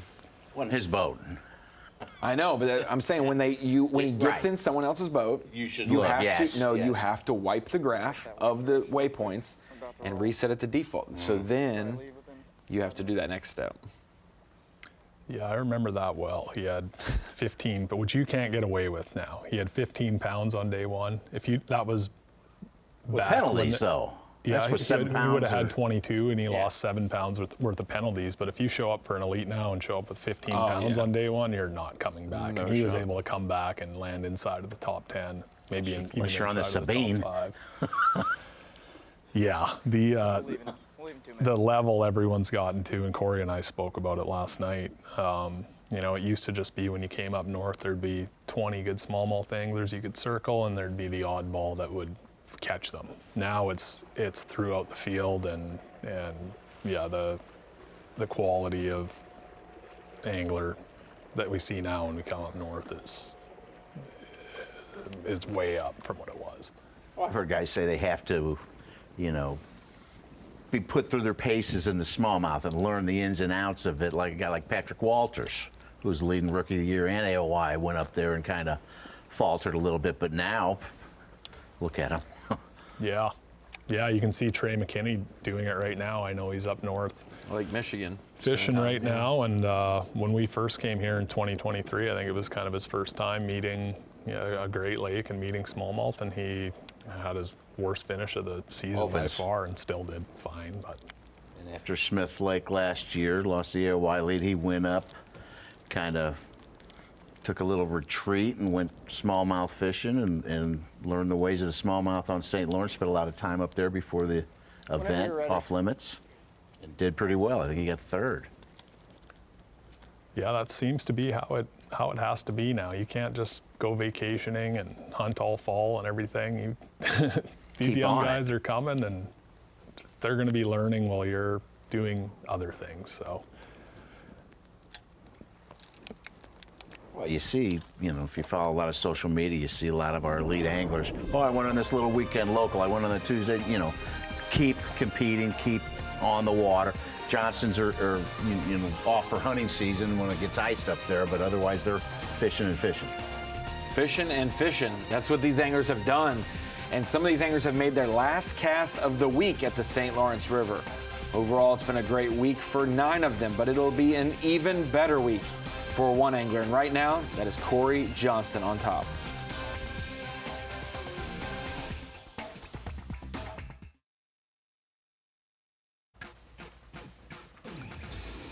Coming up on the final hour of coverage here at the St. Croix Bassmaster Open on the St. Lawrence River. Waddington, New York, a great host this week, and took a break from the St. Lawrence River for the Bassmaster Elite Series, but visiting there for the final stop of Division I of the Bassmaster Opens. Here we are in the Bassmaster Studios at the Bass Pro Shops bait and tackle section, and I feel, normally, Jamie, I am taller than Davey Height and Tommy Sanders, but I am now much shorter than Jamie Bruce here at the bait and tackle section. Talking about a couple of the baits we've seen, a little bit of diversity. When we're in the river, we see a lot of different regions of the river factor. It's not just down by the mouth. We've seen up towards Alexandria Bay and other places, but we've also seen some different techniques. We know Ryan Lachniet's been using a jerk bait, but also the jig head minnow. So tell me what you've seen out there bait selection-wise from some of these anglers that have fished shallow and deep. Yeah, we're seeing guys like Eric Luzak, Croix Johnston, Lucas Murphy. They're all slinging a minnow. You might be sick of hearing about the minnow in bass fishing, but bass eat minnows. You need to learn this technique, especially somewhere like the St. Lawrence River. They've been seeing it a ton, but it's still super effective. Mid-strolling, putting it over them, putting it over the boulders, getting them to come out. You know, and it's an averages game. You put it over them, and you're going to get denied a bunch, but I've got something here like a Crush City freeloader, higher pressured fish. We've seen it really play down south. A little bit softer, and then I've got the TPE mooch minnow, just another option. They eat all kinds of bait sizes. There's not a definitive one. You need to have a selection, and you need to rotate them throughout the day. One thing that you mentioned this morning was we saw a lot more drop shots come into play for the anglers in the morning. Some of those fish in the river aren't necessarily bait ball oriented. You know, we see on reservoirs and places that are around the bait balls, so they're feeding upwards. But these fish that are in current maybe relate closer to the bottom, and you can get away with using a drop shot and things like that. Is that what you noticed from some of those anglers in those areas? Yeah, they're set up a little bit more in the current behind things. Drop shot, just an automatic presentation. You can use a 1/2 ounce or a 3/4 ounce weight, be efficient, get it down to them, hold it down there in the current. Variety of different baits. I know we've seen some minnows on drop shots. We've seen some fuzzy rubber dice style baits play as well. So putting those on a drop shot is kind of bringing that. You know, all we used to see is a drop shot at events like this, and now that's just a new thing to put on it. So it's been cool to watch the diversity. We've seen Ryan Lachniet utilize a jerk bait massively today, all of his fish doing that. We haven't really seen anyone else utilize a jerkbait, but talking to John Hunter last night, that main area that John caught all of his weight, that really put all his eggs in the basket this morning, it didn't pay off, but he said, I'd catch him on a minnow, I'd catch him on a drop shot, they would move up on top of the break, more on the flat, and I'd catch him on a jerkbait. So having a couple prongs to your approach has been huge this week. Maybe we saw some people get checks this week on hair jigs, spinnerbaits, things up shallow as well, but it's been a little bit of variety area and selection wise. And when we did think about the minnows, Eric Luzak said, I'm fishing in 55 to 60 feet of water, so I'm using a 1/4 ounce. That is normally way too heavy, but getting deeper to some of these fish or shallower, we've had to see the tackle that might stay the same, but the adjustments are the size and the size profile of the bait. So in the Bass Pro Shops top tackle section, seeing a couple of those key baits that have helped our top 10 make it to Championship Saturday, and maybe for Croix Johnston to win this event.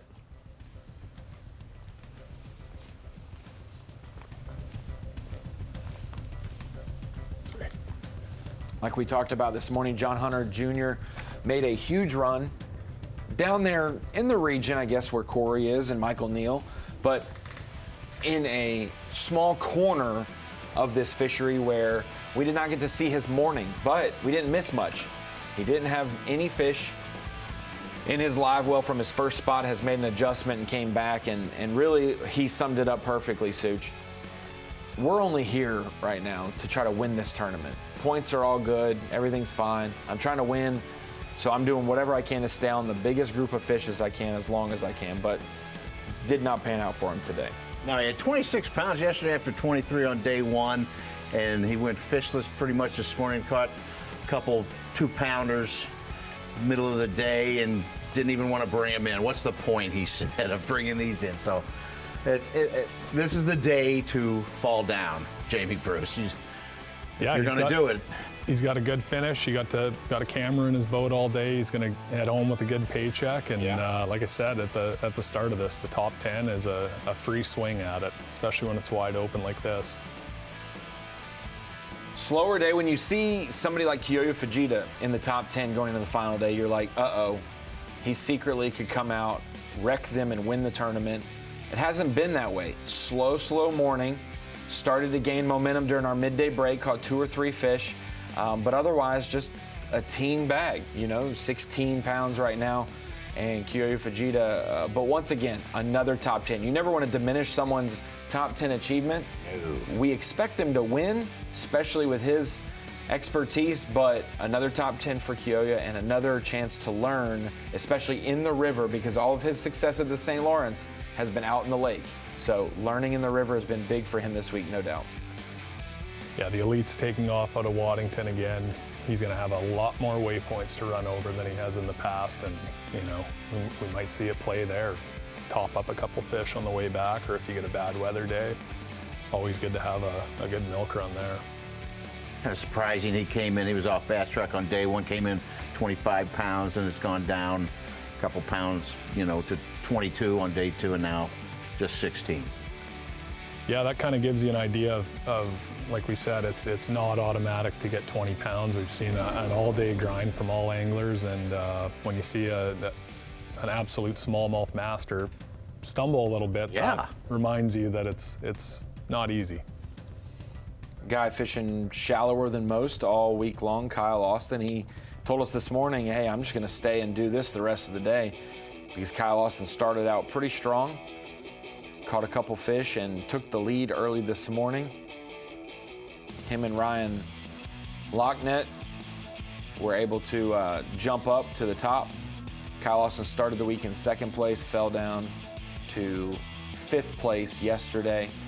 25 plus pounds and 23 plus pounds, coming down another notch to 18.10 today.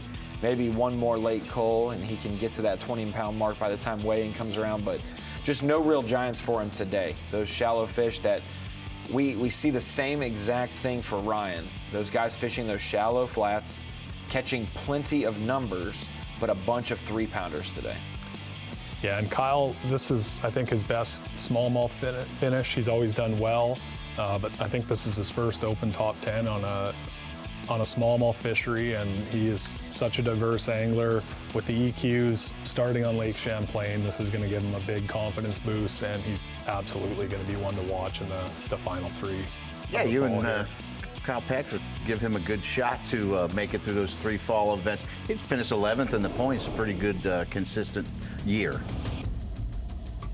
And then for the overall scope of the season, when you're thinking about anglers who are fishing and you would consider maybe one of those 10 spots for the EQs, this guy was on a lot of people's lists, most definitely. Michael Neal, the real deal Michael Neal. Legend at the Tennessee River and Lake Chickamauga, but so consistent everywhere we go. Caught him on a drop shot this morning, caught a 6-pounder to start his day. Beautiful jump by that fish there, and that was when it was calm, slick. Was able to catch a few fish, but overall slower start to him. Everybody would love to have that fish though. That is a game changer bite. Helps him get over 21 pounds today. Keeps him in a good spot in the standings. Former winner on this fishery and someone who has been in the top 20 basically every time he's launched his boat here. He will be one to keep an eye on when we go to Champlain, when we go to Wheeler and Okeechobee. If he fishes those 3 in the EQ events, Michael Neal may have done enough work to definitely put his name in the hat. He would have had a really good bag. He's solid at 21 pounds, 2 ounces with that 5.5 pounder, which we know is at least 5 ounces more, but he's got those 2 fish under 3.5 pounds. You know, he's got another one near 5 at 4 pounds, 12 ounces. So could have had a better day with a couple more limit fillers there. Yeah, it's easy to take the loss if you just have all clones and there's not much more that you could do, but when you have a big one like that and don't have a whole lot to go with it, it's gonna sting him a little bit, but he's had a great tournament, and it's been great to see him again on camera. Still cool as ever. He started the season with the top 10 at Clarks Hill, and then a couple just barely missed the cuts, but I think he's like 7th in the points for this division. One of the best in the game currently right now, and honestly, I haven't ever heard of a person who's had a problem with Michael Neal, so carries his business the right way, and I'm assuming Lucas Murphy's headed back, but if he is, he did, like he said on the phone, pushed it to the last second, trying to win this thing. Doesn't want to be too late, doesn't want to break everything, but he wants to try to win this tournament by fishing as long as possible. Hey, he had a slow morning as well, caught a bunch of little ones to start, and then really got into a flurry and said, we're staying right here and doing what we need to do. Catch them on a drop shot, a couple different styles of bait throughout the week, but Lucas knows that he was on a possible winning area based on his 26-pound bag yesterday. Yeah, it's been fun to watch him. He's been exciting on camera, and he got to lay a licking on Koya Fujita just a couple hundred yards away, so that's a feather in his cap, and great tournament for Lucas. Had our big bag of the week, 26-12 yesterday, which, you know, propelled him into our top 10 and got to fish today. Yeah, I'd probably go out on a limb and say that's the biggest bag in an open on the St. Lawrence we've seen, right? In an open? I bet you. Go back a few years, yeah, it might. I mean, we took 77, almost 78 pounds to win in the fall, September, and we saw some big. All I'm doing is throwing a stick into the spokes of the statisticians here. You're throwing, I'm just having some fun with you. No, that's great. I mean, we have been here so many times. I have a spreadsheet of St. Lawrence records. I don't know if I have the opens as like a separate tab, right, but the elites. Maybe something we need to create. Maybe something we need to create, because a 2-time winner on this body of water with Bassmaster is trying to win his 3rd event in 3 years. Yeah, 3rd event in 3.5 seasons. Corey Johnston. A pound lead over Eric Luzak. Zach Goutremout right behind them both.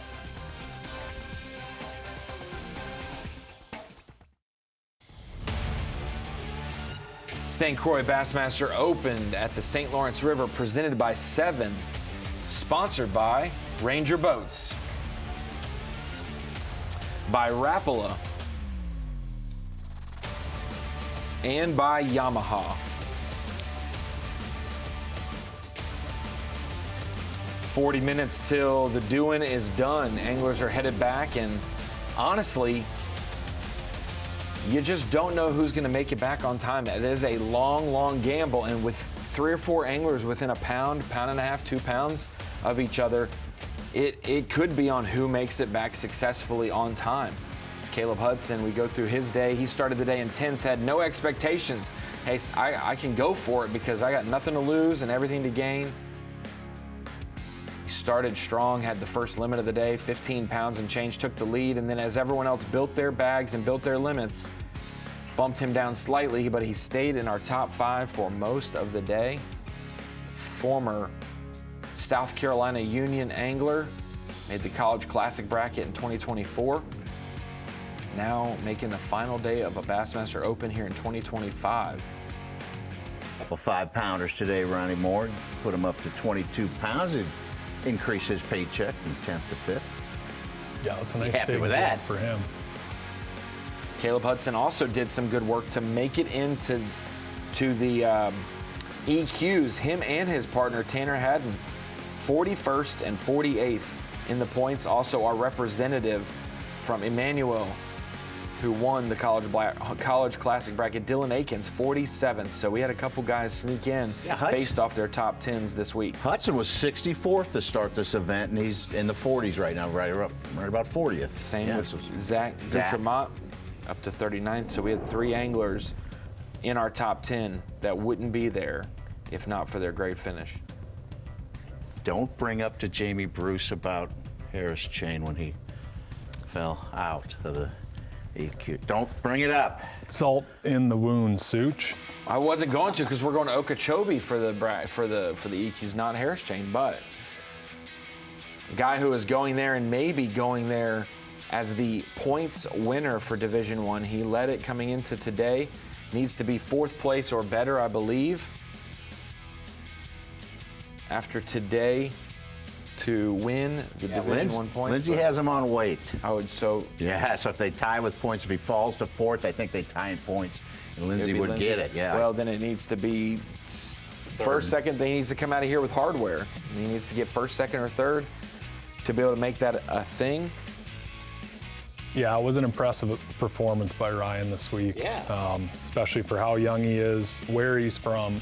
You know, it's not like he's from a smallmouth body of water. He's from the James River.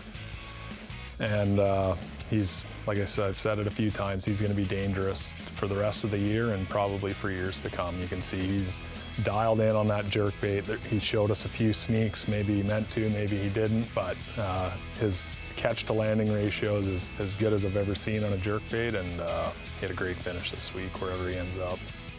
What a season, too. 9th at Clarks Hill, 20th at Tom Bigby, 14th at Chesapeake, and now top 5 here. Yes, his season 2025, no matter what level he's fished with B.A.S.S, has been incredible. Fished at Campbellsville and made the college championship. Fished the Bass Nation and won at the James River on his home. So he'll be going to the Bass Nation Championship later this year. Through the Opens, doing so well. He was leader after day 1 here, leader in the points race as well coming into today, going to the EQs. But the guy who took over the race for the St. Lawrence victory, Zach Goutremout. Yeah, from 65th up to 39th. He had a few stumbles this season, and he needed it. They came to his home lake where he guides, and he took full advantage. That can be a curse at times for some folks, but he kept it cool. He had a tough day 1, turned it around late in the day, had a massive bag yesterday, and kept the train on the tracks today. So happy to see Zach made it into the EQs, and it's about time his luck turned around a little bit here. Yeah, he had 49 pounds, 10 ounces after 2 days of competition. So that's how you can tell we kind of scaled back just a little bit. We were on pace for 75 pounds for the win. Right now, Corey Johnston leads with 72.5. So it's been a little bit of a step down, average weight-wise, just slightly from what it was coming into today. A little bit of pressure. Maybe conditions changed. It's been a little bit windier each day of competition. Today was pretty calm for most of the day. Clear skies as well, even though smallmouth need that sun to see well. It does change up the way they behave a little bit, maybe the way they position as well. Yeah, not only that, but you can see how long it takes to nickel and dime these fish. Take 2 hours out of your fishing day. It's a short 8-hour day out of what could be a 9.5-hour day the last couple of days. So, you know, it's just simple math, but I'm still impressed that we have 8 bags over 20 pounds today. We have 2 Canadians at the top, and this is the 2nd place angler on Bass Track of those 2, Eric Luzak. He's fishing in his 4th Bassmaster Open. Fished in the Harris Chain just, I guess, to get out of Canada early in the year and fish down south. Didn't do too great, but his 2 St. Lawrence River Opens that he's fished, he's gotten a top 20 in both of them. He said, "Welcome to Bassmaster Live. It's my first time on Bass Live, and I'm catching them 24 plus pounds." He's done his job today, Jamie. Others around him may have just done their job just a little bit better. Actually, Corey and him with the same unofficial weight on Bass Track. The only difference in their overall is what they came in separated by, which was about 1.3 pounds to start the day. Yeah, Eric's always solid on the St. Lawrence, and he, like you said, he did his job today. But when you've got Corey Johnston staring you down, it's especially with a little bit of a lead, it's a mountain to climb. You may lament day one when he only had 20 pounds and change. He had the 26-pound bag yesterday, and today a great bag at 24 plus. Yeah, and you don't know how it lays out. He might have had a short day on day one and just needed to catch enough to survive. He's one of the few guys in the top 10 not fishing for points, so he is able to gamble a little more too, and that's what makes these locals so hard to beat on the St. Lawrence. Is nice to be able to just go out there and go for it, isn't it? Say, I got nothing to lose. I'm just gonna put everything into trying to win. Well, two years ago when we were here, I was just outside of the EQ points race, and just you kind of have to stay with it. So if I had 24-12 or something on the second day fairly early, and because of the long run, there's a lot that can go wrong. It was just like, okay, we got to start heading back to weigh-in, because you can't risk your whole season to try to win a tournament. Where if there's a couple jackpotters, Jody White, Corey Johnston, they're staying to the bitter end, and they're so good and so hard to beat there. So it's an uphill battle every time we come here. Well, welcome into the Bassmaster Studio, sponsored by Marathon. I'm Ronnie Moore. That's Mike Sukon. You know him from Bass Live and the Daily Limit stories on Bassmaster.com. This is Jamie Bruce, Opens angler, Nation angler, big-time competitor that we've seen the last few years through the Bassmaster tournament trails. We are watching basically 10 anglers make their way back to Waddington, New York for the final weigh-in of this Bassmaster Open, the final event of Division I and the 7th event out of 8 Opens for the regular season. What's next? In 2 weeks, we will have Leech Lake for Division II to wrap up the Open's regular season. We will have the full field of EQs announced, and we will fish Champlain, Wheeler, and Okeechobee through the months of September, October, and November to decide the 10 spots for the Bassmaster Elite Series for the Opens anglers. So a lot still to go in the Open season. We'll have live coverage of Leech Lake in 2 weeks and every single EQ the rest of the season. So it's been a big day. You guys mentioned it. Corey Johnston, Eric Luzak, guys that are considered jackpotters, maybe Kiyoya Fujita if he didn't fish the rest of the division. Those anglers will not claim the Bassmaster Classic spot. What that will happen now, if Corey Johnston wins or Eric Luzak wins, their spot for the Classic will go down 1 spot in the points race for the Bassmaster Elite Series. So anglers who are just 1 spot out, maybe like you said, John Garrett. Right now it's John Garrett, yeah. Would love that spot go down to the Elite Series list. Corey, obviously inside the points race, would have double qualified even if he was able to. So it's a lot of ground to cover still for the Opens, but we're almost to the end of it. Yeah, this has been a great final tournament for the division. We saw a lot of switch ups in the points race. Some heroic moves that are going to carry some momentum for some of these folks, especially being that anyone that made it now is now going to be on back-to-back smallmouth tournaments. So folks that did well here that made the points race, they're going to be a little bit more dialed in on smallmouth, just tuned in, feeling it, where a couple fellas that might have had a better largemouth events and kind of stubbed their toe on smallmouth are going to have to do some off-season work. They're on the down trek maybe, but it's been a great Division I of the Opens. Clarks Hill, Tom Bigby River, and then the Upper Chesapeake and the St. Lawrence River, 4 vastly different fisheries to end up Division I for the Bassmaster Open season for 2025. We've got just a couple more minutes of Bassmaster Live left to go. Guys are running. Maybe those who left early will start fishing closer to takeoff. We will be back in just a few minutes with more of that, and maybe we'll get to see what Corey Johnston did when we missed him early on when his camera was down. We'll be back. Bassmaster Live.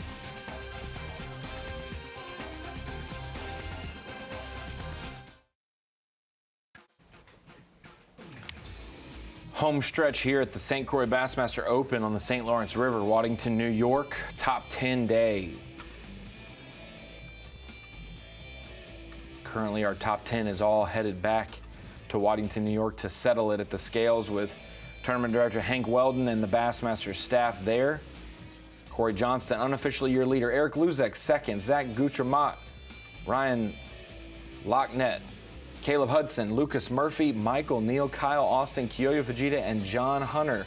That's the way your top 10 shape out.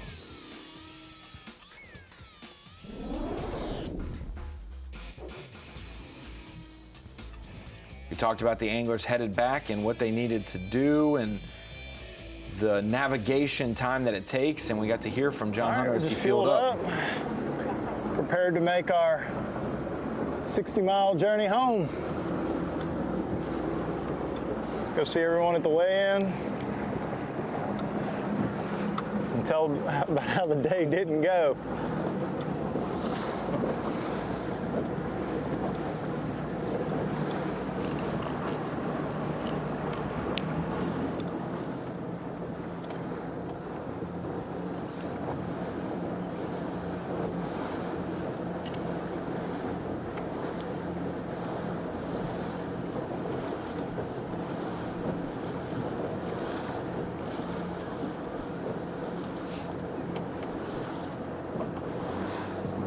John Hunter making his way back. Former college angler, former Elite Series pro. John Hunter is one of those anglers. I got to talk to him on the phone last night a little bit. Welcome into the Bassmaster Studio, sponsored by Marathon, Mike Sukon, Ronnie Moore. That is Jamie Bruce. And talked to John Hunter last night. He has been in this game a long time now. We fished against each other at the college ranks in the 2011 to 2013 region. So we got a good I guess, run through and a good test of his abilities there. Now he has made the Elite Series, and now he's back in the Opens trying to do it again. And he's incorporating the active target and the forward-facing sonar to his game. You are an older gentleman as well that fished prior to the technology. Wow. So tell me how that has integrated with your game as well, taking these younger anglers and then now able to mix in both.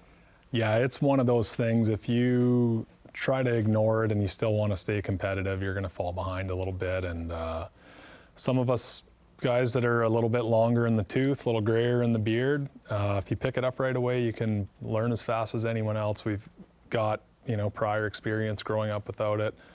Easton Fothergill's mentioned it before too. He said, I'm so happy I learned how to fish regular style before incorporating it.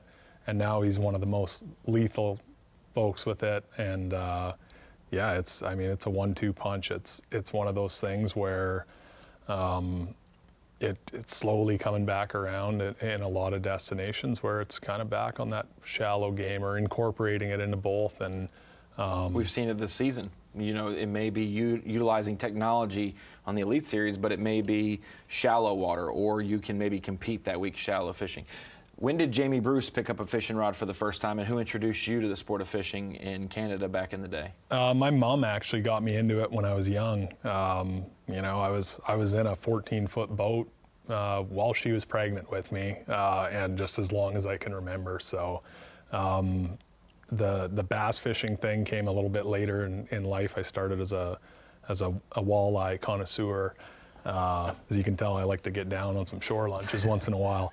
No, I picked it up later, and it's just such a cool path it can lead you down. You know, I'm up in Gussie country in northwestern Ontario. I'm actually 24 hours by truck to the St. Lawrence. But it's cool that you can learn how to catch a bass up there and take it as far south as Florida and make it work. So there are so many destinations for us Southerners. We would love to go to Boundary Waters, and we'd love to go and fish some of the lakes that you get to fish in Canada. But for you, what was a lake that you've gone to in the States and you've traveled to compete on, or when you went and fished a tournament you had to stop on because it's one that you had heard about that you just wanted to fish? What's one of those that you've experienced the last couple years? The first Open I ever fished was on Lake Cherokee. I had signed up for the 3-division Southern Open. I actually missed out on getting into Florida. My credit card company thought they were doing me a favor when they saw a great big charge from Birmingham, Alabama. They thought they had stopped a fraud. Meanwhile, they were just crushing my dreams of fishing the Opens, but went to Cherokee and just got lucky. It looked a lot like home, a lot of rock. Ended up getting 3rd place in my first Open there, and that just kind of showed me that you know, you can compete. I've been watching Bassmaster and bass fishing forever and kind of got the bug from there. That is awesome. Great to hear that. Good job, Mom.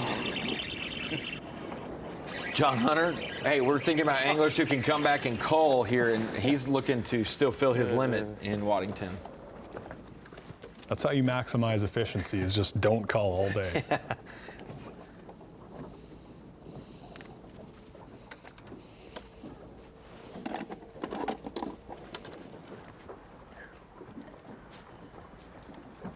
Still taking the time for fish carry. You got to respect that. Yeah, we just ran back, and I knew of a little place we could catch a few right here up in Waddington, so pulled in here real quick. And I caught a 4-pounder here the first day, just kind of killing time before he came in. Caught like a 3 3/4 the next day. That didn't help me. I figured we just fished for a few minutes. Still got 20 minutes till we got to be in, so we just fish around. Not gonna win the tournament here, but catch a few more. I guess. A little fun before we go in. Number 3 to a limit. Day 1, we had 133 out of, I think, 145 anglers catch limits. The average fish was just under 3 3/4 pounds, about 311. Same thing on day 2, and there were 122 limits. So it was pretty good action. Several people did miss the boat a few times. Yeah, that's impressive. And I wonder how many anglers kind of stuck around and tried to lay up a little bit just to stay inside of the points, and didn't think there would be 54 bags over 20 pounds, because it did not look like that in 2023. It was a low 20 bag each day made the cut, and maybe 18 a day to get paid. So maybe they were on 19 pounds a day, thought they could just lay up, roll in for a nice 40th and slide in, but come in and get railroaded by everyone that made the run. John Hunter on the left, Michael Neal on the right.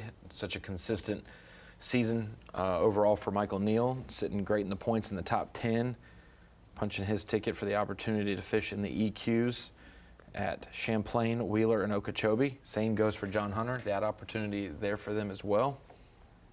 Jamie, to cut a check, you needed to average 20 pounds, 5.5 ounces a day to get 45th place. That's impressive. I remember talking to Rick Klein when he won one of the first events at St. Lawrence, and 15 pounds a day, like in 1980, did the trick. Now 15 a day, 20 pounds a day, you're not. 20 pounds a day doesn't get you 45th. All right. Yeah, it's impressive. Just got a message from someone watching saying, I thought it was Jeff Gustafson all day on live. Sounds just like him. So Jamie Bruce, Jeff Gustafson. If Gussie couldn't finish out the season, would you wear his jersey and like finish it out for him? I would absolutely just pull your buff up, and like he would never know. Yeah, I'd have some calf work to do. He's got calves like watermelons, but he does. He's always walking around picking blueberries, but yeah, I'd stand in for St. Clair, and I'd probably get locked out on the Mississippi River again and crater a season. I got a Gussie question for you. We talked about it a little bit. You're in communication with him, and he sure would love to get back to the Tennessee River next year for the Classic and defend his Classic championship there and as a lead. But he is outside the points right now, and he's going to have to win Mississippi River pretty much with its winning in. Has he said he might fish the EQs to you, or you know his plans? Back home in the fall, it's so hard to leave. We have a ton of tournaments going on, and I know he's not going to want to miss those. But he does have a really impressive track record on the Mississippi River. He refuses to lock, so he always makes it work in Pool 8, which already puts him in a good position. There's a nice one for Zach. Did he learn his lesson years ago there, locking? He watched enough people to know, and he told me when I started this campaign a few years ago, no matter where you go, never lock. And what did I do? I wish he was a little thicker. But no, I'm pulling for him there. Either way, Knoxville's, I'm so excited to go back there for the Classic. And it'll be good to have him on the ground there, and maybe in studio if he doesn't win the Mississippi. Yeah, no help. No help for Zach. Everything's over 4, but under 5. 412 is his biggest.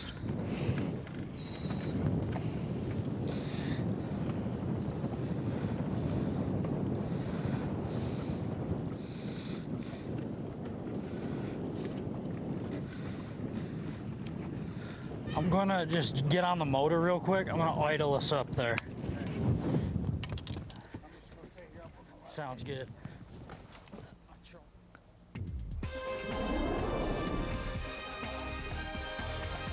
Well, I'll say this, guys. I'll take a couple non-culls than what we've had the last 30 minutes of everyone running. So the last 15 minutes of the day should be great. We'll see you in just a few minutes for the last 15 minutes of Bassmaster Live.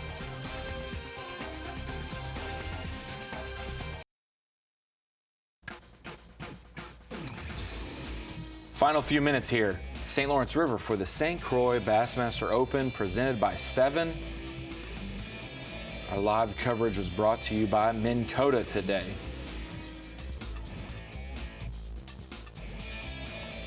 Big body of water, plenty of places to go. They were river only today, no lake in play this week for the St. Lawrence River. Corey Johnston still finding a way to be near the top.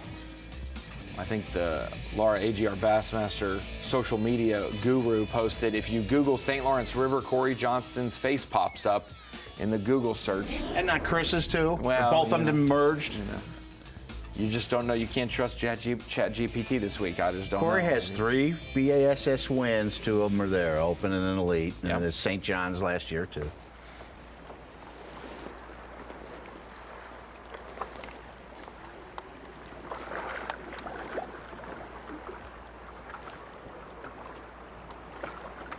Yeah, one of the only ways I've ever won money off Corey Johnston here, he was sandbagging us in practice one year. We were staying together the last time, and he said, I won't even catch 22 pounds tomorrow. I said, I'll bet you $100 he will. And he weighed in 25 or 26 pounds, came pulling up to the hotel with a smile and handed me a crisp $100 US bill. I took it and told him I was going to give you Canadian, so $100 US in Canada, you can almost retire right now.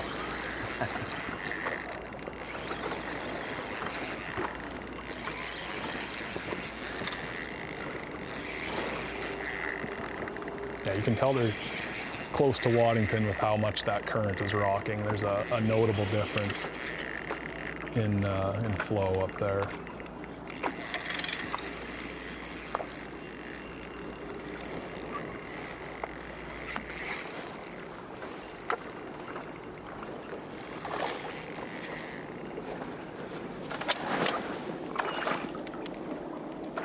They're not even that big. They just feel like they're huge in this current.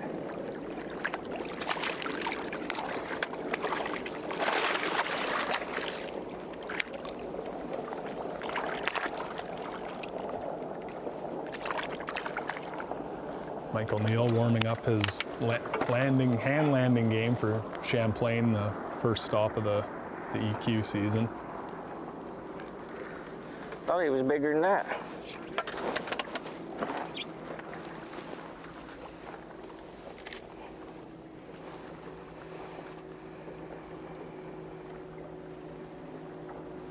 Well, that Champlain will be September 18th to 20th.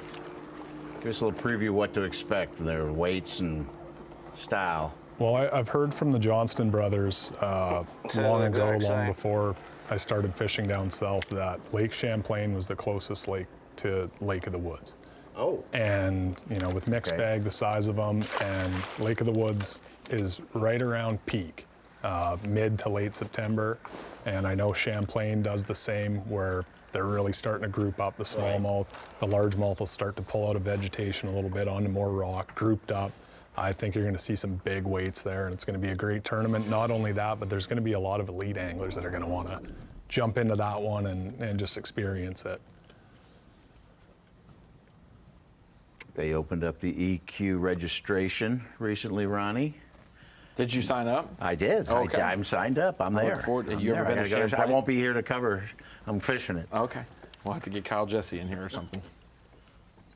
Yeah, I tried to sign up, but my entry fee wouldn't go through. I don't know what was going on there. I just kind of wanted to show up to Champlain. Wait, you guys got to, it's not just open, you got to qualify for it? That's crazy. Yeah. Oh, there's the rub. Hey, there's still a chance. I fished one open on Rayburn. I'm 165th, skipped the other 2, and I have Leech Lake. So if everyone zeroes on Leech and I top 10 it, we're going to the show, baby. Day 2 leader Zach Goutremout has done everything he could possibly hope for, showing out on his home fishery. The only thing he hasn't done is take that trophy home today. still within a negligible amount, just a pound or and change away from doing so, but fishing right outside Waddington, hoping to make a key cull.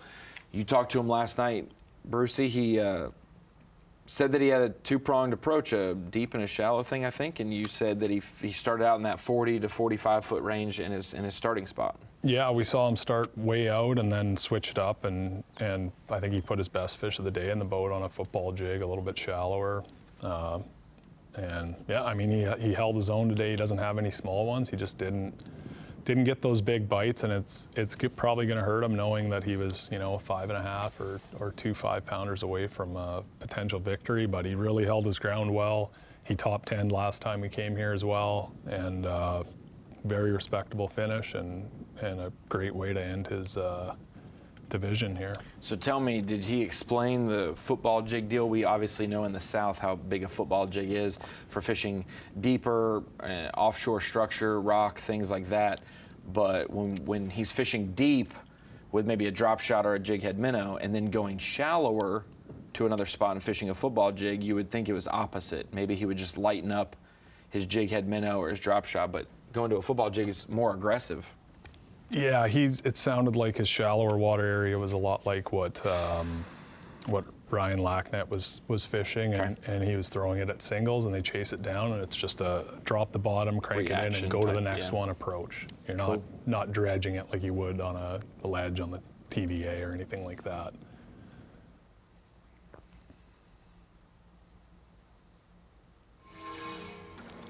Probably small.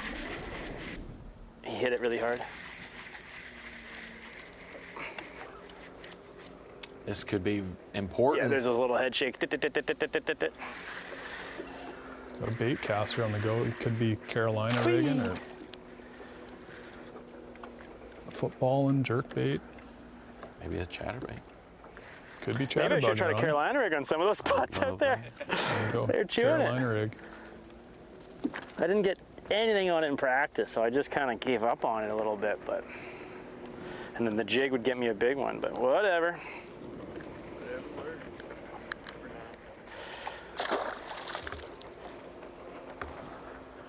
There is something about Carolina rig and a smallmouth that just takes you back. It makes you feel like you're on Lake Eufaula.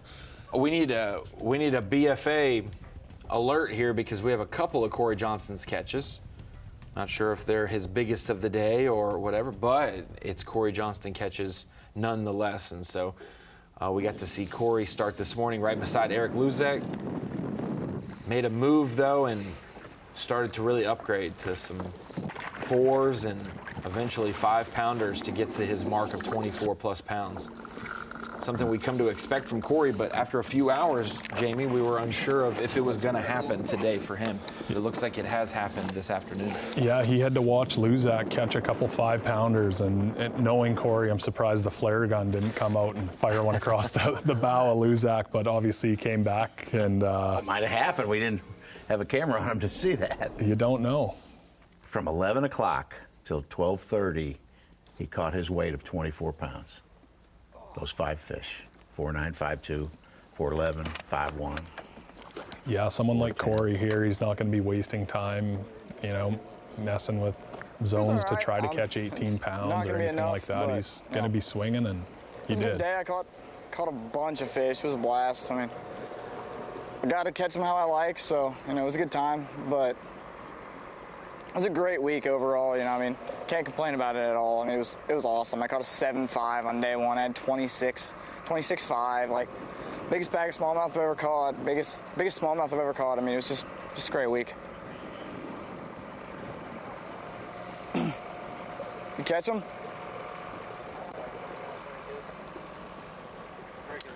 Ryan fully checking in now. Really? Right here?